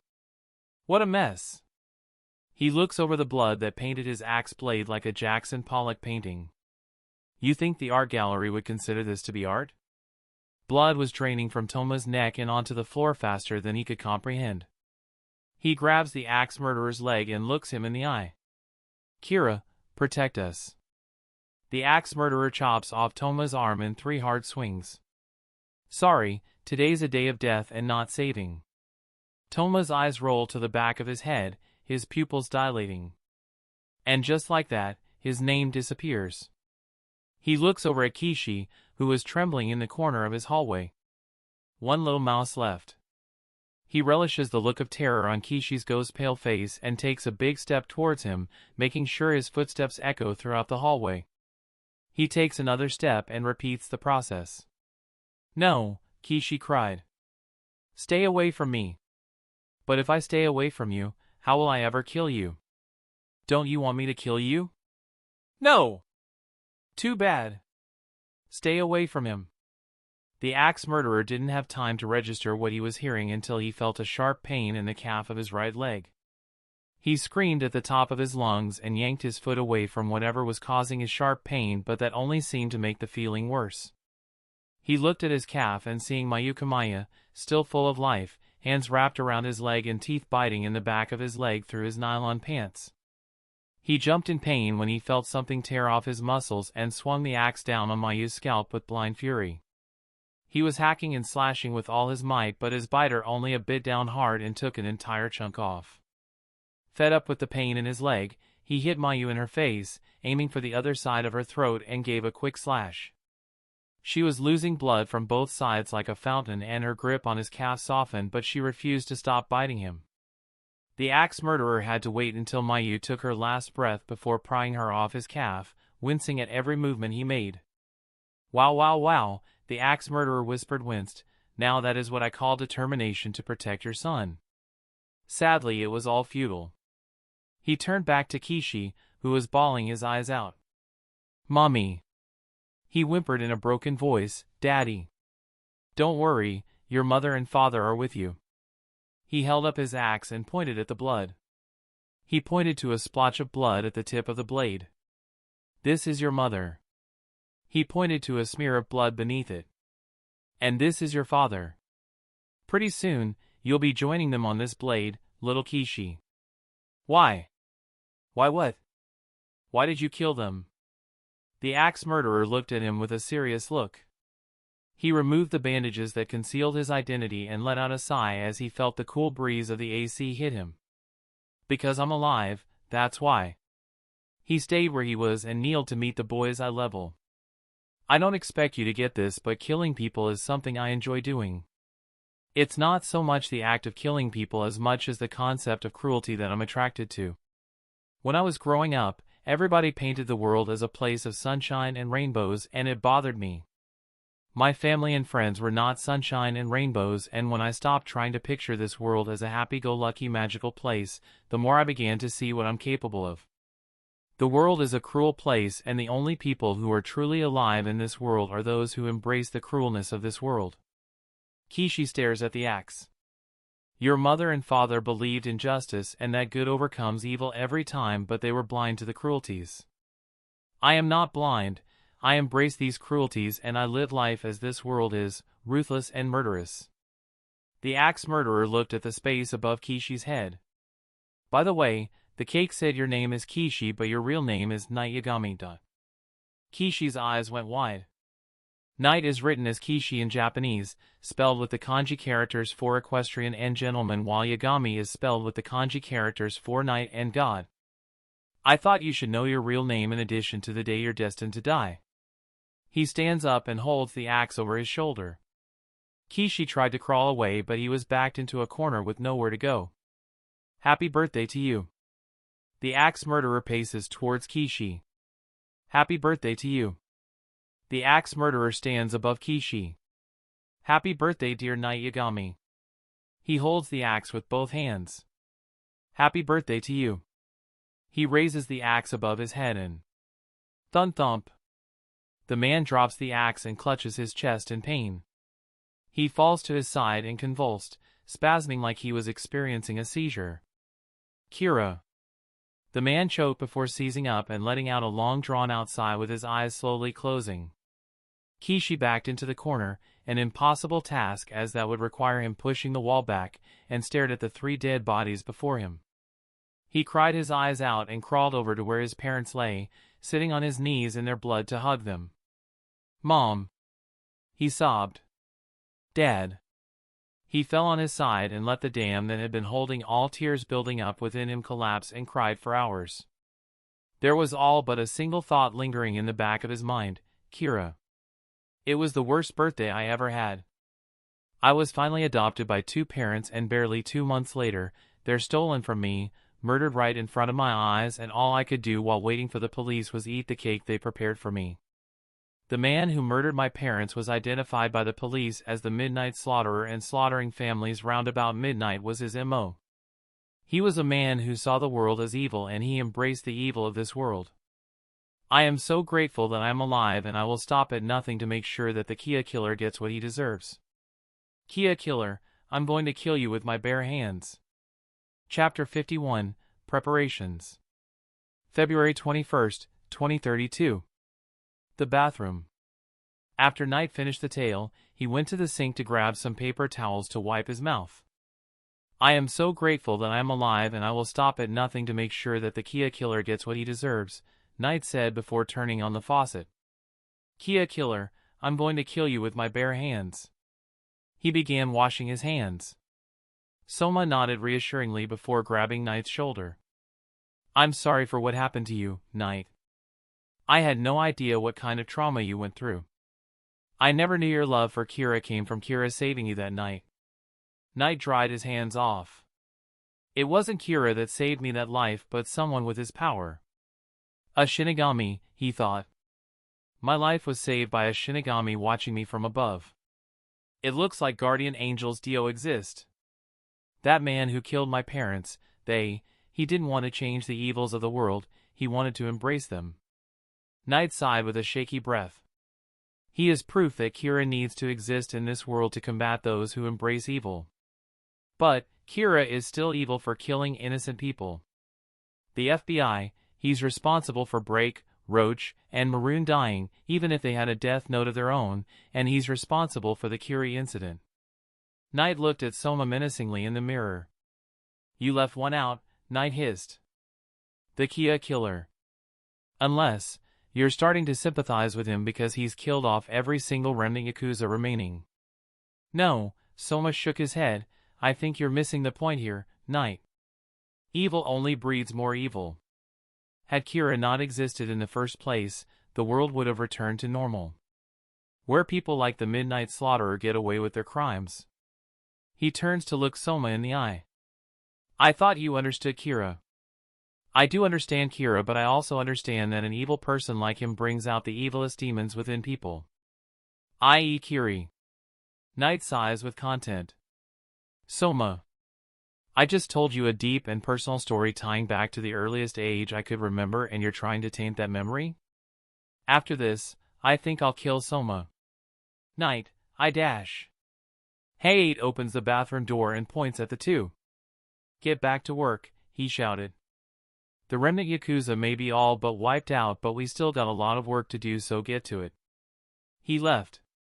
Soma and Knight looked at each other, the two redheads coming to a non-verbal agreement to end this debate and get back to it later. Soma left first, and Knight turned to look at himself in the mirror, holding himself by his arms against the sink and sighing. He looked up in the mirror to see Gilth materializing behind him. Who saved me that wretched day, Dad? Who wrote down the Midnight Slaughterer real name and killed him? Gilth shrugged. Knight's face turned red with anger. Don't give me that. What Shinigami sacrificed their life to save me? The Midnight Slaughterer spoke my real name, which could only mean one thing. He had the Shinigami eyes and saw that October 6th, 2018 was my destined death day. He had his bandages concealing his face removed for over a minute, so somebody must have been spotting me from above. He turned to look Gilth in the face. Who saved my life? Gilth shrugged but answered, do I look like an omnipotent being? Do I look like I know everything? I had no intention of sacrificing my lifespan for yours, and since your mother is still alive, it can't be her. What Shinigami had feelings for me? You really think I can answer that? I have no fucking clue. God damn it. If some Shinigami loved me enough to die for me, who could it be? Either some random Shinigami in the human world or a relative of yours who reincarnated into a Shinigami. Like Grandpa? No, you have to write in the death note in order to be reincarnated. Ray Pinber? You have to own, not borrow, a death note in order to reincarnate. Kaiusa Kiguchi? I doubt that greedy businessman would sacrifice his life to save yours. He was willing to sacrifice your mother's life to save his, so not possible. Cal Snyder? Don't know enough about him, but if he worked for Mello and the Mafia, then he more than likely would be content with you dying. Saito? The Shinigami shot him a look. Knight remembered Gilth telling him how he got the second notebook and brushed his candidate aside. Figuring out who saved your life will come later. For now, focusing on taking out the Kia killer. Knight wanted to argue but decided that killing the Kia was his #1 priority and walked out of the bathroom. Midnight. Knight returned home and found Iris in the living, sitting on his couch with a coffee in her hands and eyelids threatening to close permanently for the time being. Once Knight closed the door with a loud thud, Iris sprung to consciousness and stared at Knight with a guilty look. She puts her mug down and stands up, holding her hands up defensively.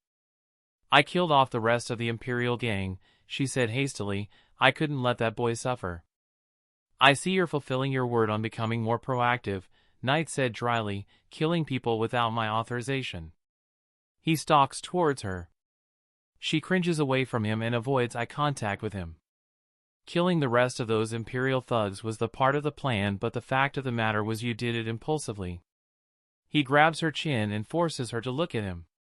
I get that you're trying to be better and make choices for yourself, but think those choices through carefully. What if it had been a trap to lure Kira out into the open? He turns away from her with a sneer. I expected more from you, child who tied #2 at Wammy's house. Iris bites her lower lip. Don't call me that. Knight laughed and looked at her. Or what? Or I won't give you the name of the man who force-feed Mitsu Amano the remains of Shin Sawada. Knight's laughter was silenced. Really? Apologize for calling me a second-rank child. Knight laughed. Wow, I never knew Iris Abernathy could be so touchy about coming in second place. I think I've earned the right to be called your equal. You and I are in this Kira business together. Knight laughed. Wow, you're even taking the initiative in the conversation. I'm going to have to put you on a tighter leash.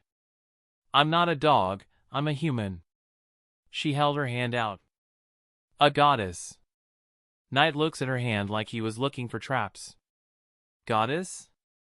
Knight, I killed every single member of the Matsuri gang and killed every Imperial gangster. I killed Minato Takada. I've identified people for you to kill. There is no going back from what I did, so the only thing I can do is go forward. Please, let me be your goddess. Knight's brows arched. Please? Iris corrected herself. I am your goddess. She shook her hand again to remind Knight she was holding it. Instead of shaking her hand, Knight dove in and bestowed a kiss on his goddess and co-ruler of the New World. Iris felt butterflies in her stomach, but they weren't flapping their wings rapidly as before, which caused her to blush. The names of the people torturing Mitsu Amano? Knight demanded. Iris reached into her backpack and pulled out her computer. Massey materialized and stood beside Gilth as they watched their heirs get to work. I'm so proud of our son, Gilth said, which made Massey sob into his shoulder. He's succeeded us where we failed, and his plan to kill the Kia killer, phenomenal. And Iris, Massey huffed, still sobbing into Gilth's shoulder, she's the perfect match for our little nightlight. Gilth grabbed Massey by the shoulder and forced her to look at him. Massey, I heard Knight tell a very interesting story to Soma. He told him how he solidified Kira into his heart. Gilth and Massey floated into the room above them to retell the story. Iris pulled up the photos on her laptop. Ever since their first appearance, I have been investigating these guys that are working with the Kia killer, and I think I found a few solid leads. She pulls up a picture of a man whose face was burnt off into an unrecognizable lump of flesh on his skull. Iris cringed and wanted to look away, but quickly pushed away these thoughts and continued. Based on what I got when I profiled these people, I can only describe them as amoral human beings. Based on this description, they are not criminals because criminals are generally not amoral and Yakuza typically follow their own code of conduct. They are mercenaries. Knight's hair and eyes turn a dark red color. Amoral human beings? I remember the Kia killer describing them as amoral humans beings too, so they are mercenaries. And that pun he made, something concerning their faces. Mercenaries who burn off their faces. Iris continued, since mercenaries aren't exactly legal, they wouldn't really have their own legal website. I have no intention of logging onto the dark web. So I searched up articles about mercenaries and private military contractors that had something significant about their faces, specifically, self-inflicted burns. She pulls up an article and points to the headline. The MIA Mercenaries. The article wasn't able to go much in depth about the organization itself, but it provided useful information on activities they were known for. The MIA mercenaries were known for being hired bodyguards, fighting wars in third world countries, documenting the cruelties of man, and protecting people with status. They were also known for torture, murder, assassination, and burning off their faces. The article explains that while it may be a rumor, it's believed that MIA mercenaries' initiation requires them to abandon their past, their families, and burn their faces beyond all recognition so they can't be identified by the police, surviving relatives, or Kira. The article speculates that their main motive is to escape boredom and entertain themselves in the ugly side of life. How ironic if this is true, Knight laughed. The Kia killer has no name and the MIA mercenaries have no face, and they are both amoral killers. One only kills in self-defense and the others went out to the ugly side of the world to see something interesting. Kia and MIA were made for each other. The Kia killer and the MIA mercenaries, Iris spoke aloud. The killer and action killer and the missionary, information, assassination mercenaries. Isn't this a world of irony or what? Knight chuckled before patting her on the back. Good work, Iris. Now, you said that you could identify the man who was torturing Mitsu. Who is this person and how were you able to identify him? She pulls out her death note and opens a page with a forename written on one page and a surname written on a second page. The Mia Merc's name was Albert Granger. His face was unrecognizable, Iris said, but as long as it's your real face then the Shinigami eyes will always know your real name. Knight laughed. Wow, they're burning their faces for nothing then. The only benefit they get from burning off their own faces is to hide their identity from the public. Good work, Iris. So they're just as easily identifiable as the remnant Yakuza. Yeah. Speaking of which, I looked over the names of every single remnant Yakuza out there and not a single of them survived. Mitsu Amano was the very last of the remnant Yakuza to survive. Knight acknowledged this fact by nodding. Great, so we can focus our full efforts on the Kia killer and kill him. Easier said than done. The Mia Merc in this picture is dead and so are the two on the TV. Him. Knight rested his elbow on his knee and touched his chin. I'm trying to think of a plan. The Kia killer is within the buildings of the NPA, but going through with our plan is going to be extremely difficult. We're going to have to catch him in the act and kill him as the Kia killer, not the nameless agent working with us to find Kira. Any plans? Knight rubbed his lower lip, contemplating. He gets up and heads to the fridge, taking out a caramel apple and taking a bite into it. Even with the delicious, caramel white taste in his mouth, his strategic planning had abandoned him in favor of going absent-minded. I could have either Gilth or Massey keep tabs on him at all times, but at the same time. He goes over a dozen scenarios in his head. No, since the Kia killer doesn't have a name, that won't work. Even if it was possible, the Shinigami rules would prevent that from happening. Experiments have proven that it will work, but finding the time and the place and my Shinigami unwilling to risk himself. I have a plan for killing the Kia killer, but executing it is going to be extremely difficult. Then there's the matter of the MIA mercenaries and how they could act as a contingency plan should the Kia killer be killed. So far, I have to kill the Kia killer and set up defeat for the Mia Mercs. By the time he was done going over the anchor points in his head, his caramel apple was halfway gone and he still hadn't thought of a solid plan. Damn it, he cursed. Why do you like caramel apples so much? Knight looked at Iris. I just like them so much. Sometimes when I played chess with my foster father, I would challenge him to a bet, and if I beat him, he would have to get me any kind of candy I wanted, and at the time, what I loved most were caramel apples. The first time I ever tried a caramel apple was at a carnival they took me to.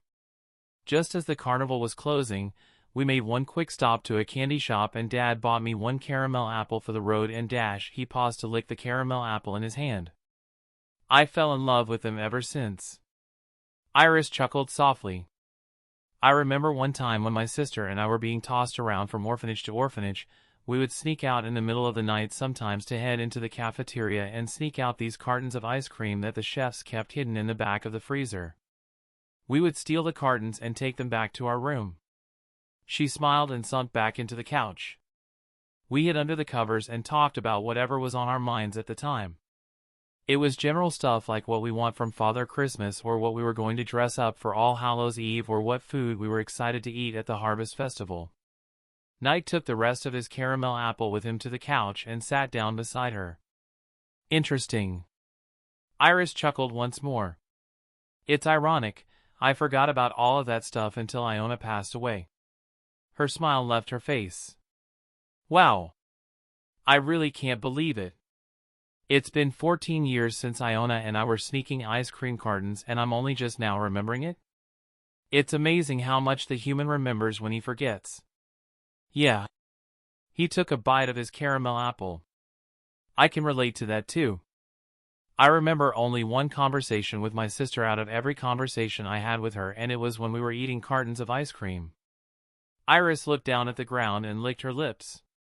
I don't anyone wants us, Iona. Heir, why such a downer? We've been in this orphanage for months and no one has bothered to look into us or want to adopt us. I think we're going to live forever in this orphanage. Heir, don't say that. Mummy and Daddy abandoned us.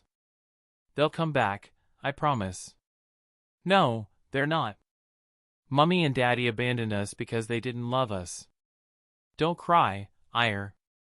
Iris could feel the emotions building up in her, the tears threatening to come back, but she pushed them back down.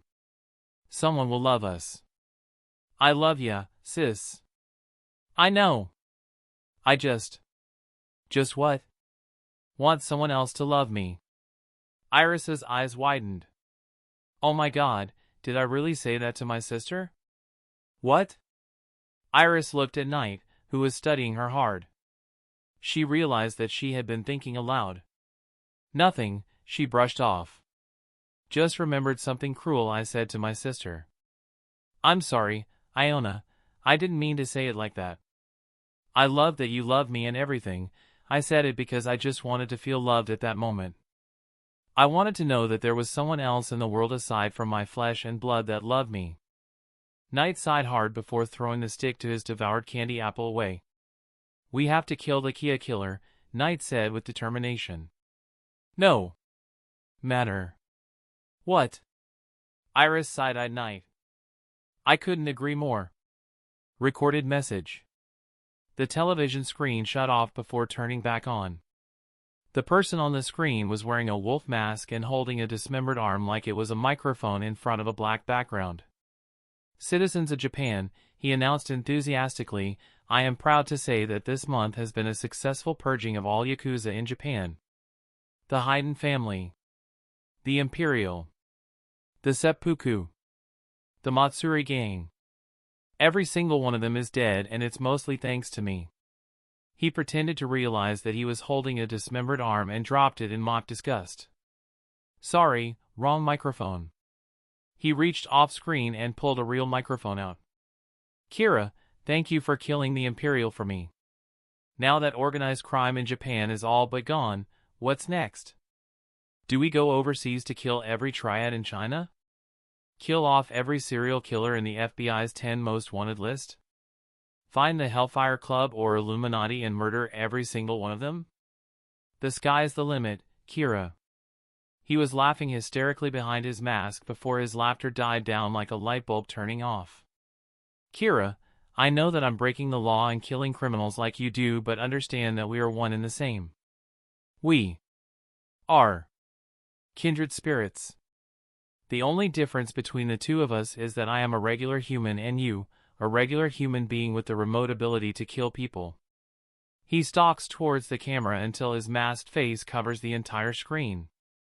The contest to see who is the better killer is still going on, and you won't kill me because you don't know my identity, and I won't kill you because you make my life interesting," he whispered. Citizens of Japan watching this public broadcast, I want you to cast your votes on social media. Who is the better serial killer? The poll will open today at 11:59 a.m. and close on February 25th at 11:59 p.m. on all social media platforms, including but not limited to Twitter, Facebook, TikTok, and Snapchat. Whoever ends up with the most votes, whether it be Kira or me, gets the right to decide how to end this. Hint, hint, pick me as the best serial killer. February 26th, 8 p.m. The polls closed at 11:59 p.m. the night before as instructed, and the poll ended in a draw. 32 million people took the poll on social media, and it was divided in half between Kira and the Kia killer.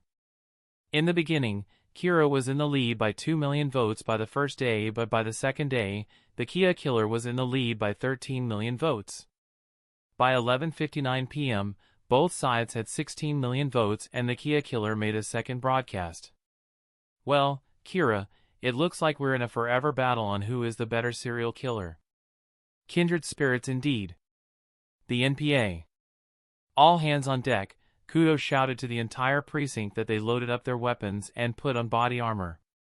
We got an anonymous tip that the Kia killer is going to be present at that construction site on Daikoku Wharf. Yamane was struggling to put on his bulletproof vest before Height helped him out. "What with all the hardware?" he asked. Height answered, "This anonymous tip told us that the Kia killer will have gunmen with him, all ex-military and armed to the teeth with firepower. We can't afford to get caught unprepared." "That's right." Yamane and Height turned to the voice. The nameless agent pulled out a gun from the holster in his back and cocked it like a soldier. "Can't afford to get caught unprepared," Soldier said. "We go in there, find the Kia killer, and end this madness with the serial killer versus serial killer contest." "Are you sure you want to come with us?" Soma said, joining the group. "Wouldn't miss it for the world." He smiled. "Wait till the Kia killer gets a load of me." Soldier's hair and eyes turned green. "Kira, kill me if you can." The pound. Iris sighed heavily before walking through the doors. As soon as the bell above her went ding, the dog started barking. She jumped slightly back when a giant black dog in a cage beside her barked into her ear. She backed away from the cage before scouting around the pound. She checked with the clerk working at the counter and asked for a very specific dog breed. "Looking to adopt?" the man asked. "For now," she answered. "Forgive me, but you don't look Japanese." "I'm British." The man smiled. "Ah, a descendant of the Queen of England, perhaps?" "No." The man sulked. "Shame, I've always wanted to experience the United Kingdom. With this Kira and Kia killer contest going on, maybe I should leave the country." "Before you do, can you get me a dog?" "Of course." "What dog breed are you interested in?" She told him. "Ah, looking for something to remind you of home." "Follow me." He grabbed a set of keys and walked into the back room with Iris following. In the back room, there were dogs imported from other countries with their country of origin written on signs dangling above their cage. She followed him to the very back of the room and looked into a cage he pointed at. "This guy?" She smiled. "That's the dog breed I'm looking for." The man opened the cage and let the dog run to the foreigner. Iris got down to one knee and touched the dog's head, rubbing her hands over his ears and grabbing his chin. "Good, Belgian Malinois." Chapter 52, Going MIA. February 26, 2032, 9 p.m. Construction site. "Ah, such a beautiful night." Jeremy Price sighed as he stood over on the top floor of a building in construction. He touched his scarred face out of habit before he donned his expressionless mask. He sighed heavily in his mask before looking out into the distance to see something. He recognized the color. Police sirens? Huh, interesting. He begins jumping from his toes like he was gearing up for a fight. As he's bouncing, he checks the gear in his vest. Grenades, check. Pistols, check. C4 detonator, check. He stops bouncing and pulls out his walkie-talkie.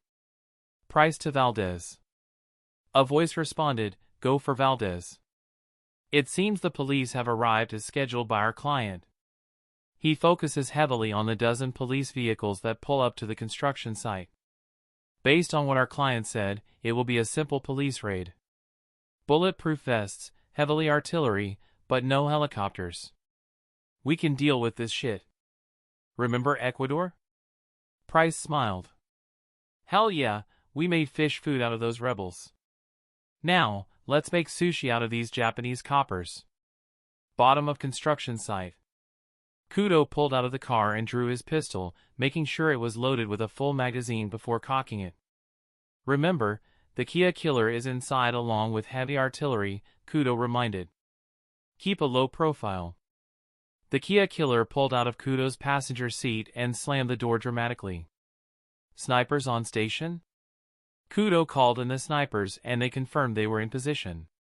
Soma, Heiei, and Yamane climbed out of the back seat and cocked their pistols. Soma wiped the sweat underneath the bangs of his red hair and exhaled deeply. Stay calm, Soma, Heiei scolded. We're about to raid an unfinished building in construction with ex-military, Soma said quickly. It's not going to be like Daichi Nagasawa, we're dealing with professionals. Then you should have stayed home. Soma shook his head. No, I'm ready. Then he looked up at the top floor of the building in construction, towering 20 floors. Then shut up and put on your helmet. Soma nodded before reaching over to another officer and grabbing a helmet and putting it on. He made the camera was activated before he taps Heiei on the shoulder. Kudo nodded. Strike team, infiltrate. A strike team that arrived 30 minutes prior began infiltrating the building so they could determine if the rest of the police force could infiltrate. Once they got the go-ahead on the walkie, Kudo, Soma, Heiei, Yamane, and 20 other officers began their raid on the empty building. The first floor had construction equipment littered around including a cement mixer, girders, and cinder blocks stacked to make a wall. They turned on their flashlight and those with submachine guns lead the way. They found the stairs and started climbing. The Kia killer stood in the center of the infiltration squad and ejected the magazine in his pistol and pulling the slide back until it locked into place like a gun out of bullets. Nice submachine guns you got there. The officers aimed their guns towards the first set of stairs where the voice was coming from. Police issued Heckler & Koch MP5A3 submachine guns. Nice. I would be lying if I said I wished I had a gun like that, but I'm in a happy, healthy relationship with my M249 saw. The officers rushed up the stairs and swept the second floor, finding nobody. I make sure to remain faithful to her. I'm not allowed to touch her beautiful, amazing body unless I demonstrate I know how to properly dance with her. Right now, she's feeling thirsty. The officers sweep the second floor, no sign of anybody speaking. If my lady is thirsty, I must be a gentleman and quench her thirst, and she has a very specific taste. They heard the sound of a gun cocking. Kudo quickly shouted, "Get down!" A spray of bullets from the wall blasted the officers, nearly tearing them to shreds. 3 of them fell over dead while others laid on the ground, bleeding. Kudo took aim and fired in the direction the bullets continued to flail from, and since he could see the muzzle flash, he wasn't shooting blindly in the dark.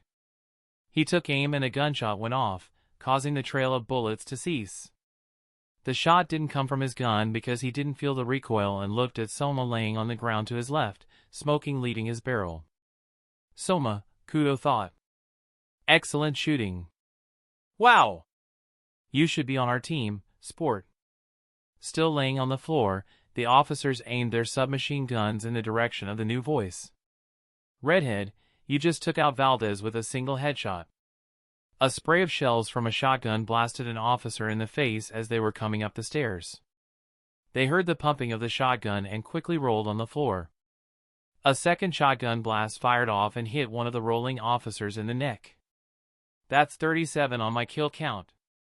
The unseen man pumped the shotgun once more. You know the best about a Remington Model 1100? It works best for long-range, mid-range, and short-ranged attacks. Soma opened fired once again and the firing of the shotgun ceased. "Get up," Height ordered. The officers complied without hesitation. The gunfire came from all over the room, firing at the officers in all directions. Had they not been wearing bulletproof vests, they would have been cut down to torn pieces of meat. The officers retaliated and fired off in the direction of the gunfire, snipers providing cover fire. "Ha ha ha," the Kia killer laughed, still on the second floor with two other officers. "Now this is a party." One of the officers that stayed behind with him was the NPA lieutenant, and he looked at the Kia killer with a grimaced expression. "Party? Our men are getting killed out there, you fucking psycho." Psycho laughed. "I know, and I'm eager to see who will win." He holds up his empty gun high in the air like he was directing a plane to a gate. Bang! A single gunshot echoing throughout the building, and the NPA lieutenant and the officer standing beside him collapsed, a single bullet entering the lieutenant in the back before exiting and hitting the second soldier in the heart. Psycho laughed, his voice hidden by the sounds of the gunshot. "This is so amusing." Upstairs, the officers managed to advance to the next floor with few casualties from both sides, but neither side was making much progress. When they reached the third floor, a Mia merc jumped out from behind a wall and threw a hatchet at an officer, and it lodged into his throat. When the team returned fired, the hatchet merc dived into a hole in the ground. A second merc armed with a scythe jumped up from behind a cement mixer hidden by the stairs and sliced an officer across the throat. He was about to get shot by the officer standing behind the first one, but a third merc armed with two bats intervened. The merc hit the officer in the hand with a short wooden baseball bat before hitting him across the sternum with a baseball bat fitted with nails. Yamane ran for cover when a bullet lodged into the wall beside him and hid behind a cement mixer. He peeked out and saw a Mia merc standing behind girders standing vertically. He aimed and shot the merc in the head. A fourth merc charged for Yamane, armed with a screwdriver. Yamane saw him coming and aimed. The screwdriver merc slid across the floor before Yamane could fire and past Yamane's legs, allowing him to stab Yamane in the calf. Yamane gasped in pain and nearly lost his balance when the screwdriver merc wrestled him over the gun. Height was shot in the shoulder by a small firearm and was spared from death only because of the strap to his bulletproof vest. Immediately following getting shot in the shoulder, a fifth merc charged from the darkness and does a flying front kick with both feet on Height. Height lands on his back with the wind knocked out of him while the fifth merc kips up and kicks Height in the groin. Kudo charges forward, holstering his pistol before aiming his submachine gun, and fires at any Mia merc he spots. He halts charging near a cart with janitorial equipment and suddenly loses balance. There was a sixth merc hiding behind the janitor's cart, and he swept Kudo off his feet with a capoeira technique known as corticapim before taking out the two officers behind Kudo with an Osem Mal kick. Soma shot the capoeirista. The Mia merc staggered back and clutched his wounded shoulder before drawing his gun. He was shot in the head before he got a chance to use it. Soma turned his gun over to the Mia merc wrestling with Yamane. The screwdriver merc is shot in the back of the shoulder and allows Yamane to punch his attacker in the jaw before pulling the trigger and hitting the screwdriver merc in the face. The flying kick merc was kicking Height in the face before doing a spinning backflip kick on Height's stomach. He backhanded the officer before stealing his gun from him and pointing it at his head. The police sniper stationed on a warehouse's rooftop took aim at the flying kick merc and fired. He missed his target by a whole foot when he felt a machete pierce him in the back and throw him off the ravine he was stationed on. "Didn't think we scoped you out the place and all possible vantage points for snipers?" the backstabbing merc asked sarcastically. "How pathetic." The flying kick merc pointed the gun at Height's knee and fired. Height screamed in pain and reached for the gun. The flying kick merc held the gun away as far possible before aiming it at Height's head end. The backstab merc had been ambushed by another sniper posted on the same vantage point. He was shoved off of the ravine but reached out and grabbed the second sniper and stabbed him in the gut that was unprotected with body armor. The sniper fired his rifle into the backstab merc's stomach and pushed him off the roof. He quickly set up his rifle, took aim, and bang! His forehead exploded with blood and went down. Height flinched and blinked away blood that got in his eyes, blood that didn't belong to him. He wiped the blood away and shoved the dead body off of him and retrieved his gun. He crawled as far back as he could and pressed his back to the wall, helpless to do anything but listen to the sounds of gunfire around him. Kudo picked himself and ran for the next set of stairs, charging forward after cocking his submachine gun, Soma and a handful of officers following him. Let's get ready to roast some pigs. A Mia merc wearing a welder's helmet took out a Zippo and used it to light up the end of an M2 flamethrower. He doused the officers coming up the stairs in flames, Soma among them. Kudo took aim at the flamethrower merc and was about to fire when sparks lit upon his gun and made him drop it. He stumbled back in confusion until he realized that a chain belonging to a chainsaw-wielding merc had cut through his submachine gun. Before he could react, the chainsaw merc quickly spins around and does a backflip to Kudo's stomach and knocks him down the stairs. The chainsaw merc revved up his weapon before leaping all the way down the steps, landing with his combat boots near Kudo's head. The chainsaw merc grabbed Kudo by the back of the head and threw him to the nearest wall and held the chainsaw inches away from Kudo's visored face. Kudo's eyes go wide when he looks the chainsaw merc in the eyes, framed by a heavily disfiguring scarred face completed with a smile. How could you do this? Kudo snapped. How could you kill people for money? The chainsaw merc's smile vanished and he turned off the chainsaw. Why not? Despite the continued gunfire, his voice carried over Kudo's thoughts without hesitation. Why did you join the police force? He looked over his shoulder at Heier and Yamane open firing at his comrades. He turns back to Kudo, waiting patiently for an answer. Because you believe in a sense of justice, he supplied. I believe in doing what's right, Kudo answered. So you have a justifiable reason for joining the police force. The chainsaw merc laughed as if he found his answer, which he did. There are a bunch of reasons to sign up for any job in this world. Primarily, it's about money and making sure you're financially set for the future or what have you. When you think about it, a job can be just as amoral as a mercenary. You can join the police force for whatever reason given, and at its core, a job itself is amoral. You can join the police force for money or for doing right just as much as you can be a teacher for the money or to teach kids. Hell, you can even become a farmer for money or just to hang around cows. You see, being a mercenary is a lot like that. You can have a job where you act as a bodyguard, a soldier, or reporter, for whatever reason given, but at our core at the MIA Mercenaries, we accept that we are in this job for an amoral reason and we don't try to sugarcoat or justify why we have this job. In a way, that makes us the most honest workers on this battlefield. The chainsaw merc revved up his weapon and held it high above his head and gave out a battle cry as he lunged for his target. The top floor. Psycho laughed softly as he was hoisted to the top floor by a harness Price lowered for him. Once he was on the top floor, he patted Price on the shoulders and looked at him with a smile. Jeremy, Psycho began. I haven't had this much fun since I started this serial killer business, and I've never had a true friend since my dog died. You're paying us to be your friend, Price pointed out. And that's why it's so cherishable. You're like me in every perspective. If you ask me, that seems like mild desperation. Desperation, never. He looked up towards the sky, gazing upon the full moon with a smile. Life is so interesting when the lights go out in the sky. Price nodded. I'll say. Price looked over the edge and at the vantage point that his spotters pointed out before. He pulls out his walkie-talkie. Morgan, Shaw, Hale, did you take out all snipers? He waited several seconds for a reply before one came through. Hale here, affirmative. There were 6 snipers, but we AHHH. Price pushed the transmission button. Hale, come in. Hale! Hale spoke before his voice drowned out in gargles. Price quickly switched channels. Shaw? Come in, Shaw. The voice on the other end belonged to a man whose last breath was a dying one. Morgan, you better not be dead.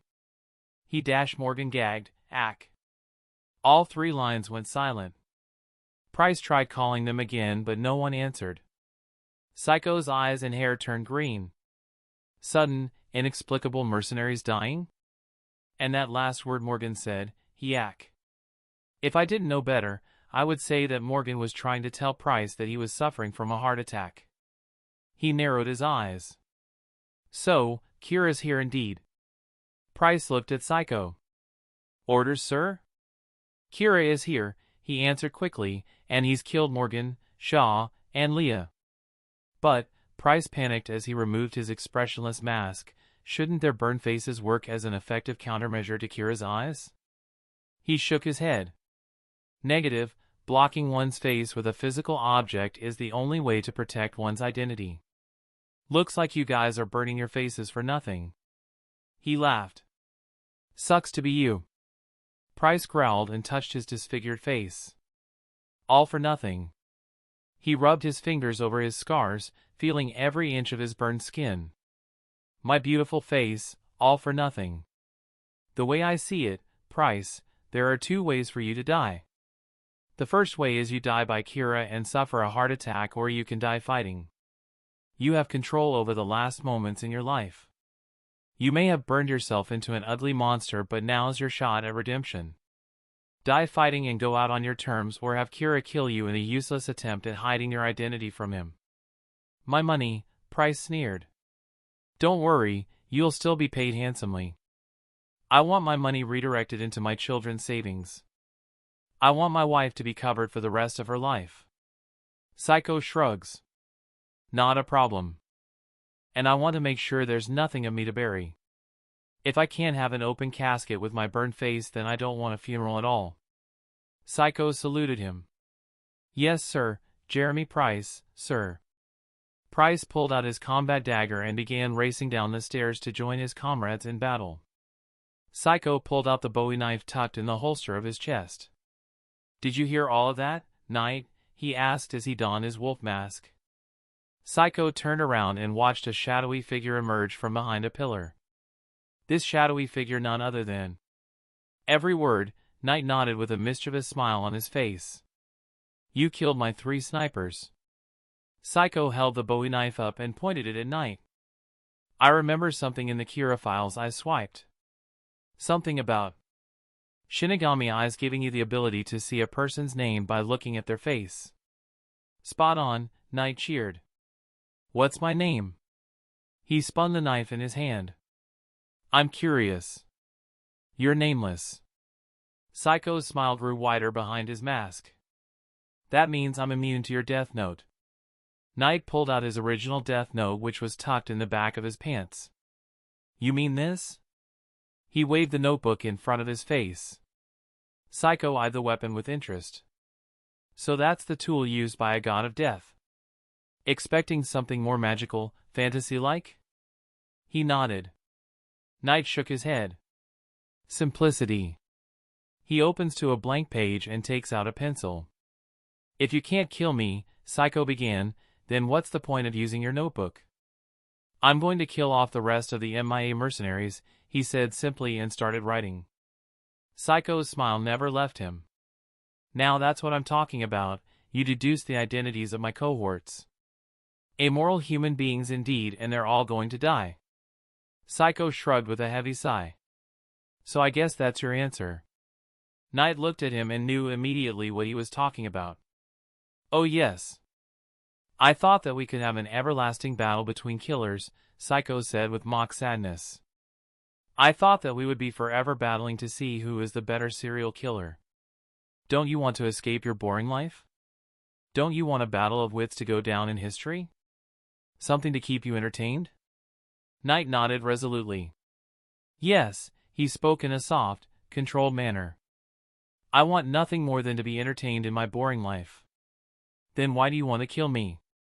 Knight focused on Psycho in the eyes before speaking. Proving that I'm a better serial killer is not my idea of fun, I realized after battling you. My idea of fun is killing people who think they're better than me. He points his pencil at Psycho in the same way his opponent was pointing his Bowie knife at him. I've killed police detectives with a notebook and Shinigami of their own. I've killed the nameless Kiri, the faceless Kiri, and I got their Shinigami sentenced to death in the realm above us. I've eliminated everyone in the Wammy House to stop predecessors of L from being shaped. He points off into the distance, looking past Psycho with his eyes settling in a warehouse. The yellow box warehouse, Knight thought. It ends where it begins. Or in my case, it begins where it ends. I've killed L's successor and everybody involved with the original Kira in that warehouse. Psycho looks at the warehouse with keen interest. Compared to all of them. Knight let his sentence linger. You are small-time, Kia killer. Psycho looks at Knight with his lips pulled back in a sneer. You claim that you wish not to kill me because there is nothing else for you to kill once the living god of this earth is dead, but that's not true. He holds up his notebook once more. This notebook belonged to a Grim Reaper living in another realm. The original Kira managed to kill the world's greatest detective and a god of death. You are small time. Psycho growled. You are nothing compared to the people who have killed the world's detective and a supernatural being from another realm. You fucker. The only reason I decided to take you on is not that you're small time, but it's because you think you're a big dog with a bite when you're just a small dog with bark. 1 more word. Psycho hissed with every syllable. And let's not forget the fact you lack a name. Would you feel this much confident if you had a name for me to write down? You think you're so tough because you lack a name. Knight! Even without writing your name down, it is still your destiny to die. I'm going to put you down.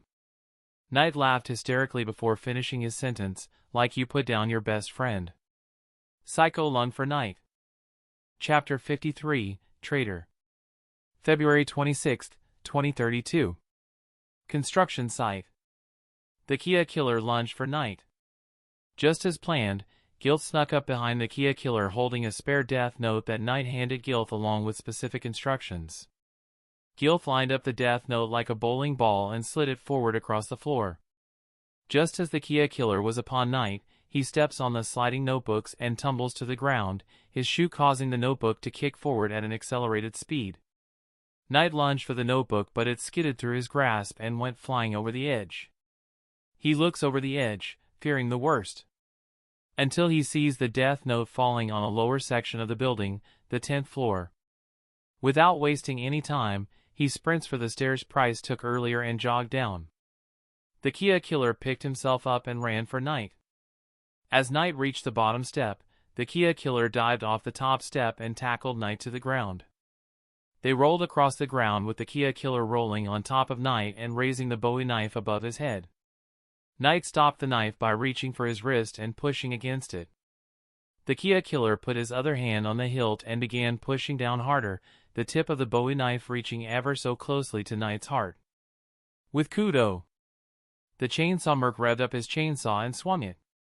Despite knowing it was useless, Kudo held his hands up to shield the chainsaw. ARGH, a voice roared from the side. Yamane stepped between Kudo and the chainsaw merc and held his hands up, his forearms taking the hit from the chainsaw. Yamane screams as the chainsaw cuts through him, but his suffering was short-lived when Kudo removed a pistol located at Yamane's strap and shot the chainsaw merc in the face. The chainsaw merc dropped the chainsaw and fell flat on his back, confusing and clutching his already disfigured face. Yamane continued to scream in pain, but his screams of pain switched to screams of terror when his forearms detached from his elbows.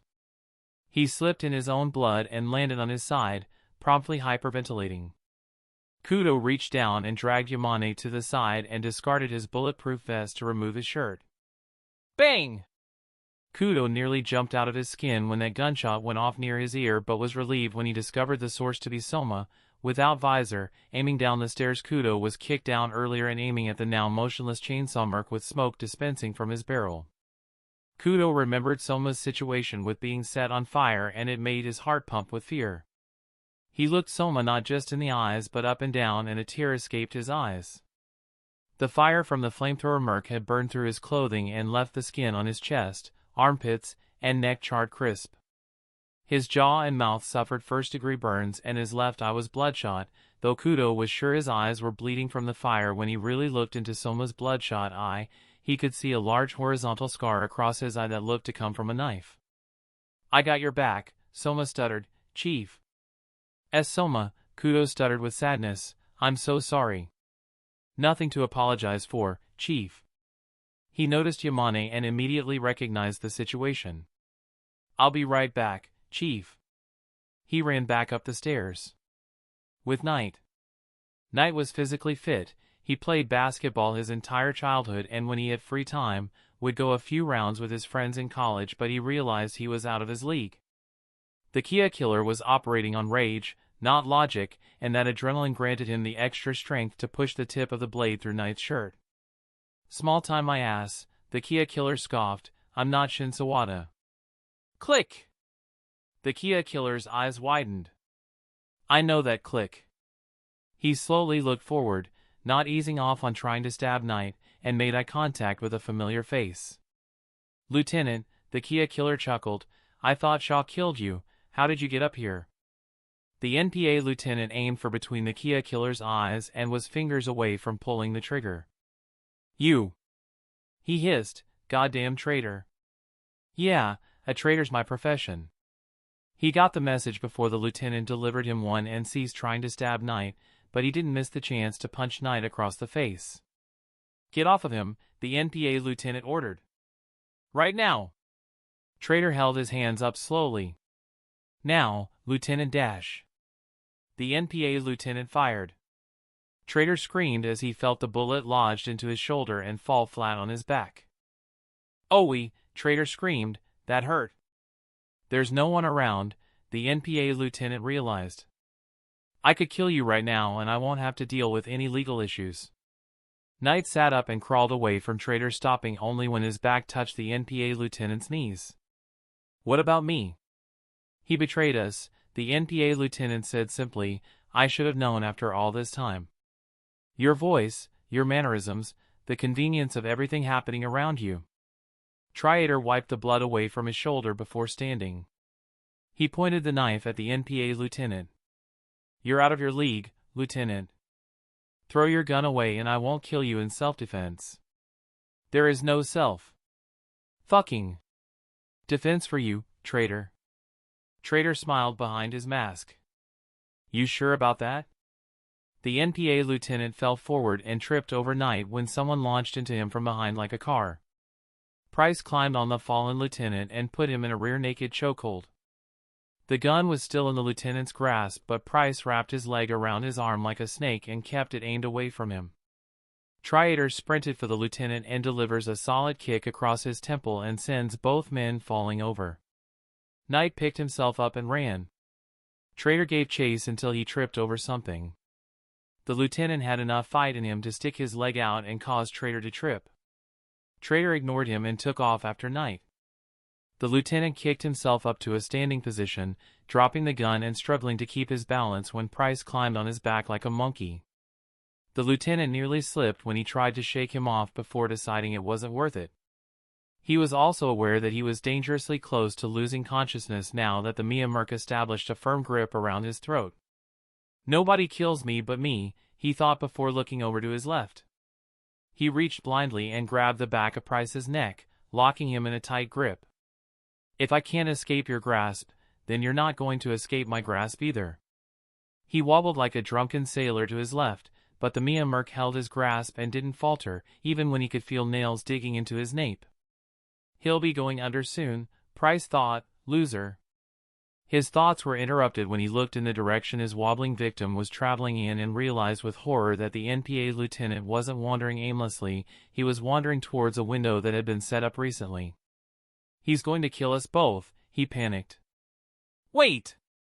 The NPA lieutenant crashed through the window, taking the Mia Merc with him, smiling and anticipating their fall to come to an end 22 floors later. With Knight raced down the steps, treading carefully not to trip and fall, but it was difficult to keep track of where he was stepping while running from the world's second deadliest serial killer. Traitor jumped over the railings of a staircase and landed 2 steps behind Knight and slashed at the back of his head.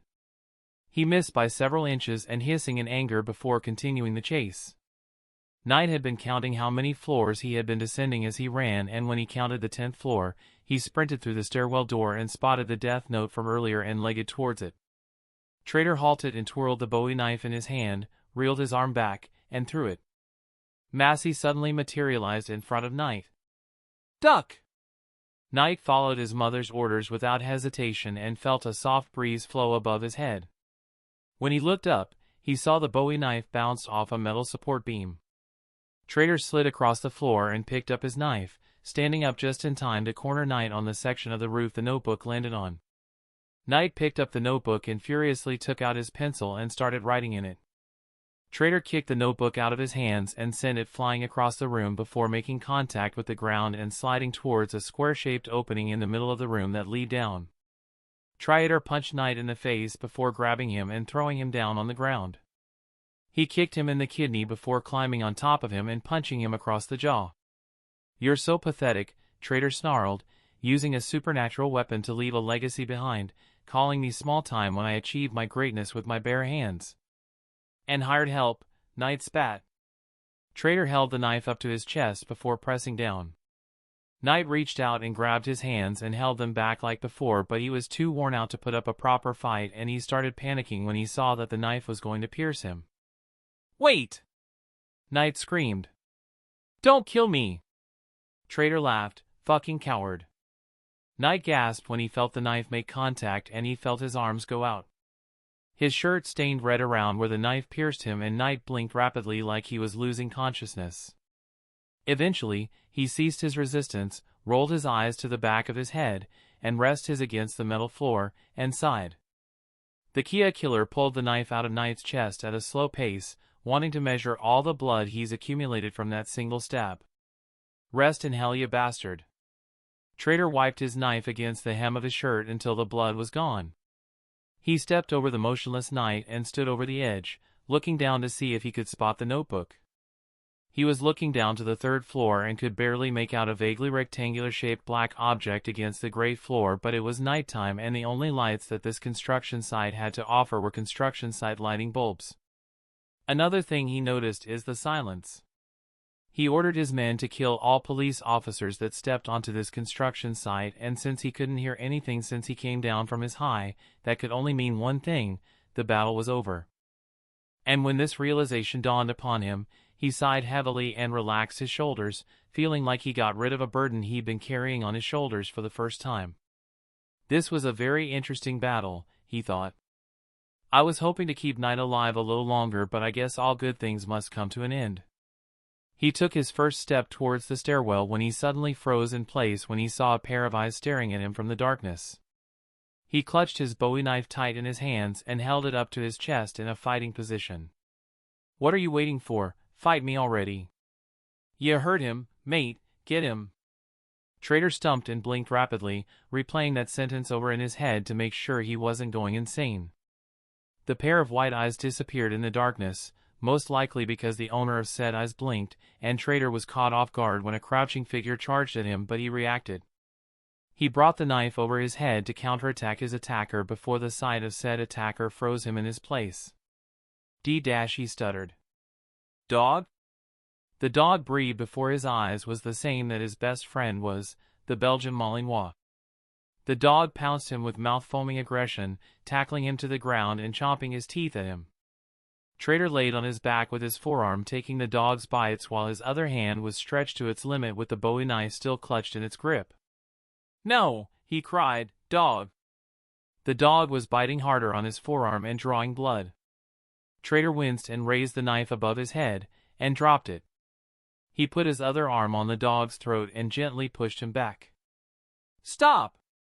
He knew his Bowie knife was within reach and he could have easily grabbed the knife and stabbed the dog in the throat, but he could not bring himself to kill his best friend, not again, even if he knew that it was nothing more than a dog of the same breed.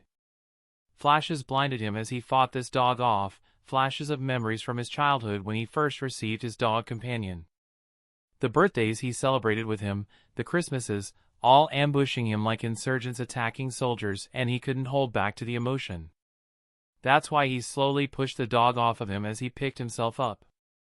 The dog continued gnawing on his arm, but the pain felt like it was absent from his body. He grabbed the collar he just noticed on the dog and he carefully pushed the dog back, careful not to hurt it, but he realized he used more force than necessary when the dog landed on its back with a yelp. "I'm sorry," he said. "I didn't mean to dash." He never got to finish his words because he was cut off when he felt something like a wrecking ball collide into his shoulder. Before he could react, he was falling on his side, arm out to catch himself, but his hand never touched the ground.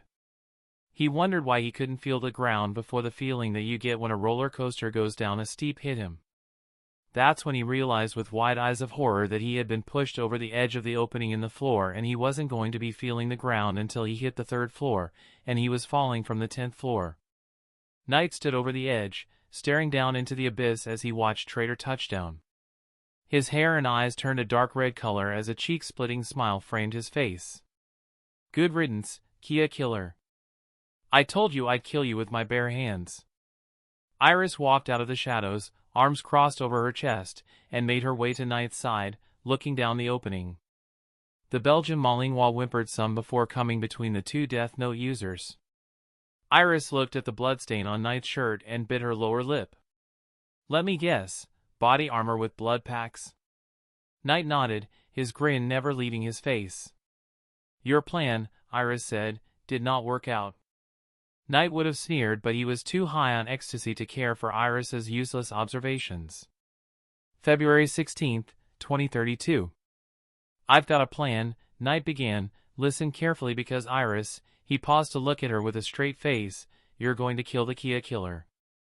Iris gasped. Follow my plan and I promise that you'll succeed. She nodded. You and I own multiple Death Notes and we can spare some. My plan is this. We get the Kia Killer to use the Death Note. Iris's eyes widened. Why? The Death Note will be rendered useless if the victim's name is misspelled 4 times. If a Death Note owner accidentally misspells a name 4 times, that person will be free from being killed by the Death Note. However, if they intentionally misspell the name 4 times, the Death Note owner will die. The person whose name was misspelled 4 times on purpose will not be free of death by a Death Note. Iris fluttered her eyes in confusion.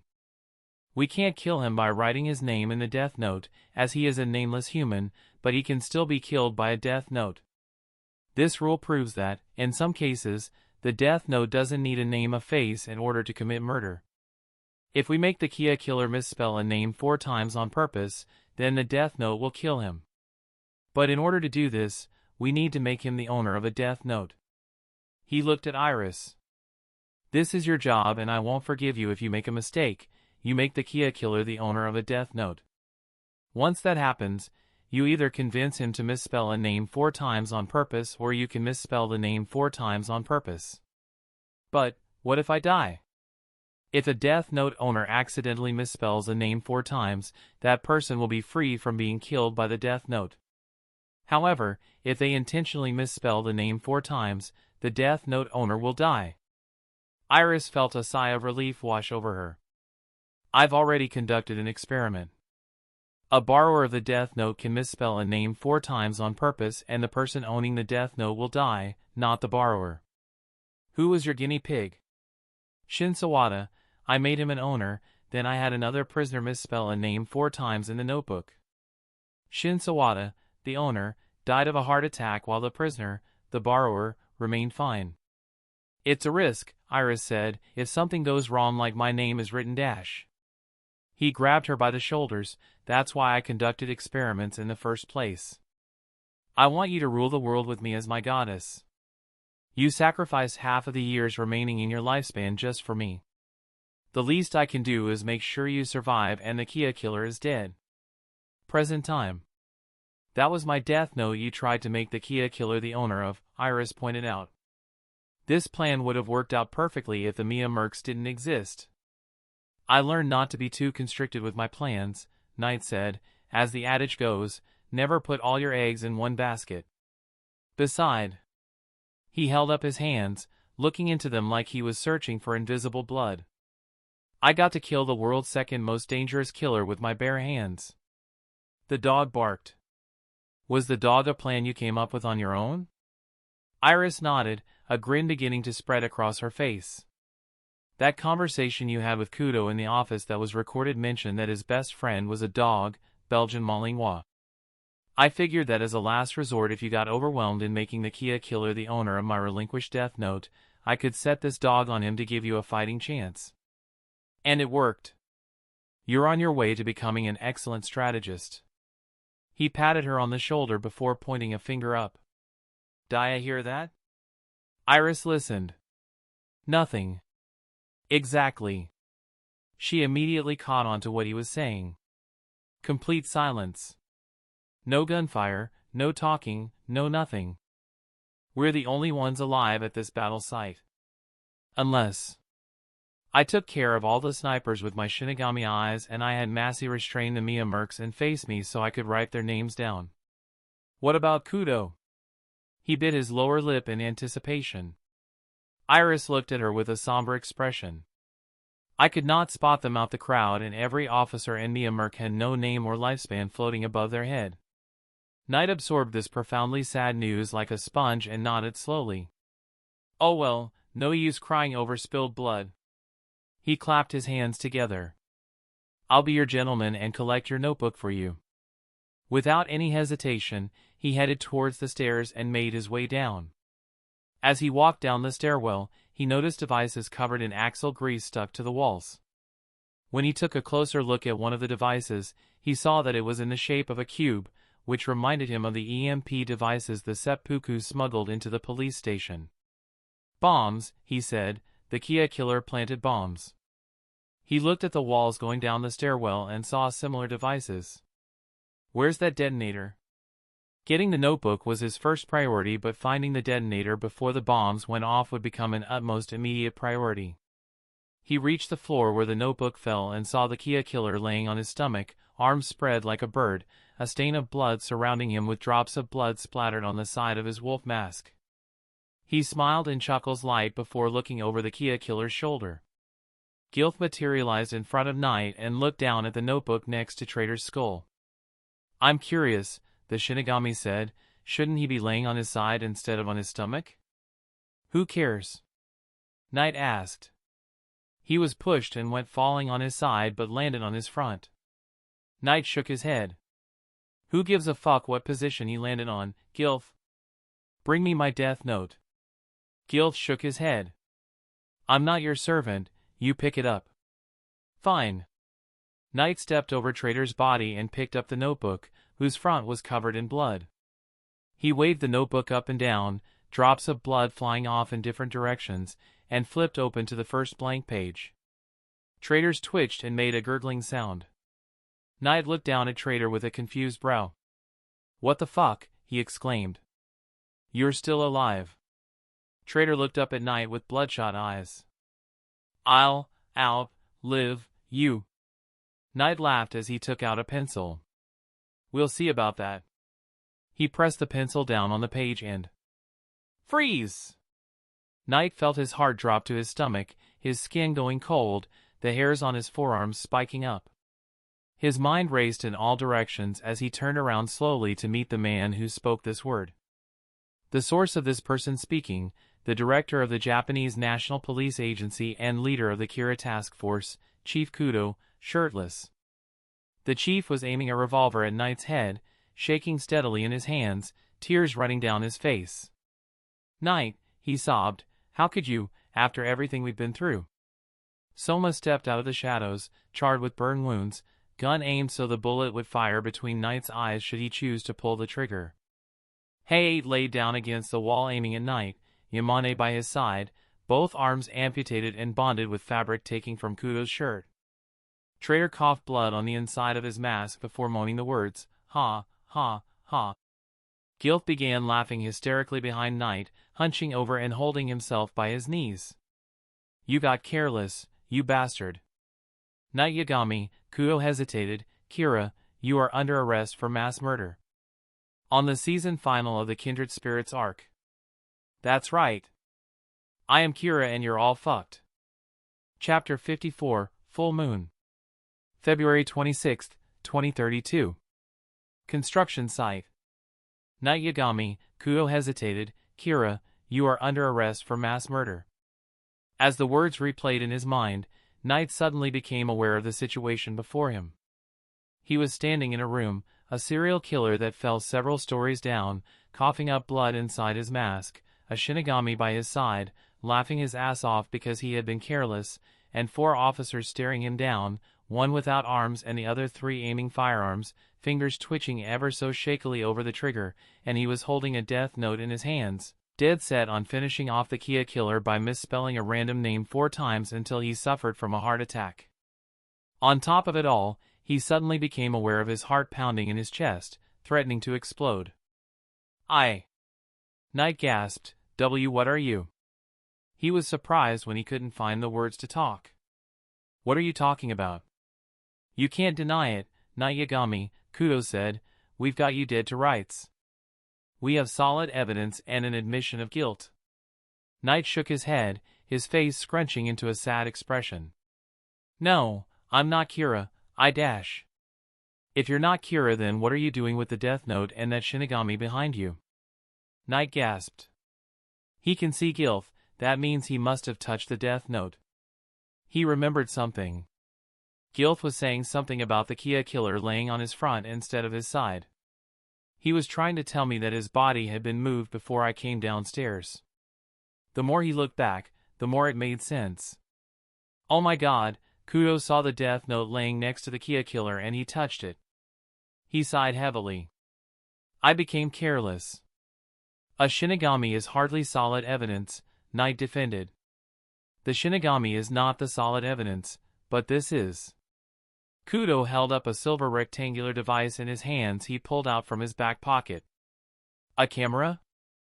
This camera was in the Kia killer's breast pocket and it recorded a conversation he had with you on the roof of the building. You spoke about killing Break, Roach, Maroon, the nameless Kiri and the faceless Kiri, the predecessors of L at Wammy's house, and L himself. More tears ran down the chief's face. He struggled to contain himself. There's no denying it anymore, Knight. You are Kira. You're going to believe a deranged serial killer over someone you love like a son? I've proven time and again that my loyalties are with the side of the law and you hang me out to dry like this. I've helped take down Break and Kiri and I helped you take out the Kia killer. He's trying to fucking frame me. The men gasped and backpedaled a step but kept their guns leveled. Knight, shook his head with disappointment. You're pathetic. Trying to deny the crime when the evidence is right there in your face. I've always had my suspicions of you, but you're even worse than I thought. Knight, Soma sobbed, I used to believe that Kira was justice, but now that I'm looking him square in the face, I realize that he's nothing but a murderer. You're just like that man who butchered your parents in cold blood. Knight's face darkened. Don't you dare compare to that murdering fuck, Soma. A finger squeezed the trigger on their revolver. Knight clutched his stomach as it erupted with blood, flinging the Death Note to the side and stumbling back, nearly tripping on the Kia killer. Soma! Knight shouted as his hands reddened with blood. What the fuck did you do? I didn't do it, the young man said, but I should have. Knight looked confused before shifting focus to Kudo, whose gun barrel was smoking. Knight growled like a dog. You fucking shot me. Kudo, how could you shoot me? Kudo pulled the hammer back on his revolver. You're responsible for what happened to my daughter. What? Knight panted. When this all began, you were dating my daughter, Hina, and then she's raped by 2 bastards before she commits suicide in the hospital. Those 2 prisoners were brought over to investigate the presence of Kira in your house. My daughter was violated because of you and she committed suicide because of you. Hina, Knight sighed, what happened to her was a genuine accident, I never wanted her to be raped. I think about it every day that a girl was raped because of me. I strove to make sure that a rapist never existed on this planet ever again. It took all the willpower Kudo had to not pull the trigger. Unfortunately, said willpower wasn't enough. 3 more bullets fired into Knight, 1 hitting his rib, 2 hitting his stomach, and the last one hitting him in the sternum. Knight yelled and stumbled back, tripping over the Kia killer's body and landing in a puddle of blood. Soma lunged for Kudo, tackled him to the ground before he could fire the shot that would end Knight's life. Chief, Soma said before snatching the gun out of his hand, don't do it. If you kill him, he'll be escaping justice. Do it, Chief, Haid suddenly said. Kill him while the notebook is out of his hands. It's just the 4 of us and the 3 of us will say that you killed him in self-defense. You'll be a hero. No, don't kill him, Soma protested, he deserves a fate worse than death. Lock him in a room with 4 walls and keep him alive so he can see his work undone. You know he'll just escape. Kill him. The best option right now is to kill him. Shoot him in the fucking head. No, make him suffer? Make his life a living hell. Guys! Yamane shouted. We don't have to do that. Maybe Knight can be redeemed if we get him a therapist dash. Shut up, Yamane, Hey snapped. Kill him, Chief. Keep him alive, make him suffer. Shut up. Kudo ordered and pushed Soma off. I want nothing more than to subject him to the worst kind of pain imaginable on this earth, he admitted as he picked himself up. I want him to suffer beyond his worst nightmares. He looked at the fallen teenager. And when there's nothing left for him to break, end him. He clenched his fists. However, I am an officer of the law and it is not my place to punish him. If I kill him, I'm no better than him, and if I subject him to a fate worse than death, then I am worse than he could ever be. Soma shook his head. But Chief, if he has a good lawyer, he can get out of prison dash. The law is not perfect, Soma. It was created by imperfect people, which makes it worse, but nevertheless, it was created with the intent to do good. Knight took slow, deep breaths of air as he set himself up and pushed away from the Kia killer, looking at Kudo in the eyes. How dare you, Kudo? Putting me through this court system I hate so much is a fate worse than death. You shot me and now you have the balls to say you're better than me. Damn you, Kudo! Damn you for wanting me to suffer, Soma. Damn you for wanting me dead, Hayate. And damn you for thinking I'm insane, Yamane. Knight, I believe that there is redemption in everyone, Kudo said, despite his voice being harsh and the opposite of soft. Even in you. I will see to it that you face justice for your crimes and that Kira's reign comes to a permanent end. I will also see to it that you are the last Kira. The word stabbed Knight like a knife and he glared at the 4 treacherous officers with contempt. He suddenly became aware of the situation he was in, that he was sitting on his ass on the ground, blood leaking from every part Kudo shot, and that the only noise he could hear was the sounds of the Kia killer laughing slowly and groggily. He laid his back down on the ground and looked up into the sky. He was facing up the opening that the Kia killer fell through and saw the sky in the far distance, the full moon shining high above him. Full moon out tonight, he thought. My father's name is spelled with the kanji for moon. Is this fate? Is this destiny for something like this to happen? He sighed heavily, finding his answer. The sounds of the Kia killer's groggy laughing were drowned out by Knight's quiet chuckles, which slowly escalated in volume, turning from cackling to full-on laughter. Ha ha ha ha ha. Knight laughed with dark red hair and eyes, piercing everyone in the room with fear. History does repeat itself. That's right. Knight hissed, I am Kira and you're all fucked. They raised their guns on the teenager once more. He looked up at the Shinigami standing above him. Looking past the Shinigami, he notices Iris on the 4th floor, hiding behind a pillar and watching the scene play out quietly. He could tell that she had a death note with her, but she was hesitant to use it. He could see her eyeing his enemies, contemplating hard as to whether to spare them or kill them. Damn it, Iris, he mentally cursed, write down their names and kill them, now. Iris looked away and hid behind the pillar, tears staining her cheeks. You goddamn traitor. He saw his mother materialize beside her and his eyes brighten with happiness. Mom will kill them if she loves me. Massey had spawned but without any motivation, her death note was tucked away and she was watching like the impartial third party she was supposed to be. Knight gnashed his teeth and growled in the back of the skull. I'm not surprised. He looked up at Gilth, his last beacon of hope. Gilth, he called, write down their names and kill them, now. The 4 police officers gasped and backpedaled another step, aiming at the Shinigami. Gilth pointed out himself sarcastically. Me? Yes, Knight screamed, you. You want me to clean up the mess you caused for being so careless? Yes. Am I the only one not hard of hearing or something? He climbed to his knees and sat in a begging position in front of Gilth. What are you waiting for? Gilth shook his head with a devious smile. I don't think so, Knighty. Write down their names. Write them down. Knight, when I gave you your death note, I expected you to live up to my legacy. You not only lived up to my legacy but you surpassed me and now. He pointed to the cops. You lost because you made a rookie mistake and got careless. How pathetic. You are not worthy of inheriting my death note. Kill them now. Gilth traded glances between Knight and the officers before a cheek-splitting grin framed his face. I'm going to kill you, Knight. Knight's eyes widened. No! Oh yeah, Gilth shook his head while grinning like a maniac. I'm going to kill you, Knight. He took out his death note and opened it, taking his pen out and pressing it to the paper. Knight looks at the officers. Shoot him! The officers aimed at the Shinigami before Soma grabbed Kudo's gun hand and lowered it. What are you doing? Kudo exclaimed. Let him die! Soma shouted. Knight saw Giltha's hand move across the page before putting his pen away and flipping the notebook over to show what he wrote. Knight Yagami.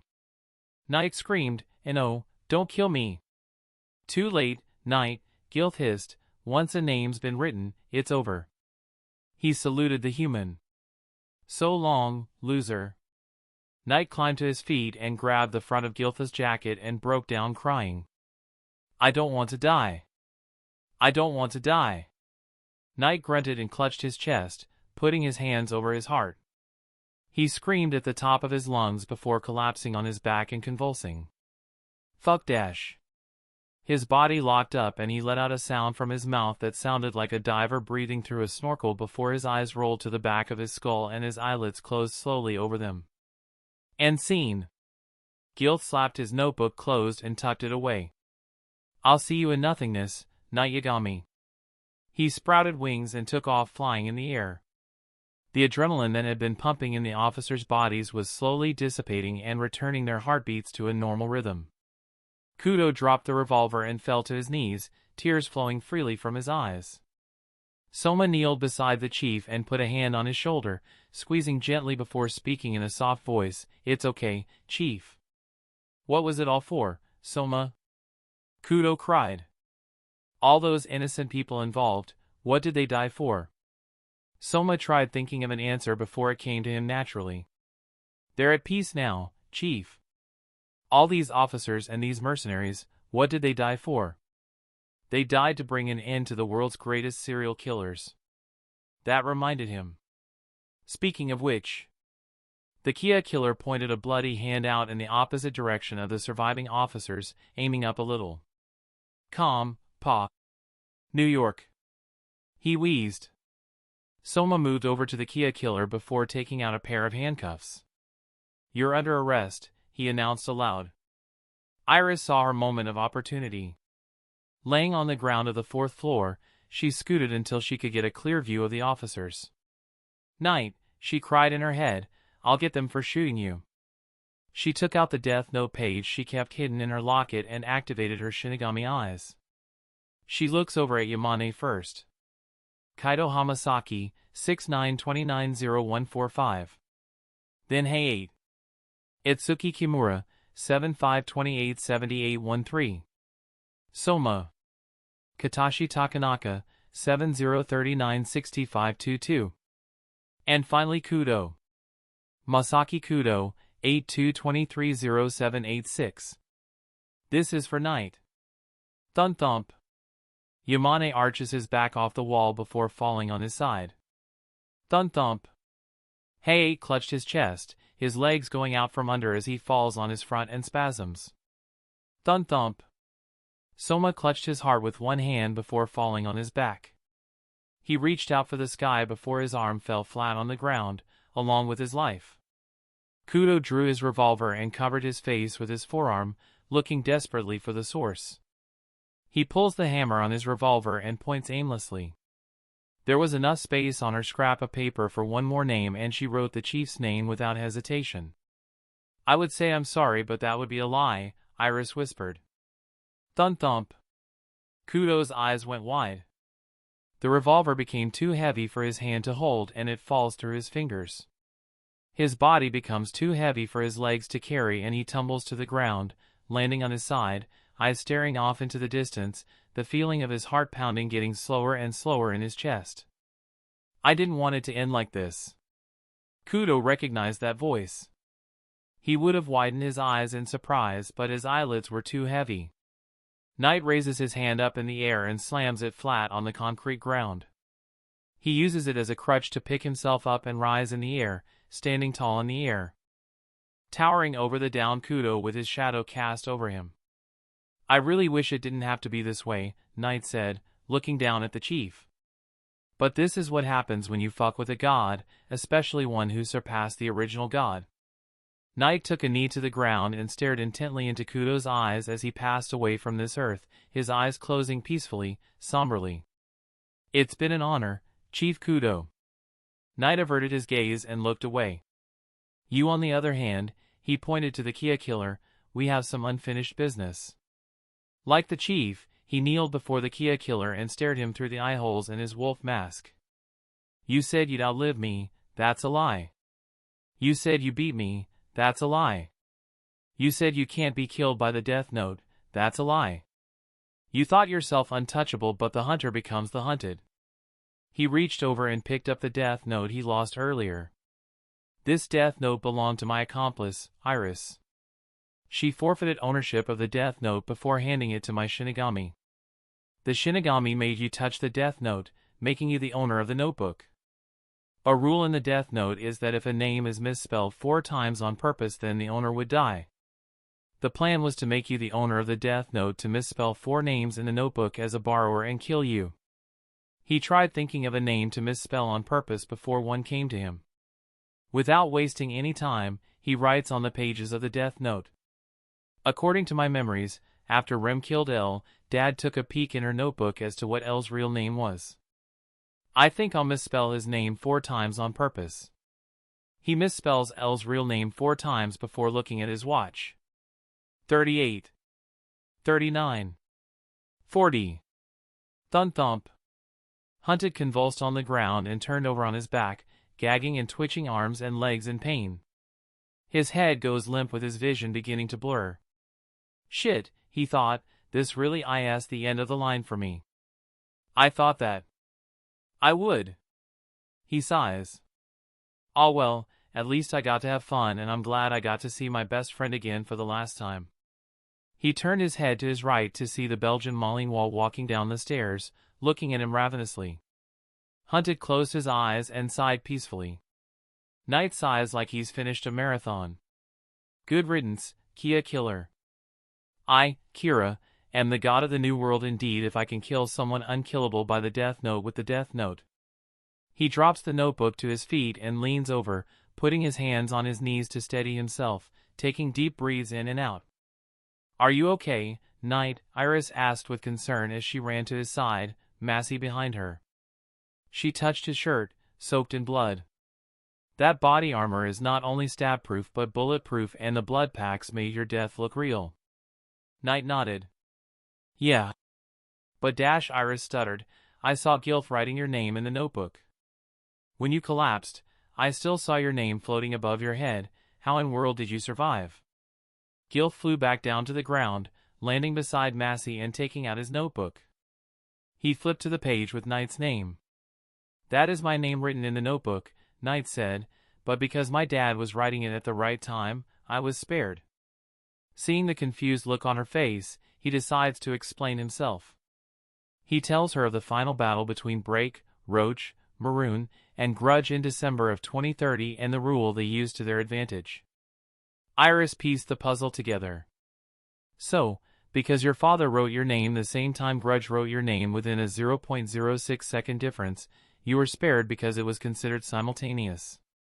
So, your father didn't write your name in the notebook just now, he just flipped to the page that already had your name on it. You knew that it was fake and you were going along with it to fake your death. Knight smiled. Smart. He kisses her on the forehead. Deducing Kiri's connection to Kiyomi Takada, narrowing down Kiri's borrowers, taking down the Matsuri gang, the dog, and piecing this all together, you are growing and getting better with every incident we survive. He points to the dead teammates. And you killed off the entire Kira task force. You had the Shinigami eyes, and I never would have known their real names if not for you. His face suddenly darkened. However, you hesitated. You left me to resort to begging in front of everybody like a coward. You let them shoot me, and had it not been for my body armor, I would have been badly wounded. He grabbed her shoulders with both hands and squeezed. Iris felt chills run down her spine as she stared at Knight in his dark red eyes. I should kill you for leading me to die. Iris put her hands on Knight's chest and pushed him back. I'm sorry, she said. Taking the initiative to kill evil people is one thing, but taking the initiative to kill good people is another thing. Even if it means saving someone you love? I'm in love with you, Knight, but dash. Knight scowled at her. But what? Iris squeezed her eyes shut with shame. I don't think I have the stomach to kill officers. Knight's scowl vanished a second later before being replaced with a disappointed look. Forfeit ownership of your notebooks. Iris opened her eyes and looked at him. What? Give up all memory of the death note and hand me all in your possession. If you don't have the stomach to do what's necessary, then you're in the wrong line of work. Excuse me, I sacrificed half of my life so you wouldn't have to get the Shinigami eyes. I was with you for Kiri and the Kia killer. I'm not going to take half measures. You're still stepping in with only one foot. If you want to rule this world as a goddess, you need to jump in with both feet. I don't want to kill you, Iris, but if you hinder my plan in becoming God, then I will kill you. And waste your only chance of having Shinigami eyes? Who else is going to be there to bail you out when your world turns to shit? I may have been late to react, but I killed everybody in this room who knew of your identity. I understand that I will have to make hard choices, proactively, but I'm going to help see your dream though, Knight. Knight's disappointed expression turned into a mischievous smile. Why? I have always been reactive in my life, never achieving anything, but with you, I can finally be proactive and achieve something. I want to work hard to earn your love. Knight's face turned red. His head slumped forward before he arched his back and laughed hysterically at the sky. The moon was still there when he looked up, big, fat, white, and round. You know what, Iris? You made me realize something. I've been taking half measures too. All I'm doing is killing criminals and anyone who gets in my way. Now that everyone who is in my way is dead, it's time to start making decisions of my own. No more limiting ourselves to just killing criminals. It takes more to create a crime-free utopia. What say we create this world together? He holds his hand out. If you take my hand, neither of us will be taking half measures anymore. It will be do or die for both of us. Iris held her hand up. Point of no return, she said. Do or die, Knight said. Ride or die. She grabbed Knight's hand, solidifying both of their decisions. February 28, 2032. 2 days after the battle on the construction site, Knight and Iris walked out of the building holding hands. Every single officer and MIA mercenary was dead, and they covered their tracks by finding a detonator on Price's body and detonating the C4 planted throughout the building, destroying it completely. Knight stood at the altar inside the newly rebuilt Church X of Kira, his death note laid on the pedestal before him. It's time to rebuild the new world, he thought as his hair and eyes turned a dark red color. He flexed his hands and pulls out his pencil. Let's get started, shall we? He starts writing. 2033, Kira's kills double on a daily basis. 2034, Knight Yagami and Iris Abernathy graduate early from Toa University. 2035, hundreds of people began to voice their personal opinions to the public, with Kira once again being viewed as a god figure. 2036, Knight Yagami and Iris Abernathy join the National Police Agency. 2037, Kirin has been recorded as an official religion. 2038, a new law known as the Kira Pact has been discussed, in which acting against Kira would be considered a crime. 2039, the Kira Pact has been passed in several countries, the United States one of them. 2040, Knight Yagami becomes the #1 detective in Japan, solving every case he ever tackled, and becomes a police lieutenant known as Kip. 2041, crimes have been reduced by 90%. 2042, the continents of Australia, Africa, and South America will not oppose Kira nor censor their criminals' identities. 2043, crime has become all but non-existent, premeditated crimes becoming an anomaly with impulsive crimes still being a thing. I've won. Exactly as planned. Knight lay down in his bed, looking up at the ceiling with the back of his hand resting on his forehead as a smile graced his face. I've made the world a better place. I have surpassed all Kira before me. Iris rolled over in bed and put a hand on Knight's chest. Go to bed, Knight. Knight grabbed her hand and stroked the ring on her finger. Sure thing. He places his hand on her stomach and taps it softly. Anything you want, baby. Chapter 55, New Blood. March 10th, 2044. Schoolyard, behind the gym. All right. Say finished writing on the chalkboard before turning to the kids in front of him. Anybody who can solve this problem on the board, I'll give you 1,000 yen. The problem he wrote on the board was a complicated mathematical solution with signs that most people weren't used to seeing. The boy had copied the question from a textbook with the answer on the next page, but he had it memorized. The kids look at the problem with trepidation, unable to decipher this seemingly meaningless question. Say nervously looked at his watch. Only a few more minutes before recess was over and no one was willing to risk solving the question because if they didn't solve it then they'd look stupid. Until one boy raised his hand in the crowd. I'd like to solve it. The boy stepped forward in front of the crowd of kids, his bright green eyes glistening with glee and his smile wide and cheeky. He stood out in the crowd with his medium-length strawberry blonde hair and seemingly sadistic smile, but what caught everybody's attention were his next set of words. If I can answer the question, then I can slap you around as many times as I want. Say laughed. You really think you can solve this, Archer? I'd like to see. Archer went up to the chalkboard and without hesitating, wrote down the formula for the math problem and made an exclamation point next to the answer. He turned to the crowd and he dropped the chalk like it was a mic. Say looked over the answer and gasped in horror. He looked over the textbook to check its authenticity and trembled with terror when he realized that Archer solved the problem without batting hesitating. Archer looked at Say, malice in his eyes. He brought his hand up and brought it across Say's cheek. On a scale of 1 to 10, how bad did that hurt? 1 being painless, 10 being agonizing. Say clutched his cheek. 4. Archer punched him this time. How about that? Did that hurt? I sure hope so. He backhanded Say and shoved him to the ground, laughing. You did say that if I could solve it, I could slap you around as many times as I want. I didn't say that. Please. Please keep going. If you say so. I'll give you 1,000 yen if you stop. I'm not in this for the money. 2,000. Say reached into his pocket and took out another 1,000 yen bill. Here. Archer took the cash and pocketed it. Thank you. Just as planned, beat him up until I get twice as much as he was originally offering. I'm so smart. His hair and eyes turned black. I still want to hurt him though. Leave him alone. Archer turned to the new voice coming from the crowd. It belonged to a boy he recognized. In hindsight, it would be absolutely impossible to not recognize him.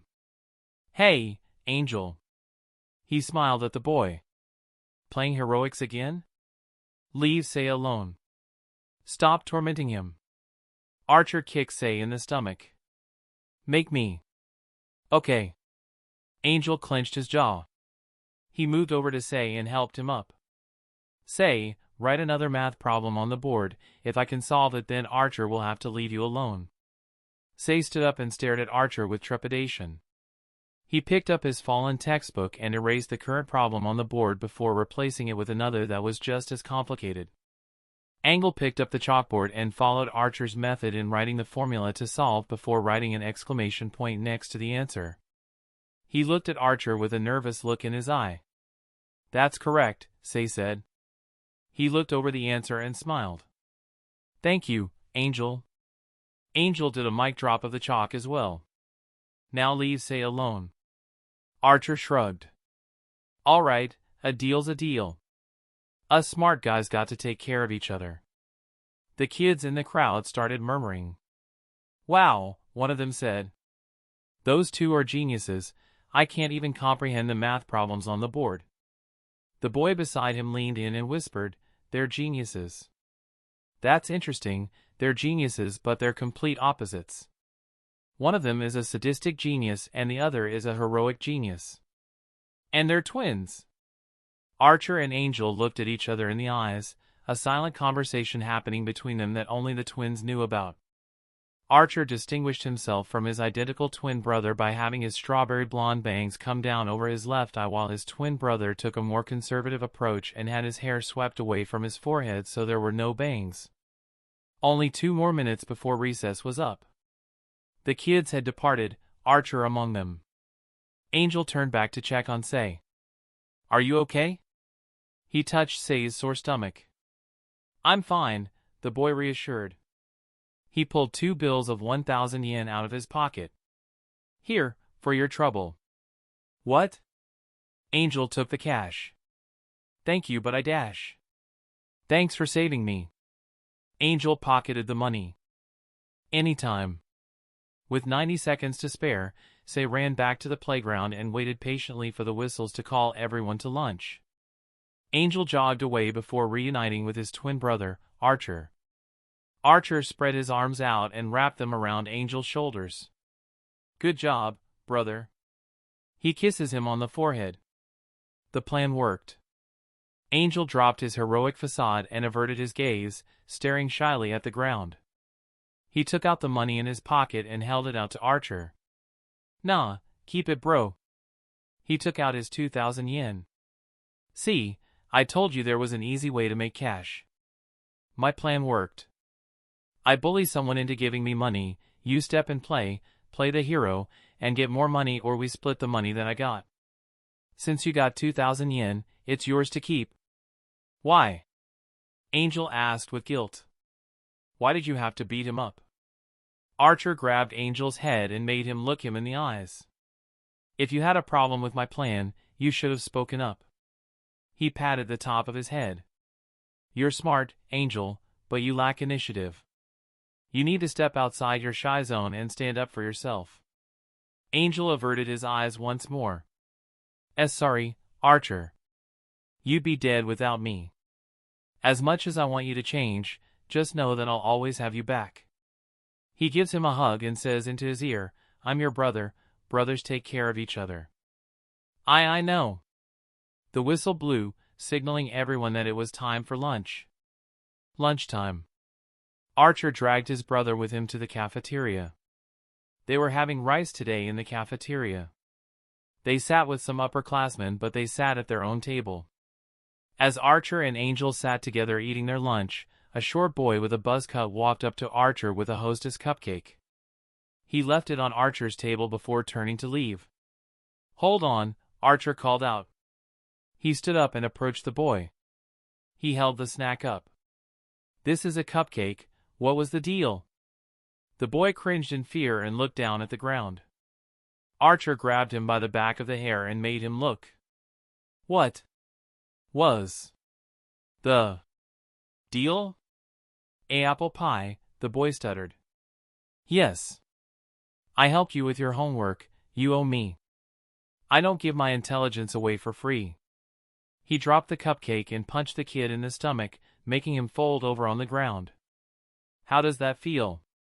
He kicks him in the side once. I hope that hurts.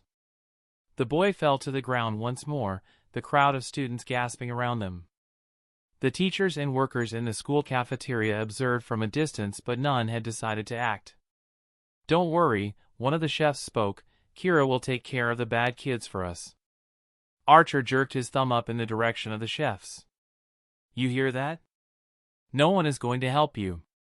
They believe that Kira is going to save you, so there's no need to act and stop me. He kicks him in the stomach. You're at my mercy now. Kira will save me, the boy whispered. Archer smiled. We'll see about that, kid. One of the students in the crowd got up and marched over to Archer's side. She grabbed him by his hair hard and dragged him away. Without thinking, she did the same to Angel and took them both out of the cafeteria with her. When all three of them were out of sight in a corner, she threw both of them against the wall. Archer. She spoke without emotions in her voice as she stared at them without emotions in her expression. You like abusing your power, don't you? Rain, he hissed, you humiliated me in front of everybody. Rain stared at them blankly. Rain was slightly tall for her age and she had hair as red as her mother's and blue eyes she inherited from her father. Her hair was coming down to her neck, but whenever someone spoke to her, they never looked at her hair or eyes, only the look on her face. She always had a blank expression on her face and looked to be staring off into space. No matter the circumstances, her expression never seemed to change, which made it extremely hard, if not impossible, to read her emotions. Whenever she spoke, there were no emotions behind her tone. That's what you get.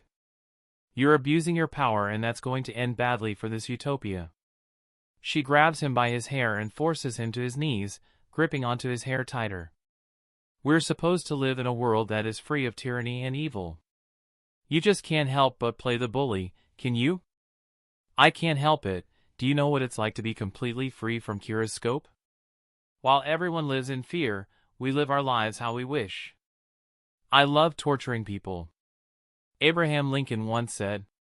She switches from Japanese to English as she recites, nearly all men can stand adversity, but if you want to test a man character, give him power.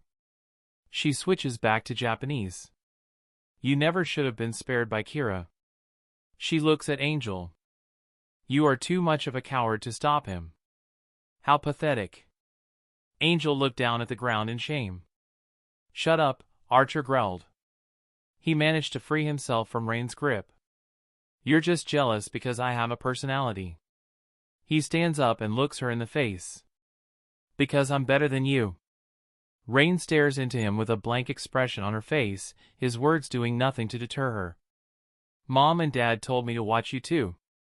They know how mischievous you guys can get, so they made it my mission to make sure you guys didn't have too much fun in public. They're going to be angry and upset when I tell them that you're bullying people and allowing it to happen. The second half of the sentence was directed at Angel. You're such a snitch, Rain. But I will keep this hush-hush under one condition.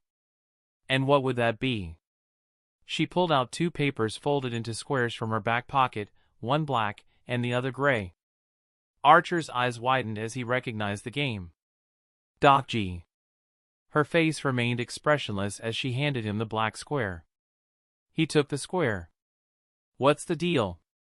We will play one round of Dokji. If you can flip my square over, then I will not snitch on Mom and Dad about your bullying activities. However, if I win, then you must get slapped. He blinked rapidly. What? You've seen Squid Game. It's just like that, but a little different. If I win, I still won't tell, but in return, you must play Dokji 10 times at any time of my calling. This means if you are knocking some kid down for not bringing your apple pie, if I say we're playing Dokji, then we're playing, and if you refuse, you'll get slapped 10 times. I have 10 opportunities to silence you at any time of my calling. Deal? Archer laughed. Deal. She got down to the ground and put her paper on the ground. She made sure it was flattened against the ground before standing up. You first. You just made an enemy with the wrong sibling, sis. He rubbed his hands together and held his hand up. He threw his piece down. I'm going to bury you in the dirt. The square piece bounced off, Rain's piece not flipping over. His smile vanishes and he goes silent. I mean... Rain carefully pries her piece from the ground. She looks at Archer's square and points to it. Flip your piece over for me. Archer groaned and did as he was told. While she was distracted, Rain removed something for her Dokji paper and put it in her pocket. She looked over her shoulder. Angel was still looking at the ground in shame and did not notice. With Archer's square flipped over, Rain cocked her hand back and threw her piece down, making Archer's square successfully flip over. Shit, Archer cursed under his breath. Rain sighed and looked at her brother. I now have 10 opportunities to silence you. She retrieved both dokji pieces before looking at her wristwatch. Oh my, look at the time, lunch is almost over. Time flies when you're humiliating your little brothers. Ha ha ha. You'll pay for this. Come on, Angel, let's get back to lunch. Archer strode off. Angel began trailing after him before Rain grabbed his shoulder. Must you mindlessly obey your brother every time? Angel averted his gaze. Well, you need to grow a backbone, Angel. You may be the same age, but you were born 6 minutes before he was. Stop treating him like he is older than you. I know, it's just. I swear, if stuttering and hesitating was a language, you'd be fluent in it. Get back to the cafeteria, finish what's left of your lunch, and keep an eye on our dear delusional little brother. Okay. As Angel walked away, Rain looked down at her folded pieces of paper. The one she chose for the dokji game, the gray paper, originally had a piece of tape stuck on the other end. The paper stuck to the ground so it couldn't be flipped over by Archer's paper. She had to quickly remove it before flipping his square over while hiding it from him. Rain sighed before pocketing both papers and heading back into the cafeteria. Hours passed and the school day was over. Rain met up with her younger siblings in the front of the school, where they expected their mother to pick them up. Archer and Angel were arguing amongst themselves once more, but they silenced themselves when they met up with their sister. After a few minutes of waiting, their mother's car drove up and they got inside with Rain sitting in the front. How was school? Their mother asked. Average. Rain looked over her shoulder at her younger brothers. What about you? Archer sighed and laced his hands together behind his head. Nice. I got to make 2,000 yen. A kid bet that I couldn't solve a super complicated math formula from a textbook, but I proved him wrong. I could make a career off of solving complicated math problems. Maybe I should join the chess club and start bidding money. No, their mother said. Your father wouldn't want you to abuse your intelligence like that. I'm sure he'd approve. I'm sticking it to those who are dumber than me. If they were smart, they wouldn't make bets with me in the first place. Those stupid idiots. Why? Angel asked. Why would you make bets with people you know are less intelligent than you? Yeah, Rain agreed. Only picking people dumber than you seems cowardly. Are you afraid of people upstaging you? Afraid to get slapped in the face? Archer growled. At least I have the balls to flaunt my intelligence. Angel here is just as smart, but he is pathetically codependent. Big sis, you are too much of a yes woman to mom and dad. Am I the only one who is honest without himself? Their mother laughed. Try beating dad in chess, Archer. The boy growled. The Yagami apartment. After the family reached home, their mother walked them inside quickly. Once they threw their backpacks on the ground, she told them that she had to leave. I'm on my lunch break from work and I have to get back right away, she said. Grandma and Grandpa will be watching you. She looks to Rain. Take care of your little brothers. I will, Rain monotoned. Their mother kissed each of them on their foreheads before getting back into her car and driving off. Archer and Angel got to work on their homework while Rain went into the kitchen. Knowing what time her parents would be home, she pulled out the ingredients for tonight's dinner. Angel has asked her what they were having for dinner. With a dry tone to match her semi-permanent expression, she answered, pasta. As Rain turned around, her grandfather materialized in front of her. Sofu, she addressed. Granddaughter, he replied. Any trouble today in school? None. Archangel got into a fight. I whipped them both into shape. Veins protruded on Archer's skull. Excellent, their grandfather praised. Given how long it'll take for your parents to get home, I'll start making dinner. He went over to the counter and started sorting out the ingredients to make pasta. He was about to pull out a pan when he realized something. Crap, I forgot to do something. He called out to his wife. Rain's grandmother appeared in front of her. What's up, hubby? Their grandmother asked with a gleeful smile on her face. Time's almost out for me. I have to go kill someone. Can you watch the kids for me? Of course. Nothing would delight me more than spending time with my little fireflies. She hugged her granddaughter. Maybe we could start our own cooking company. You can be the chef and I can be your sous chef. Rain's dead and emotionless expression remained on her face. When school is over. Be back in a few. Their grandfather left to go kill someone. Rain and her grandmother started cooking the pasta. They served dinner to Archer and Angel as their parents came through the door with their grandfather in tow. Hey, Rain, their father said. I see you already made dinner. Thank you. Where would Archangel be without me? Rain looked at her siblings before refocusing her attention. They'll be dead in a gutter. Thanks for looking after your siblings. Their mother kissed her on the head once more. She looked at her two younger children. Were you good to your big sis? We were, Angel nodded. Archer shrugged. What difference does it make? She makes us dinner, we eat it. Their parents went into their room to dress into something more casual. They came out and ate the pasta dinner at the table with the grandparents watching over them. Me and Angel made 4,000 yen, Archer said offhandedly. Their father sighed before taking a forkful of pasta. Did you steal it? No, I pummeled my fist into their face and they offered to give me more money if I stopped. Their father blew on the pasta. If you were a criminal, I'd kill you. Archer laughed. But because you love your son so much, you'll spare me. Rain took a sip of cider before saying, I can assure you, he won't be pulling off any of his mischievous schemes for a while. Why not? Their father inquired. Rain stole a side glance at Archer. Because I made him pinky promise and breaking a pinky promise is like a slap in the face. If she were a normal person, she would be smirking but she kept her emotionless expression on her face. Good. Their father looked at Angel. Did Archer steal the money? He needed to hear from a third party. The shy boy shook his head. No, he didn't steal it, he wasn't asking for money to begin with. Their father looked at both sons.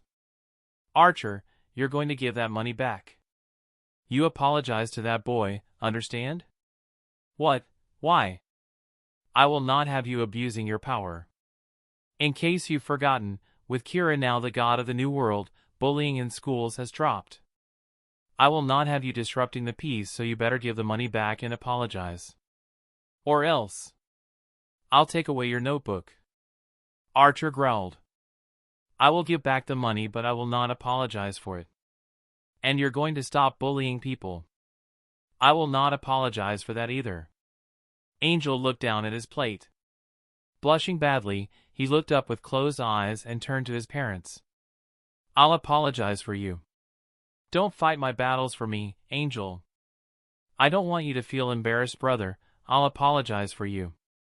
He looked his brother in the eyes bashfully. I'll pretend to be you and then I'll give the money back and apologize. No, I will not apologize for what I've done, but I will give the money back without apologizing. I'll do what you've done. I'll do a math problem that is easy for kids to solve and then I'll give the money back to say after he wins. Archer broke out laughing. That is exactly what I would have done, brother. You have impersonated me so much that you know how I would have given something back without apologizing. Suddenly, his smile vanished and was replaced with a glare. He grabbed his brother's collar. However, if you humiliate me in any way, shape, or form, I will hurt you. No, you won't, their mother wanted. It's one thing to hurt kids, but your family, never your family, Archer. Rain looked over at Archer. I agree. Beating up your brother would be a slap in the face. Archer growls at her. Blood is thicker than water. Their father took a sip of cider. Remember that, Archer. He rubs his son's head. I'm proud of you for wanting to help your brother out, Angel, but you don't have to do this. If you do this, then you're letting him get away with murder. He leans in to whisper in his ear. And you know what we do with murderers. Angel gasped in shock and started hyperventilating. But you're not a murderer, any of you. He smiled and patted him on the back to calm him down. You're gods. He ran a hand through his strawberry blonde hair. We are the gods of the New World. Chapter 56, New Life. Knight Yagami, beloved father, husband, police detective, god of the New World. Iris Yagami, beloved mother, wife, police detective, goddess of the New World. Rain Yagami, beloved daughter, sister, student, princess of the New World. Archangel Yagami, beloved sons, twins, students, princes of the New World. Officer Kuroki, a police detective and fellow supporter of Kira. Alpha Beta, a Russian music composer and old enemy of Knight. Extended summary. It's been 11 years since his last battle. Knight has ruled the world with an iron fist and even started his family with Iris. Things seem to be going fine until he gets an email. Japan has made it illegal to hunt down Kira, but someone is breaking that law, and worst of all, they know about the Death Note and they know who Knight really is. The enemy this time is an enemy from his past which Knight has always held a grudge against, and they're challenging Kira in a way that differs from his previous enemies. Will Knight prevail, or will his emotions get the better of him and cost him the battle and his godhood? March 14, 2044. Knight Yagami's apartment. Pure bliss was the best way to describe how Knight was feeling. Everything he has accomplished made him feel pure bliss. He rolled over in his sleep, content to stay there in bed and sleep peacefully, not a care in the world. He subconsciously rolled over and put a hand over Iris, his wife. Just the feel of his hand wrapped around her stomach was enough to make him smile. He adored this woman with all his heart and admired her for everything she has done. Wake up. He felt a hand nudge him in the back of the shoulder, but he ignored it to continue feeling this blissful moment. Wake up. Knight ignored the nudge once more. He felt the pattering of feet move away from him and thought, good, let me rest in peace here. Wake up. A body jumped on top of him, waking him up out of his slumber. Knight groaned and sat up, the person jumping on top of him crawling off and towards the edge of the bed. What is it, Archer? The name Archer belonged to a 9-year-old boy with medium-length strawberry blonde hair with bright green eyes and an energetic smile on his face. He was sitting on his knee, bouncing up and down with a smile on his face, looking up at Knight. Daddy, Archer said, you're on TV. Knight rubbed the sleep out of his eyes before looking Archer in the eyes. How many times have I told you not to jump on Daddy while he's sleeping? Archer shrugged. 9 times. The 10th time, I'll take your games away. Archer laughed. It was urgent, Daddy. I thought you liked being on TV. Knight looks towards the door to see an identical-looking boy standing there dressed in baby blue pajamas. Angel, why didn't you stop your brother? I'm sorry, Daddy, Angel apologized nervously. He started twiddling his thumbs together nervously with a shy look on his face. I tried to tell him, but Knight decided to spare him as the young boy was already trying his hardest to find the words. He turned over and shook Iris awake. Honey, Archangel woke us up because we're on TV.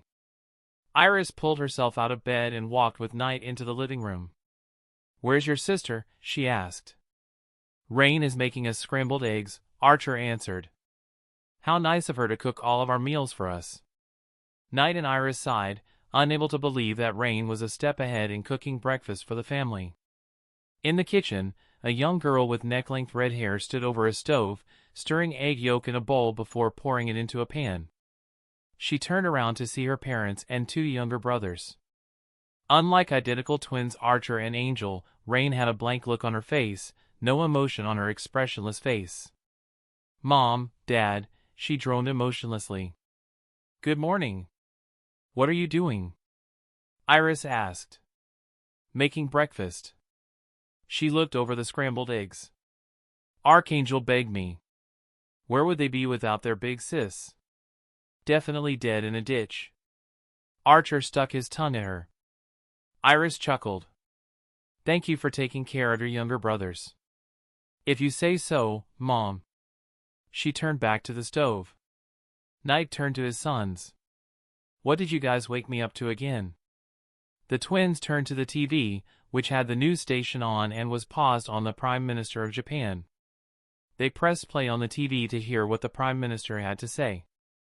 After a unanimous decision, the Prime Minister sighed with heavy reluctance, his eyes averted and looking down at the ground in shame.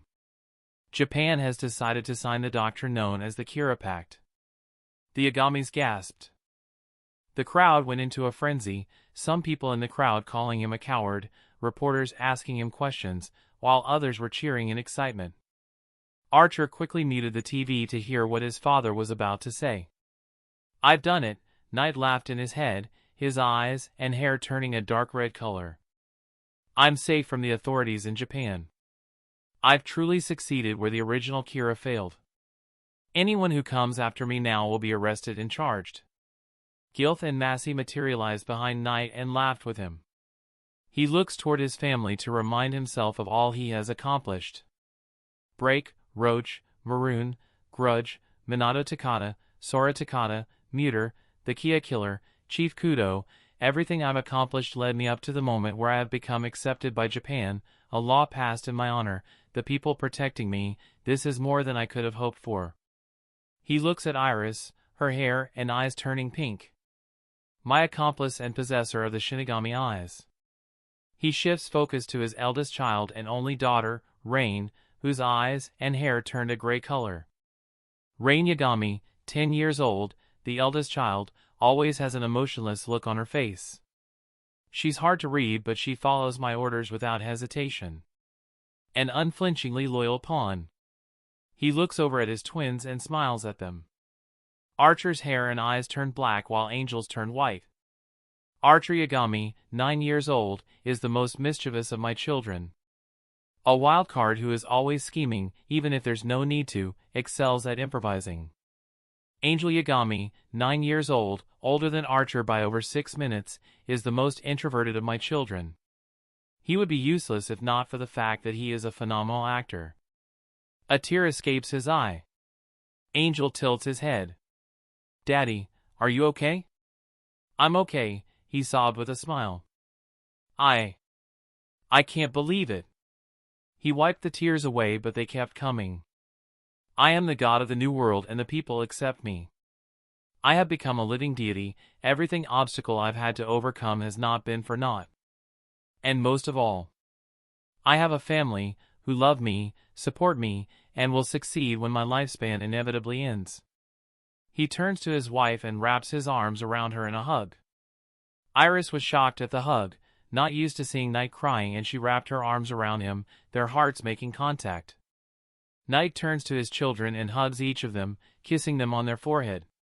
Rain finished cooking breakfast and went over to give her father a hug. "Thank you all," Knight cried. "I love you all." Angel began sobbing and he hugged his father tighter. Knight stroked his son's strawberry blonde hair. "We are the first living flesh and blood god of the world."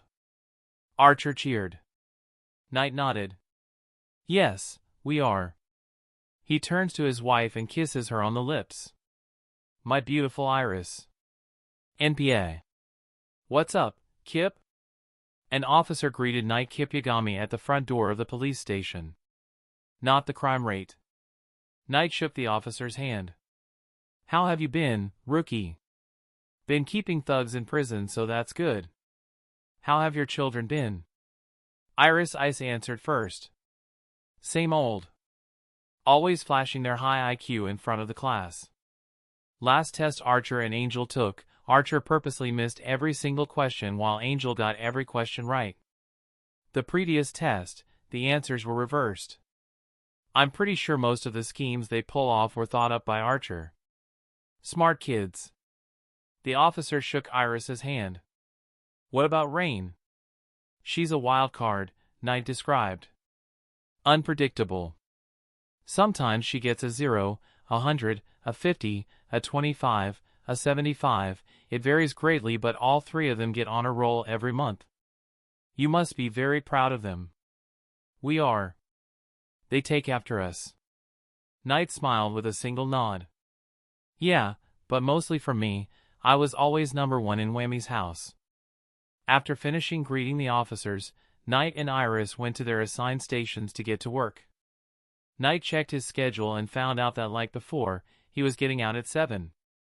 His wife was taking her break at 3 so she could pick up their kids from school. Another officer passed them. "How are you doing, Kip?" "Well," he answered. "You still owe me a basketball game. I still owe you for the last 2 losses." Ice was greeted by a young officer. "Famous duo, Kip and Ice. I ship you too." She laughed with a blush. "You should, we're married and have 3 children." A female officer passes them. "I'm learning British every time I meet you, Ice." "Ha, we'll be having a full-blown conversation in British when you master it." She switches to a British accent and says, "Remember that, mate." The female officer salutes them. Knight wrapped his hand around Iris's shoulder as they approach a cubicle. "Bonnie and Clyde," he spoke in English so the Japanese officers won't notice. "Romeo and Juliet." Iris switches to English. "Yeah, Kip and Ice, sounds like a nice duo name." Knight kissed Iris on the cheek before taking his seat in the cubicle before Iris walks off. "We're both full-time police detectives and have been since we first started here. It's amazing how we both started off as complete nobodies before becoming part-time cops, full-time mass murders." Gilth materialized behind him. "You're pretty popular here at the station." Knight grunted in response. "You went from a simple high school student to becoming the best detective here at the NPA. I'm proud of you." Knight said nothing and got to work, seeing what cases were available. "This job is boring." He rested his chin on his knuckles. "With no crime rates, there aren't any criminals for me to kill. All the crimes that I do get are usually crimes that aren't premeditated. Like a man losing his temper and impulsively killing his wife before going on the run. The best I could hope for is that a reformed serial killer makes an impulsive kill. But I knew what I signed up for when I got rid of all crime on this planet." He received a notification on his computer. His eyes brightened with excitement. "Someone sent me a private message." No one sends me a private message unless they have something that's worth my time, and more often than not, it's a crime that only Kip can solve. He read through the email. "KIP, I don't know if you're going to get this message or not, but if you do, I want you to know that someone is breaking the law, the Kira law. I got word that someone is planning on finding Kira and bringing him to justice. I thought that this was a bluff, but when I searched through these people's belongings, notebooks with death note written across with a list of names inside with heart attack written as a cause of death. I looked up the names in the death note and every single person I found died of a heart attack. Autopsy reports show that all 120 people died 3 days ago." Knight scrolled through the email to find pictures of a black notebook with death note carved on the cover and pictures of the inside pages. There were about 30 pictures in total, with the last photo showing Kira must be defeated written in large sloppy words on the very last page of the notebook. "I don't know if this is a hoax, but someone wants to see Kira brought to justice, and in accordance with the Kira Pact, these vigilantes must be arrested. I hope their faces are brought to light and Kira kills them. Sincerely, Officer Kuroki." Knight smiled. "Ah, Officer Kuroki, my best friend in the police force. One of the few officers who genuinely believe that Kira is justice, the complete inversion of Chief Kudo." He saved the email for later before spinning around in his chair. "Death note, how is that possible?" He checks over the list of names found in the photos with the death note. All the people with the names listed in the death note had died. His hair and eyes turn a dark red color. "It can't be real," he told himself. "There can only be 6 death notes in the human realm, and a 7th can't be used until one of the 6 death notes is destroyed or returned to the Shinigami realm. So these vigilantes might not have a working death note, but they know about the death note nevertheless." He looks over his shoulder, suddenly feeling paranoid. Officer Kuroki knows about the death note, but she can be trusted. These vigilantes who know about the death note can't be trusted, not one fucking bit. I now have a new objective. He begins researching vigilante groups that oppose Kira. How did these vigilantes find out about the death note in the first place? He sighs heavily. It doesn't matter. I'm going to find these vigilantes and I'm going to kill them all. He had an epiphany. Then again, no need to rush. I can always take my time so it doesn't get boring too quickly. When lunchtime came, Knight sat at a cafeteria table, minding his own business and eating the green apple slices he brought with him as his wife came over to sit next to him. "How's it going, sweetie?" Iris asked.